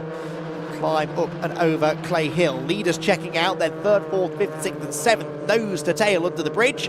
And can Maximilian Solarski hang on to that 3rd position? Solarski hasn't had a podium finish yet this season, so he's not going to want to give this one up without a real fight. Through Druids, helping him at the moment is the fact that Lucas Hayden's under all sorts of pressure from Ronnie Smith, who also, I'm fairly certain, hasn't had a podium yet this season. No, he has actually had a 3rd back at Snetterton. He's going for 4th now at the inside of Hayden at Lodge Corner. And then it's Daniel Lewis behind. Someone's out wide. That is Solarski. So that's going to delay his run over the hill. And they're all going to arrive at Old Hall Corner together, fighting for 3rd, aren't they? Solarski just about ahead, side by side behind him between Lewis on the inside and on the outside line, the number 96 machine of Ronnie Smith. And Smith will have to duck in behind the Mark 7 on this occasion. So down into Cascades they go. Maximilian Solarski in 3rd position, did have that 2nd place finish at Snetterton, I remembered correctly. So already had a podium, but a 2nd of the season would not be frowned upon, that's for sure. And he's starting to get away now from Lewis in 4th position, who's rather more preoccupied with what Ronnie Smith's doing behind him. Now there's a gap up the inside here into the hairpin. Daniel Lewis sees to that, moves to the inside to cover. And as long as he stops the car on the apex, which he does, he should come out of the hairpin still in front. Ryan Mikulev, by the way, is in the pit lane now, having limped round, I think, stuck in about 2nd or 3rd gear, based on the lack of acceleration at the start. And that's, well, a bit too much acceleration for Harry England, overshooting the island hairpin and dropping out of the back of the pack. And into Hislop's then, hopping over the curb for Ronnie Smith, as he 3-wheels his way through Hislop's into the right-hander at Knickerbrook. Avoid the tyre stack, don't run wide over the curb on the exit, get the best run possible up the steep Clay Hill, and try and build an attack now through Druids into Lodge Corner. There go the top 2, Hilton and Nessa. Oh, real sideways moment there for Solarski. The rear of that car looks like it's on casters as he turns into Druids Corner. We're going to get the last lap per board this time. So one more time around the 2.6 mile Oulton Park circuit. Can Solarski do this? Can he hang on, or can Dan Lewis get through? He's looking to the outside at Lodge. That didn't work though. Cuts back again on the exit. Tries to get the drive through the dip and over Dearly, which he will do because Solarski wasn't exactly neat and tidy out of Lodge. And does that now leave him vulnerable into Old Hall Corner? He thinks it might because he pulls to the inside to defend. Dan Lewis comes to his outside. Now surely he can't go right round the outside at Old Hall Corner. That is a low percentage move and Solarski knew it. He committed to the turn and manages to stay ahead. aborted overtake attempt by Dan Lewis means that Ronnie Smith now gets the better exit from Old Hall. Might think about sticking it up the inside into Cascades, but decides that that wasn't a sensible course of action. He's almost pushing, well, he is pushing him through Cascades. Bump drafting in Fiesta Juniors at Oulton Park, something you don't see all that much of. And Daniel Lewis really with a fight on his hands here to hang on to 4th place. He was officially 3rd at the line by by 19 thousandths of a second. 4th, I should say, at the line, but he has now dropped back behind Solarski once again. So across the line, over the hill they go, down towards Hislops, half a lap to go. And Luke Hilton and Sam Nessa looking like they're pretty static at the front of the field. Battle on at the back of that group, though, Lucas Hayden and Flame Auricola. This is about the best we've seen from Flame so far this season. As she looked around the outside there of Lucas Hayden, that's for 6th position they're battling. Means they become detached slightly from 3 cars ahead, who now make their way over Clay Hill for the final time of the day. There are the top 2. Such a assured drive this by Luke Hilton, but Solarski is under threat again as to the outside goes Daniel Lewis. Now he's going to have a go into Lodge, you can be absolutely certain of that. Is Solarski going to cover the inside, or does he trust that Lewis isn't going to make a big rash lunge? Here we go on the brakes. Well, actually, it might be Ronnie Smith who makes the lunge. He does, gets up the inside into the back of Lewis, who's tagged sideways, almost gets into the back of Solarski himself. Thankfully, crisis averted. Across the line goes Luke Hilton to win round 6 of the BRSCC Fiesta Junior Championship. Sam Nessa second, 3rd for Maximilian Solarski, and 4th, there's someone off at Lodge. Who is that off at Lodge? That is 85, isn't it? Oh, it's another one that's lost a wheel, we think. Number 85 out of the race then, and he's not going to make it to the flag. That's Jensen Mason, who had been running in about 13th place, I think, at the time. Another car losing a wheel then in the closing stages. There is the car. Yeah, minus left front wheel. Where the left front wheel went, I don't know. But out he will climb. And he's going to be a non-finisher then. That means that Harry England moves into 15th as the last of the cars home. But it is Hilton who wins the race. Sam Nessa 2nd, and Maximilian Solarski in a solid 3rd place. His 2nd podium finish of the season. Dan Lewis 4th, 5th then for Ronnie Smith, and the rest filing in behind. Well, let's take a look at how they did cross the line then. Hilton the winner from Sam Nessa in 2nd position. So Luke Hilton with his 2nd win of the season, and an important one for the championship as well. Sam Nessa and Solarski on the podium, with Dan Lewis the first mark 7 home in 4th ahead of Ronnie Smith. Then Lucas Hayden and Flame Auricola, with Wesley Swain in 8th, 9th James Pope, and 10th Jensen Bell. Billy Blockley was 11th ahead of George Foxlow, who was in the pit lane, remember, before one of the restarts. The red flags helping him rather, with Jasmine Shaw 13th and Jacob Hodgkiss in 14th place. Harry England, the last car on the lead lap at the end, still running. Jensen Mason will be a non-finisher, but may be classified ahead of Ryan Mikulev because he was a lap down, and Mason technically did complete 1 more lap than Ryan. But Ryan Mikulev then is going to be classified as a finisher, albeit at the back of the field. So, cars will make their way down into Parc Fermé very shortly, and we'll hear from the top 3, see what they make of what was an eventful race. A very long race, ended up taking about 30 minutes longer than it should have done that, but we got there in the end, and good work by the marshals to make sure the track got cleared each time quickly enough to allow us to have a race restart. And in the end, didn't matter what we threw at Luke Hilton, he was able to bring that one home victorious, and having negotiated 3 standing starts, all of which he absolutely nailed, he came home a race winner. So through into Parc Fermé they go, and the number 32 of Luke Hilton pulls up into the winner's spot. Sam Nessa 2nd. Sam has himself had a couple of podiums, I think. Obviously had the one earlier on today. He had one back at Snetterton too in the 2nd race. So some familiar faces now starting to regularly appear at the front of the pack. But it is a double victory for Luke Hilton here at Oulton Park, just as Ben Mulryan did last time out at Croft. Let's hear from him now with Richard. Mega day then for Luke Hilton, who shakes hands with Sam Nessa. Max Solarski busy having a quick chat with Daniel Lewis. Got there in the end. I've got to say, good call from race control there. Just calm things down after the the first incident, did the same again after the second incident, and we managed to get some racing. Far better for these racers to go away with a few racing laps under their belt. Let's get Luke Hilton. Now, Luke, what a day for you. Absolutely superb day. Pretty much faultless, I think, from where we're standing. Well, even though it was a hot one, still pushed on, tried my best. Again, my team has set me a great car. We were smart enough to figure out what temperature we need in the tyres to last the race and the duration of it. And to be honest, I'm pretty proud of what I've done today, and I'm very happy. Yeah, rightly so. What about that first safety car? 6.4 second lead. I think that must be frustrating for you. I know. I thought everyone was going to gain on me if we didn't do a revised grid, I think it was. And to be honest, pretty happy that I kept pole, and I'm just glad I'm going to come away with 2 P1s. And by the way, massive well done to Sam Nesser and the guys that got P2 and P3. They drove really well this weekend, and I think all the other drivers did as well. And yeah, it's been a great weekend. Luke, you're a complete gent. Well done. It's been a pleasure to meet you on the podium. Good to see you. Luke Hilton takes it. Second position, Sam Nesser. So we've got to try and find Sam now. Scott Woodwist from the BRSCC doing a fantastic job as ever. How he does everything, I do not know. He does all the social media. He's across all the platforms. He's across all the formulae. On top of that, he's busy sort of acting as a producer for us and getting people to come down and talk to us on the podium. Sam Nesser.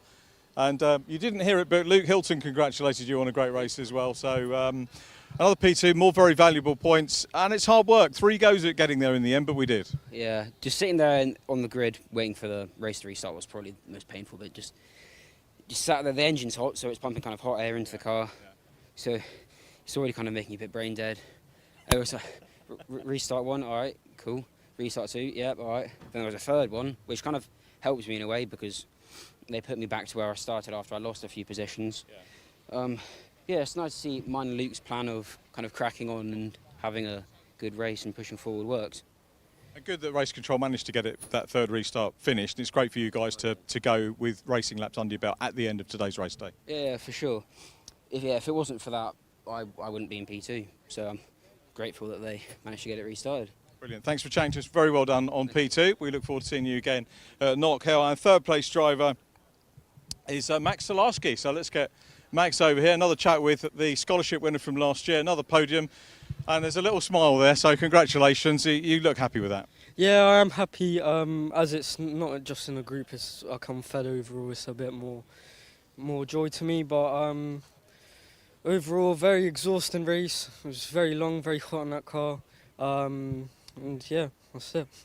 And with the brakes, I mean, difficult to get any momentum going, isn't it? People talk about race rhythm, but when it stops, you've got to regroup, recalibrate your thoughts, and then get going again and try and build that rhythm again. Yeah, it's pretty difficult, but you just, as a racing driver, it's just your natural instinct. Well, Max, well done. 2 podiums today. Good to see you. And we'll let you crack on with Knock Hill, which is the next round. Move on to our Mark 7 winner, and that's Daniel Lewis. So let's have a word with Daniel, who's just grabbing a quick drink. Well done, Daniel. Congratulations. Good to see you. Difficult race, isn't it, with the stop-starts? And how do you deal with that? I don't really. I just sit in the car and I get really hot, and it's so hard to sit in there with that heat. The cars get so hot. It's unbelievable. It's like sitting in a sauna. You can't test conditions, can you? You can't say, right, let's turn on the heat for a test day. You just got to take what's given you. I know, talking to some people in the JCW Minis, they said all they had pre-season was wet testing. And then they turn up for the first round and it's dry. So temperature's not something you can cope with. I guess what you can do is training. Do you do fitness training and stuff like that? Yeah, I go gym. I like to swim as well, which is beneficial. But yes, the track's temperature, it changes it so much. Like in the morning it's nice and cool and tyres stick a bit more, but towards the end, there's no grip at all. We've seen the Mark 6s come out on top today. It seems to be sort of alternating one to the other. Is Knock Hill going to see the Mark 7s back on the very top step of the podium? I hope so, but yeah, different tracks, different cars. Sometimes the Mark 6s are quicker, sometimes Mark 7s are quicker, but yeah, obviously Mark 6s came out on top today, so hopefully Knock Hill, I'll be on top as well. We look forward to seeing you there. Many congratulations. Safe travels back home and up to Scotland. And a couple of maiden podiums now on the Mark 7s. Always great, always history making. Flame Auricular, come over. Now, who'd have thought, met Flame on the, as you know, if you've been watching the stream and the inserts that we did on the Ginetta Scholarship last year. Flame, podium, you must be so happy. Yeah, I'm really delighted. I've worked hard all weekend and it's finally given us this result, so I'm really happy. Thank you to the team 2010 as well for really helping me with my car. Yeah. That's great. Was that above your expectation for the weekend? Yeah, well, coming into this first and second races, I was really aiming for a top 10, but P2 and Mark 7 class is just beyond what I was expecting. Yeah. And have you been to Knockhill yet? No, so next month that's going to be the first time. A new challenge, but I'm ready for it. Any time on the sim? You got somebody obviously seen it on video and stuff like that. Thoughts on that track and looking forward to it? Yeah, it's a mega track, I think, and all the way in Scotland. So let's make the points worth it, and I'll be practicing on my sim until then. Very good. Flame, congratulations. First of many podiums, I hope, for you. Well done. Thank you very much. And Wesley Slane, let's talk to Wesley. Another first podium. Great livery on the car as well. All these cars fantastically presented. Wesley, many congratulations. What does it feel like to be on the podium? It feels really good because it was sort of a bit out of the blue in a way. I wasn't really expecting it as I started like P19 on the grid, so I was really happy when I realised I was on the podium. When did you realise that? Was it after the flag? Did they just call you up, or did you actually do the maths in your head? I did the maths in my head on the in-lap. I was like, I was sort of shocked a bit at the start, but then I was just really happy after. So first podium for you, hopefully going to be the first of many. What's the story of your weekend? How did things start with testing yesterday? Good day's testing? Yeah, it was good to start with testing. We were just sort of learning the track and setup and stuff and getting a bit of coaching in, and then we had a really good practice this morning, and then not the best quali because we just didn't really get a clean lap together, but then both races have been really good, especially this one. Who's your coach, by the way? Well, in my team, I've got lots of people in my team who help, like data and stuff, such as like Josh Cook and stuff, who are really helpful. And then I had the art instructor, Jade.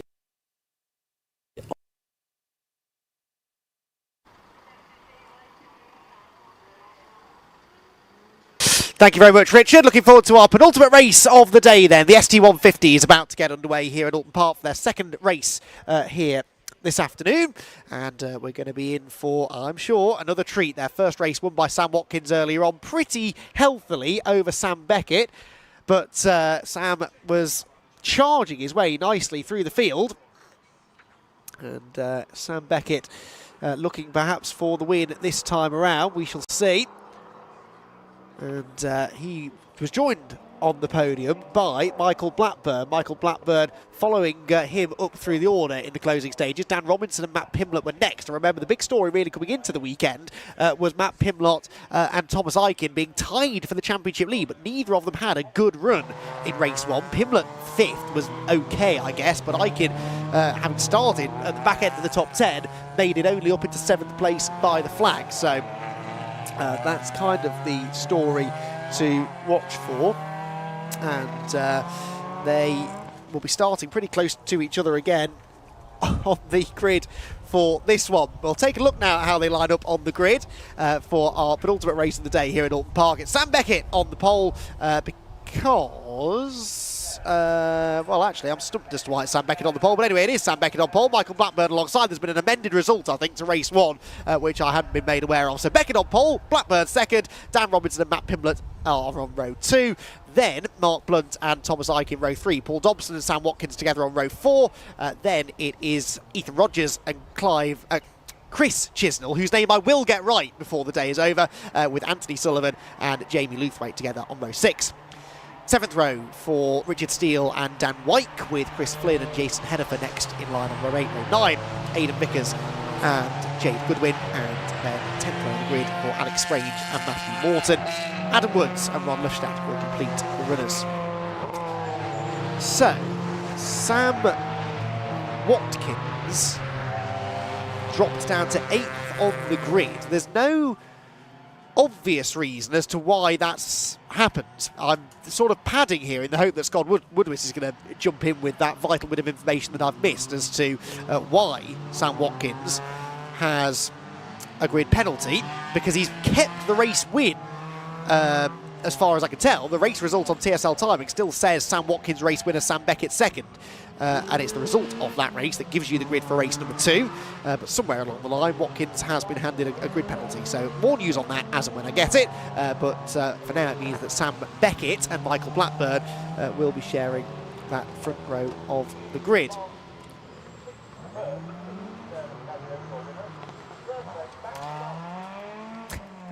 And as the cars line up on the grid in a slightly different order to what we expected, we should be in for a really interesting race now, because Watkins clearly had the pace of the field in race 1, but he's now got to try and dig his way through from 8th on the grid, the outside of row number 4. Or is he even there on row 4? He should be alongside Paul Dobson's silver number 13 car, which, to be fair, I also can't see. So I think there's a bit of someone missing from near the front. So we've got Beckett and Blackburn are there. Dan Robinson is there, so is Matt Pimblett. Mark Blunt, number 3, I can see, so too Thomas Eichen, number 31.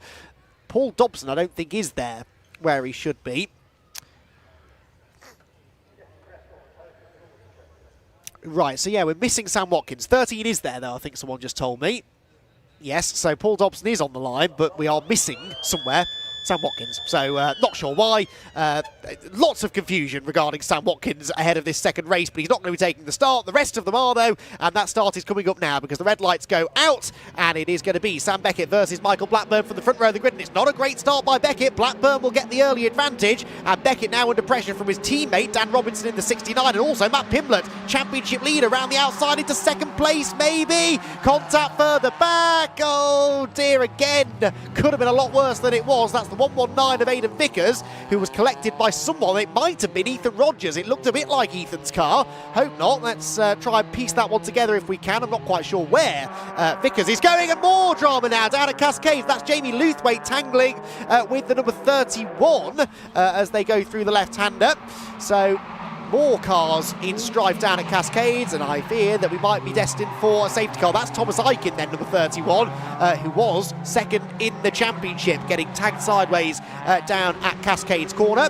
Over Hilltop they go, and down towards the braking zone at Hislop. So it is Blackburn who leads the way. Second place is Beckett, third place for Matt Pimblett. There is Jamie Luthwaite pulling to the side of the road down the Lakeside Straight, and is that going to be deemed a safe or a dangerous position? We shall have to wait for official notification from race control. As there is, yes, that's number 31. So number 31, Thomas Eichen, involved in that contact down at Cascades, and the 10 Sport driver is going to have to limp home to the pit lane, I think. The right front looks a bit low on pressure, but they do start them on low pressures, I suppose, don't they? That's Vickers somewhere. Oh, he's gone backwards into the pit lane entrance, I think, hasn't he? Yeah, so he is technically tucked behind the barriers. So that is a fairly safe position, if an unorthodox way of getting yourself out of the way. Anyway, Michael Blackburn leads the race. Second is Sam Beckett. Third, Matt Pimblett. Fourth, Paul Dobson, who really was robbed of a race win earlier on with, I suspect, a gearbox problem coming out of the final corner. And then you've got Robinson in the top 5 as well. Over the elite they go. No sign of a safety car, no sign of a red flag, and no sign of any let-up in the action at the front of the field either. Pimblett to the outside of Beckett now for second position. The long way round Old Hall Corner. There are no yellow flags at that part of the circuit because we've seen the car get out of the way under its own steam. And so they can continue racing side by side for now. There may be yellows, though, on the exit of Cascades, I would suspect, for Jamie Luthwaite's stricken car. Blackburn leads them down the hill and is very slow at the apex. Beckett gets a better run, but do we have yellows? Yes, we do. Double wave yellow flags down the Lakeside Straight, but not likely at the hairpin. No, it's green flags at the hairpin, so you can now attack if you want to, and that's exactly what Paul Dobson's trying to do to the outside of Matt Pimblett. Ducks back in line, though, as they turn their way through the slow, tight right-hand hairpin, and they clamber their way back up over the hill. Michael Blackburn, many times a race winner in the XR Challenge. Sam Beckett behind him, who, to my knowledge, didn't race in the XR Challenge. If he did, he didn't do many years of it. Certainly better known for racing the STs as they started to get brought into that series. And Sam Beckett now looking for a race victory if he can get it. Beckett has yet to win a race this year. Started his season off with a non-finish in the first race at Snetterton. Things have slowly started to improve, but podium finishes and race wins have proven tricky to get. And when you get the opportunity to get one, you've really got to try and grab it with both hands. Through Druids they go then. 4 cars for the lead, really. Blackburn, Beckett, Pimblett, Dobson. If Dobson's got the car sorted after his dramas earlier on, he really should be a real threat for the win. He was rapid in that earlier race, charging through from about 6th on the grid to 2nd by the end of lap 1, and then was in the lead fight for the majority of the race. There, Ethan Rogers peaks to the inside at Lodge Corner. That was Mark Blunt, was it, that he was trying to find a way alongside? Didn't manage to do it on that occasion, though. So down into Old Hall Corner, rear of the cars snap out sideways as they turn into the corner. It's the best way to get these cars rotated through the turns. Dobson there drifting a bit wide, but is that a good exit from Pimblett? Yes, it is. He's up alongside Sam Beckett on the outside line down into Cascades corner. Beckett on the inside should hang on though. Pretty easy corner to defend at, really, as long as you don't overshoot on the exit. Even then, you've got the inside line for the Island hairpin anyway, which is where you want to be if you're defending a position. Yellow flags in now on the Lakeside straight, as Thomas Aiken is heading down the pit lane, I think into the paddock. Dobson to the outside now of Pimblett at the hairpin. And that's a strange place for Dobson to try and make the move. He's done enough laps around Oulton Park to know that that's never that likely to work, which it didn't, so he sits back in behind the 24 car, as we do now have, well, probably more than 5, really 7 cars in this lead group, because Michael Blackburn, I don't think, is the fastest car on the track right now, but he's defending well. He's using his many, many years of Oulton Park experience to good effect, and keeping Sam Beckett at arm's length for now. As they climb back up over the hill again, Beckett will look for a good exit through Druids, trying to slip up the inside, maybe into Lodge corner. Blackburn pitches the car in. Blackburn also looking for his first podium, actually, of the season so far. Well, actually, no, had that podium earlier on, didn't he? 3rd place, looking for his first race win. As behind, Ethan Rogers is up the inside of Mark Blunt, and this time I think might be able to make the move. That is for 6th position. Slip through on the inside line, so Ethan Rogers then, in the end, gets past Mark relatively easily. Now needs to try and set off after the cars ahead.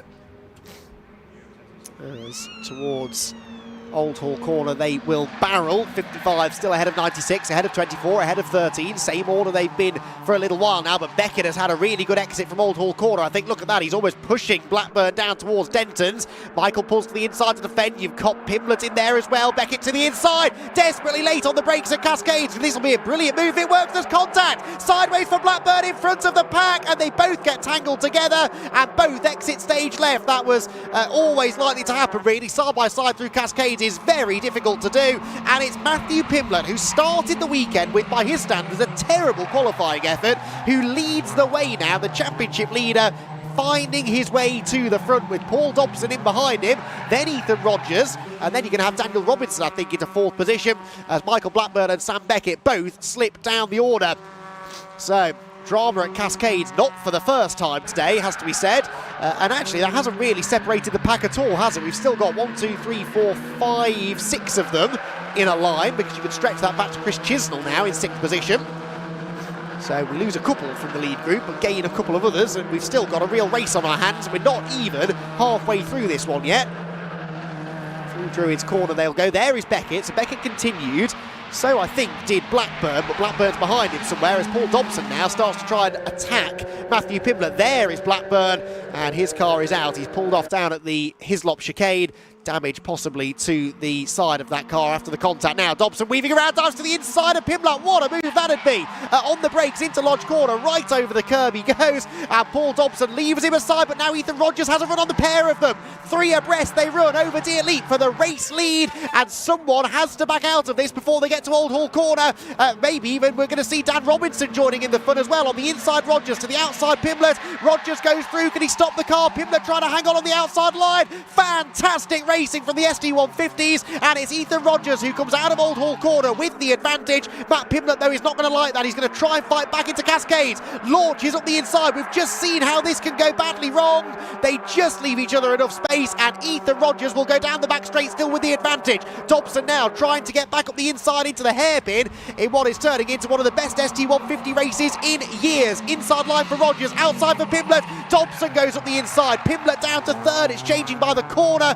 Terrific racing amongst this leading group, and it is somehow Ethan Rogers from 9th on the grid who leads over Hilltop with just under 7 minutes of the race to go. Down towards Hislop chicane they will go. Rogers then with the advantage. Dobson has not given up his hopes of getting a race victory though. And well, this has been, I'll tell you what, the spectators who stayed till the end of the day have been treated to a fantastic race here from the Vinyl Detail Fiesta ST150 Championship. We've still got a Civic Cup race to come after this as well, if we can all contain ourselves. This has been a truly remarkable race so far, and Dobson still can't find his way into the lead of the race, can he? He led officially at the line by 26 thousandths of a second, but wasn't ahead for long. back of the car skating around behind him as they turn through Druid's corner and head underneath the Paul Warwick Bridge towards Lodge once again. 5 laps about to be completed, and is Ethan Rogers now just starting to pull away from the chasing pack? Not quite. More half a second or so, but that's not a massive lead, is it? Although in the way this race has been going, it's a reasonably healthy margin, I suppose. Chris Chisnell, I think, had been overtaken by Sam Beckett there, had he as well. No, Beckett's still in 7th place. 7 cars still really in this leading group. As one of them, Mark Blunt, I think that was, dips a wheel on the grass, turning into Old Hall Corner. Back out along the avenue they go again. So, deep breath, everyone. 5.5 minutes still to go. Can Ethan Rogers now hang on to claim his third victory of the season? Sorry, won the first 2 races at Snetterton. A non-finish and then a disqualification at Silverstone, really now putting his championship on the rocks, because you cannot use a disqualification as a dropped score. So that DQ at Silverstone is going to be difficult to bounce back from. Came into the weekend 9th in the points, did Ethan. We know that when he's at the front, he's got the pace to stay there, and that's what he's got to try and do now. Rogers, though, being hunted down by Paul Dobson, who I think has just caught his breath, taken a step back from the situation, reassessed, got back into the rhythm, and is starting to close in again. Someone very much not in the rhythm is the number 26 of Dan White. He's gone straight on down at the Island hairpin. So negotiates the plastic bollards, gets back out onto the road, albeit likely at the back of the field. Race leaders at Druids for the 6th time. Rogers and Dobson now very much distancing themselves from Pimblett and Robinson, who are having a private battle for 3rd, and then 3 of them fighting over 5th position. That's Blunt, Chisnell and Beckett, who is struggling a little bit, maybe with a slightly wounded car, to regain the positions he lost a number of laps ago. The inside, though, goes Beckett, nicely done, and Sam Beckett takes over 6th position from Chris Chisnell. Across the line, nose to tail between the leaders, because Dobson just set the fastest lap of the race. So Paul Dobson reeling in Ethan Rogers. This race has another twist in the story, I think. Nose to tail, they run down into Cascades, and Dobson launches up the inside. That was so late on the brakes, and I think he's going to make it work as he leans on Ethan Rogers slightly on the exit, but now they'll turn right at the Island hairpin, and Rogers will surely prevail in this situation. Dobson got alongside, but could not quite complete the manoeuvre. You've got to be really late on the brakes to go the long way round here. Maybe try and cut back and get the switch back, which could be on, because Rogers outbrakes himself slightly, runs wide on the exit, and now Dobson does have the advantage. Superior traction off the corner, the superior line into his lops, and the number 13 car, I think, is going to go through to the lead of the race here. Down the hill they will go. Paul Dobson, yes, I think he's got the job done. Rogers comes back at him on the outside, but ultimately has to drop back in behind the number 13. So Dobson to the lead now. About the 4th or 5th different race leader we've had in the 13 minutes of racing, 12 minutes of racing we've done so far. Dobson with the advantage over Clay Hill. Ethan Rogers now can sit behind, get a bit of a benefit from the slipstream, learn maybe where Paul Dobson is better than him, and try to negotiate a way through himself. He's going to do it. He has to get a move on. There will be only 2 laps to go at the end of this one. He doesn't want to let Dobson get into that rhythm too much and really distance himself at the front. In fact, well, that's already happening, isn't it? Dobson got away from Rogers a lot through Druid. Rogers maybe had a bad gear change on the exit, because he seemed to come off the corner well enough, but then suddenly dropped back a few car lengths there. So Paul Dobson leads them across the line. Now maybe a first victory of the season. Oh, there's a problem. There's a problem for Ethan Rogers. Ethan Rogers is slowing. Through goes Pimblett. Round the outside tries to go Daniel Robinson on the dirty side of the road at Old Hall Corner, though. That was never going to work. So Ethan Rogers for now hangs on to 3rd, but there's a definite problem with car number 11. It's down on pace, it's down on power, and he's simply leaving the door open now for Dan Robinson down at Cascade. So that's a real shame, and that explains why he suddenly dropped away from Paul Dobson then. So, oh, now Pimblett's slowing. Now Matthew Pimblett's slowing. So Pimblett had just got into 2nd, and now he's got a problem as well. This is the race no one wants to finish 2nd in. Dobson leading now from Robinson. Ethan Rogers is back on the podium, despite the fact this car's clearly got some sort of an issue. And then it will be Mark Blunt, I think, in behind him. Then Beckett. No, Beckett's ahead of Blunt now, so Sam Beckett could be on for a podium still here, despite that tangle he had with Michael Blackburn earlier on in the race. What is going on? There's something in the water today at Oulton Park, isn't there? We've had some really bizarre goings-on this afternoon, and the ST150 is not wanting to be left out of that. They've provided a few of their own. Sam Beckett now goes grass tracking at Knickerbrook and drops back away from Ethan Rogers, whose car perhaps seems to have picked up pace again now. Paul Dobson sort of serenely carrying on his way now. He's probably going to win this race by a decent margin, which won't do the race justice at all. Sam Beckett to the inside of Rogers, who I think has decided he's going to try and fight on here. He's only got one more lap to do at the end of this, and the way he's going, he could still end up on the podium. He's a little bit down on straight line speed, but as long as he keeps defending in the right places, Sam Beckett isn't going to be able to drive straight past him. He's trying to drive around the outside of him at Lodge Corner, and actually might succeed in doing so. That's a really classy bit of driving, that, from Beckett, and in fairness from Rogers to leave in the space. And as they come over Deer Leap, I'm sure Rogers isn't going to have the performance in a straight line to challenge, although he's hanging with him for now, just in the last phase of the start-finish straight there. He drops back in behind, and so Sam Beckett moves through into third position now. So down the avenue they go. He's coming back at Beckett. This is truly bizarre. Ethan Rogers coming back at Sam Beckett now. There must be some sort of intermittent problem then for Ethan Rogers. It's not an overall lack of power. It's something that's coming and going, and now it loses power again on acceleration from Cascades. And so Mark Blunt gets up alongside him, having almost run into the back of him. Not Mark Blunt, sorry, that is Chris Chisnell who's got past Mark Blunt, but Blunt's going to get back up the inside of him now because Rogers' car's fired back up again, and Mark Blunt might gain 2 places. Mark Blunt will gain 2 places because way wide goes Ethan Rogers, and Chisnell he'd already dispatched with in the braking zone anyway, so put Mark Blunt now into 4th position. Down the hill they come for the final time, into Hislops, and Ethan Rogers then now having to admit defeat, I think, but valiantly tried to hold on for a podium there. The car really now just not picking up, is it? A fuel pickup problem, maybe? It's under acceleration from the corners, isn't it, where it's really slowing, and now he's got no power at all, hardly. Picks up again, though, on the exit of the turn, having lost places to Anthony Sullivan and Jason Hennifer on that occasion. So, Paul Dobson's going to win the race, and he's going to win it by a few seconds, but my word, did he have to fight for that one. A brilliant move he made down at Cascades to get past Ethan Rogers, to my knowledge, before Ethan was really starting to run into this mechanical drama, whatever it was. So as they... Oh, a car in the barriers, that's number 12 at the exit of Knickerbrook. That's not a place to go off. Number 12... is Matthew Morton as the checkered flag goes out for number 13, and that's Paul Dobson. Paul Dobson wins for the first time in the ST150 Championship. The Vinyl Detail ST150s have put on a show this afternoon. Dan Robinson second, Sam Beckett third, Mark Blunt fourth, Chris Chisnell in fifth ahead of Anthony Sullivan, then Matt Pimblett, Jason Hennifer. Never did get to the bottom of what happened to Pimblett there. He dropped right back on the final lap, didn't he? Slowed going out of Cascades corner. Hennifer 8th, Rogers 9th after his dramas, and Richard Steele completes the top 10. So what a topsy-turvy race that was. Didn't know where to look, what was going to happen next.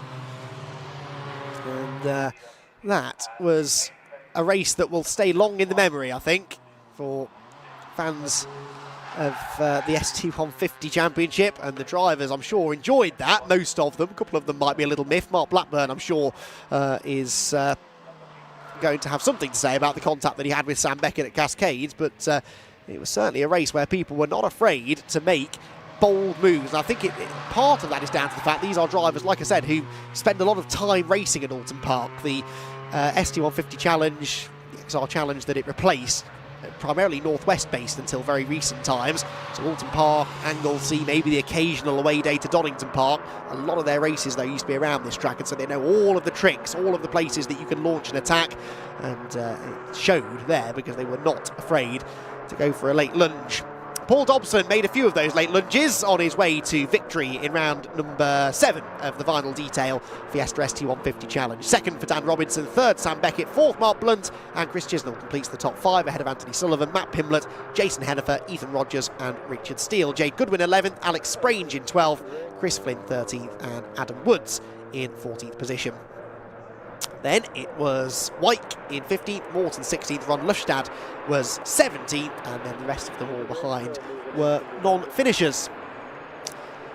So, one more race to go. Again, it is a Milltek Sport Civic Cup race, so if you want to watch that, head over to the Civic Cup social media pages, where build-up is underway now for that race, but stick around for a minute or two, because we want to see exactly what that meant to Paul Dobson to claim a race victory. That was a truly fantastic result, a brilliant performance, a real fighting drive that he had to make there in order to come out on top.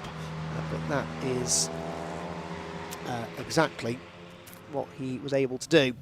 So into Parc Fermé they go then. Paul Dobson, the winner, Daniel Robinson second, and Sam Beckett in third. Momentarily they will be catching up with Richard John Neal, two teammates on the podium as well, which is nice to see. Sam Beckett, and how Sam Beckett ended up back on the podium in that race, I have no idea. He was 9th, I think, at one point after the contact with Blackburn, and somehow managed to piece his way through the ensuing carnage to get into third place. That was just one of those races, I think, where he was in the right place at the right time for the second half of it at least. And we'll be very, very pleased with the result that he was able to net. So, Paul Dobson, the winner, and he, along with fellow podium finishers Daniel Robinson and Sam Beckett, are down in Parc Fermé now, ready to catch up, as always, with Richard John Neal. What a race to wrap up our Fiesta coverage. Paul Dobson takes the win. Let's get Paul in, already out of the car. You're quicker than the youngsters getting out of the car. I think the hand down was a bit low. Anyway, first of all, congratulations on that race win, but I want to go back to race one, because what was it, 6th to 1st in race one? Yeah, 6th to 1st, and then ended up finishing 8th because the gear selector came off. Right. But just managed to finish, but yeah, it was. I knew we had the pace today. I just hoped I could do the same in the second race. That was a fantastic race to watch. Best race of the day for you guys as well. Really, thank you very much. Yeah, fantastic. Really enjoyed it. Really close. It was a bit of a get together at Cascades, and I just managed to get around the outside of it, and then managed to get into second, and it was just a matter of keeping going then. But yeah, it was good. It's good. On it up on the car, is that just to cool it down? Yeah. I've been revving the nuts off it, so it's. I thought I better give it a bit of a cool down. So what was the story from qualifying? Because obviously a little bit further back, and you had the race pace or the starting pace certainly to make those moves up through. Was that just driver being fired up, or? Yeah. We didn't really get that many laps of qualifying. He got red flagged, and then we only got a couple of laps near the end to do a fast lap. So didn't really get up to pace in qualifying. Just managed to get it done in the race. Yeah. Paul, well done. I'm getting the hurry on from the stream director, but congratulations on today. Fine racing for entertaining us. And Daniel Robinson in second position. Dan, I think we met at Anglesey, didn't we, last year? Congratulations, and you're making a podium habit, which is a lovely habit to have. That was a very entertaining race, but tell us about it from your point of view. Dramatic. I was just trying to stay out of trouble, and it sort of fell for me in places. A lot of cars in front of me fell off or tangled. It just went my way, and I was there to pick up the pieces. So, I mean, we'll take it. It's just one position off, isn't it? All part of the apprenticeship. Yeah. All part of the training. Daniel, many congratulations. Lovely to see you again. Congratulations on the podium. And very quickly, our third and final podium, Sam Beckett. Well done, Sam. Third interview of the day. So it's a rotten day for you, being interviewed by me 3 times. But a podium. Who would have thought that in the move that you had with Michael? Disappointing that Michael went off. We'd love to have seen you guys racing to the flag. Yeah, I mean, usually when me and Michael race, it's hard but fair. I see it as there was a sort of gap, but we'll have a look afterwards. You know, you don't know what's going on when you're in the car, like, to a sense, you know what I mean? You don't know whether it is your fault, not your fault, whatever.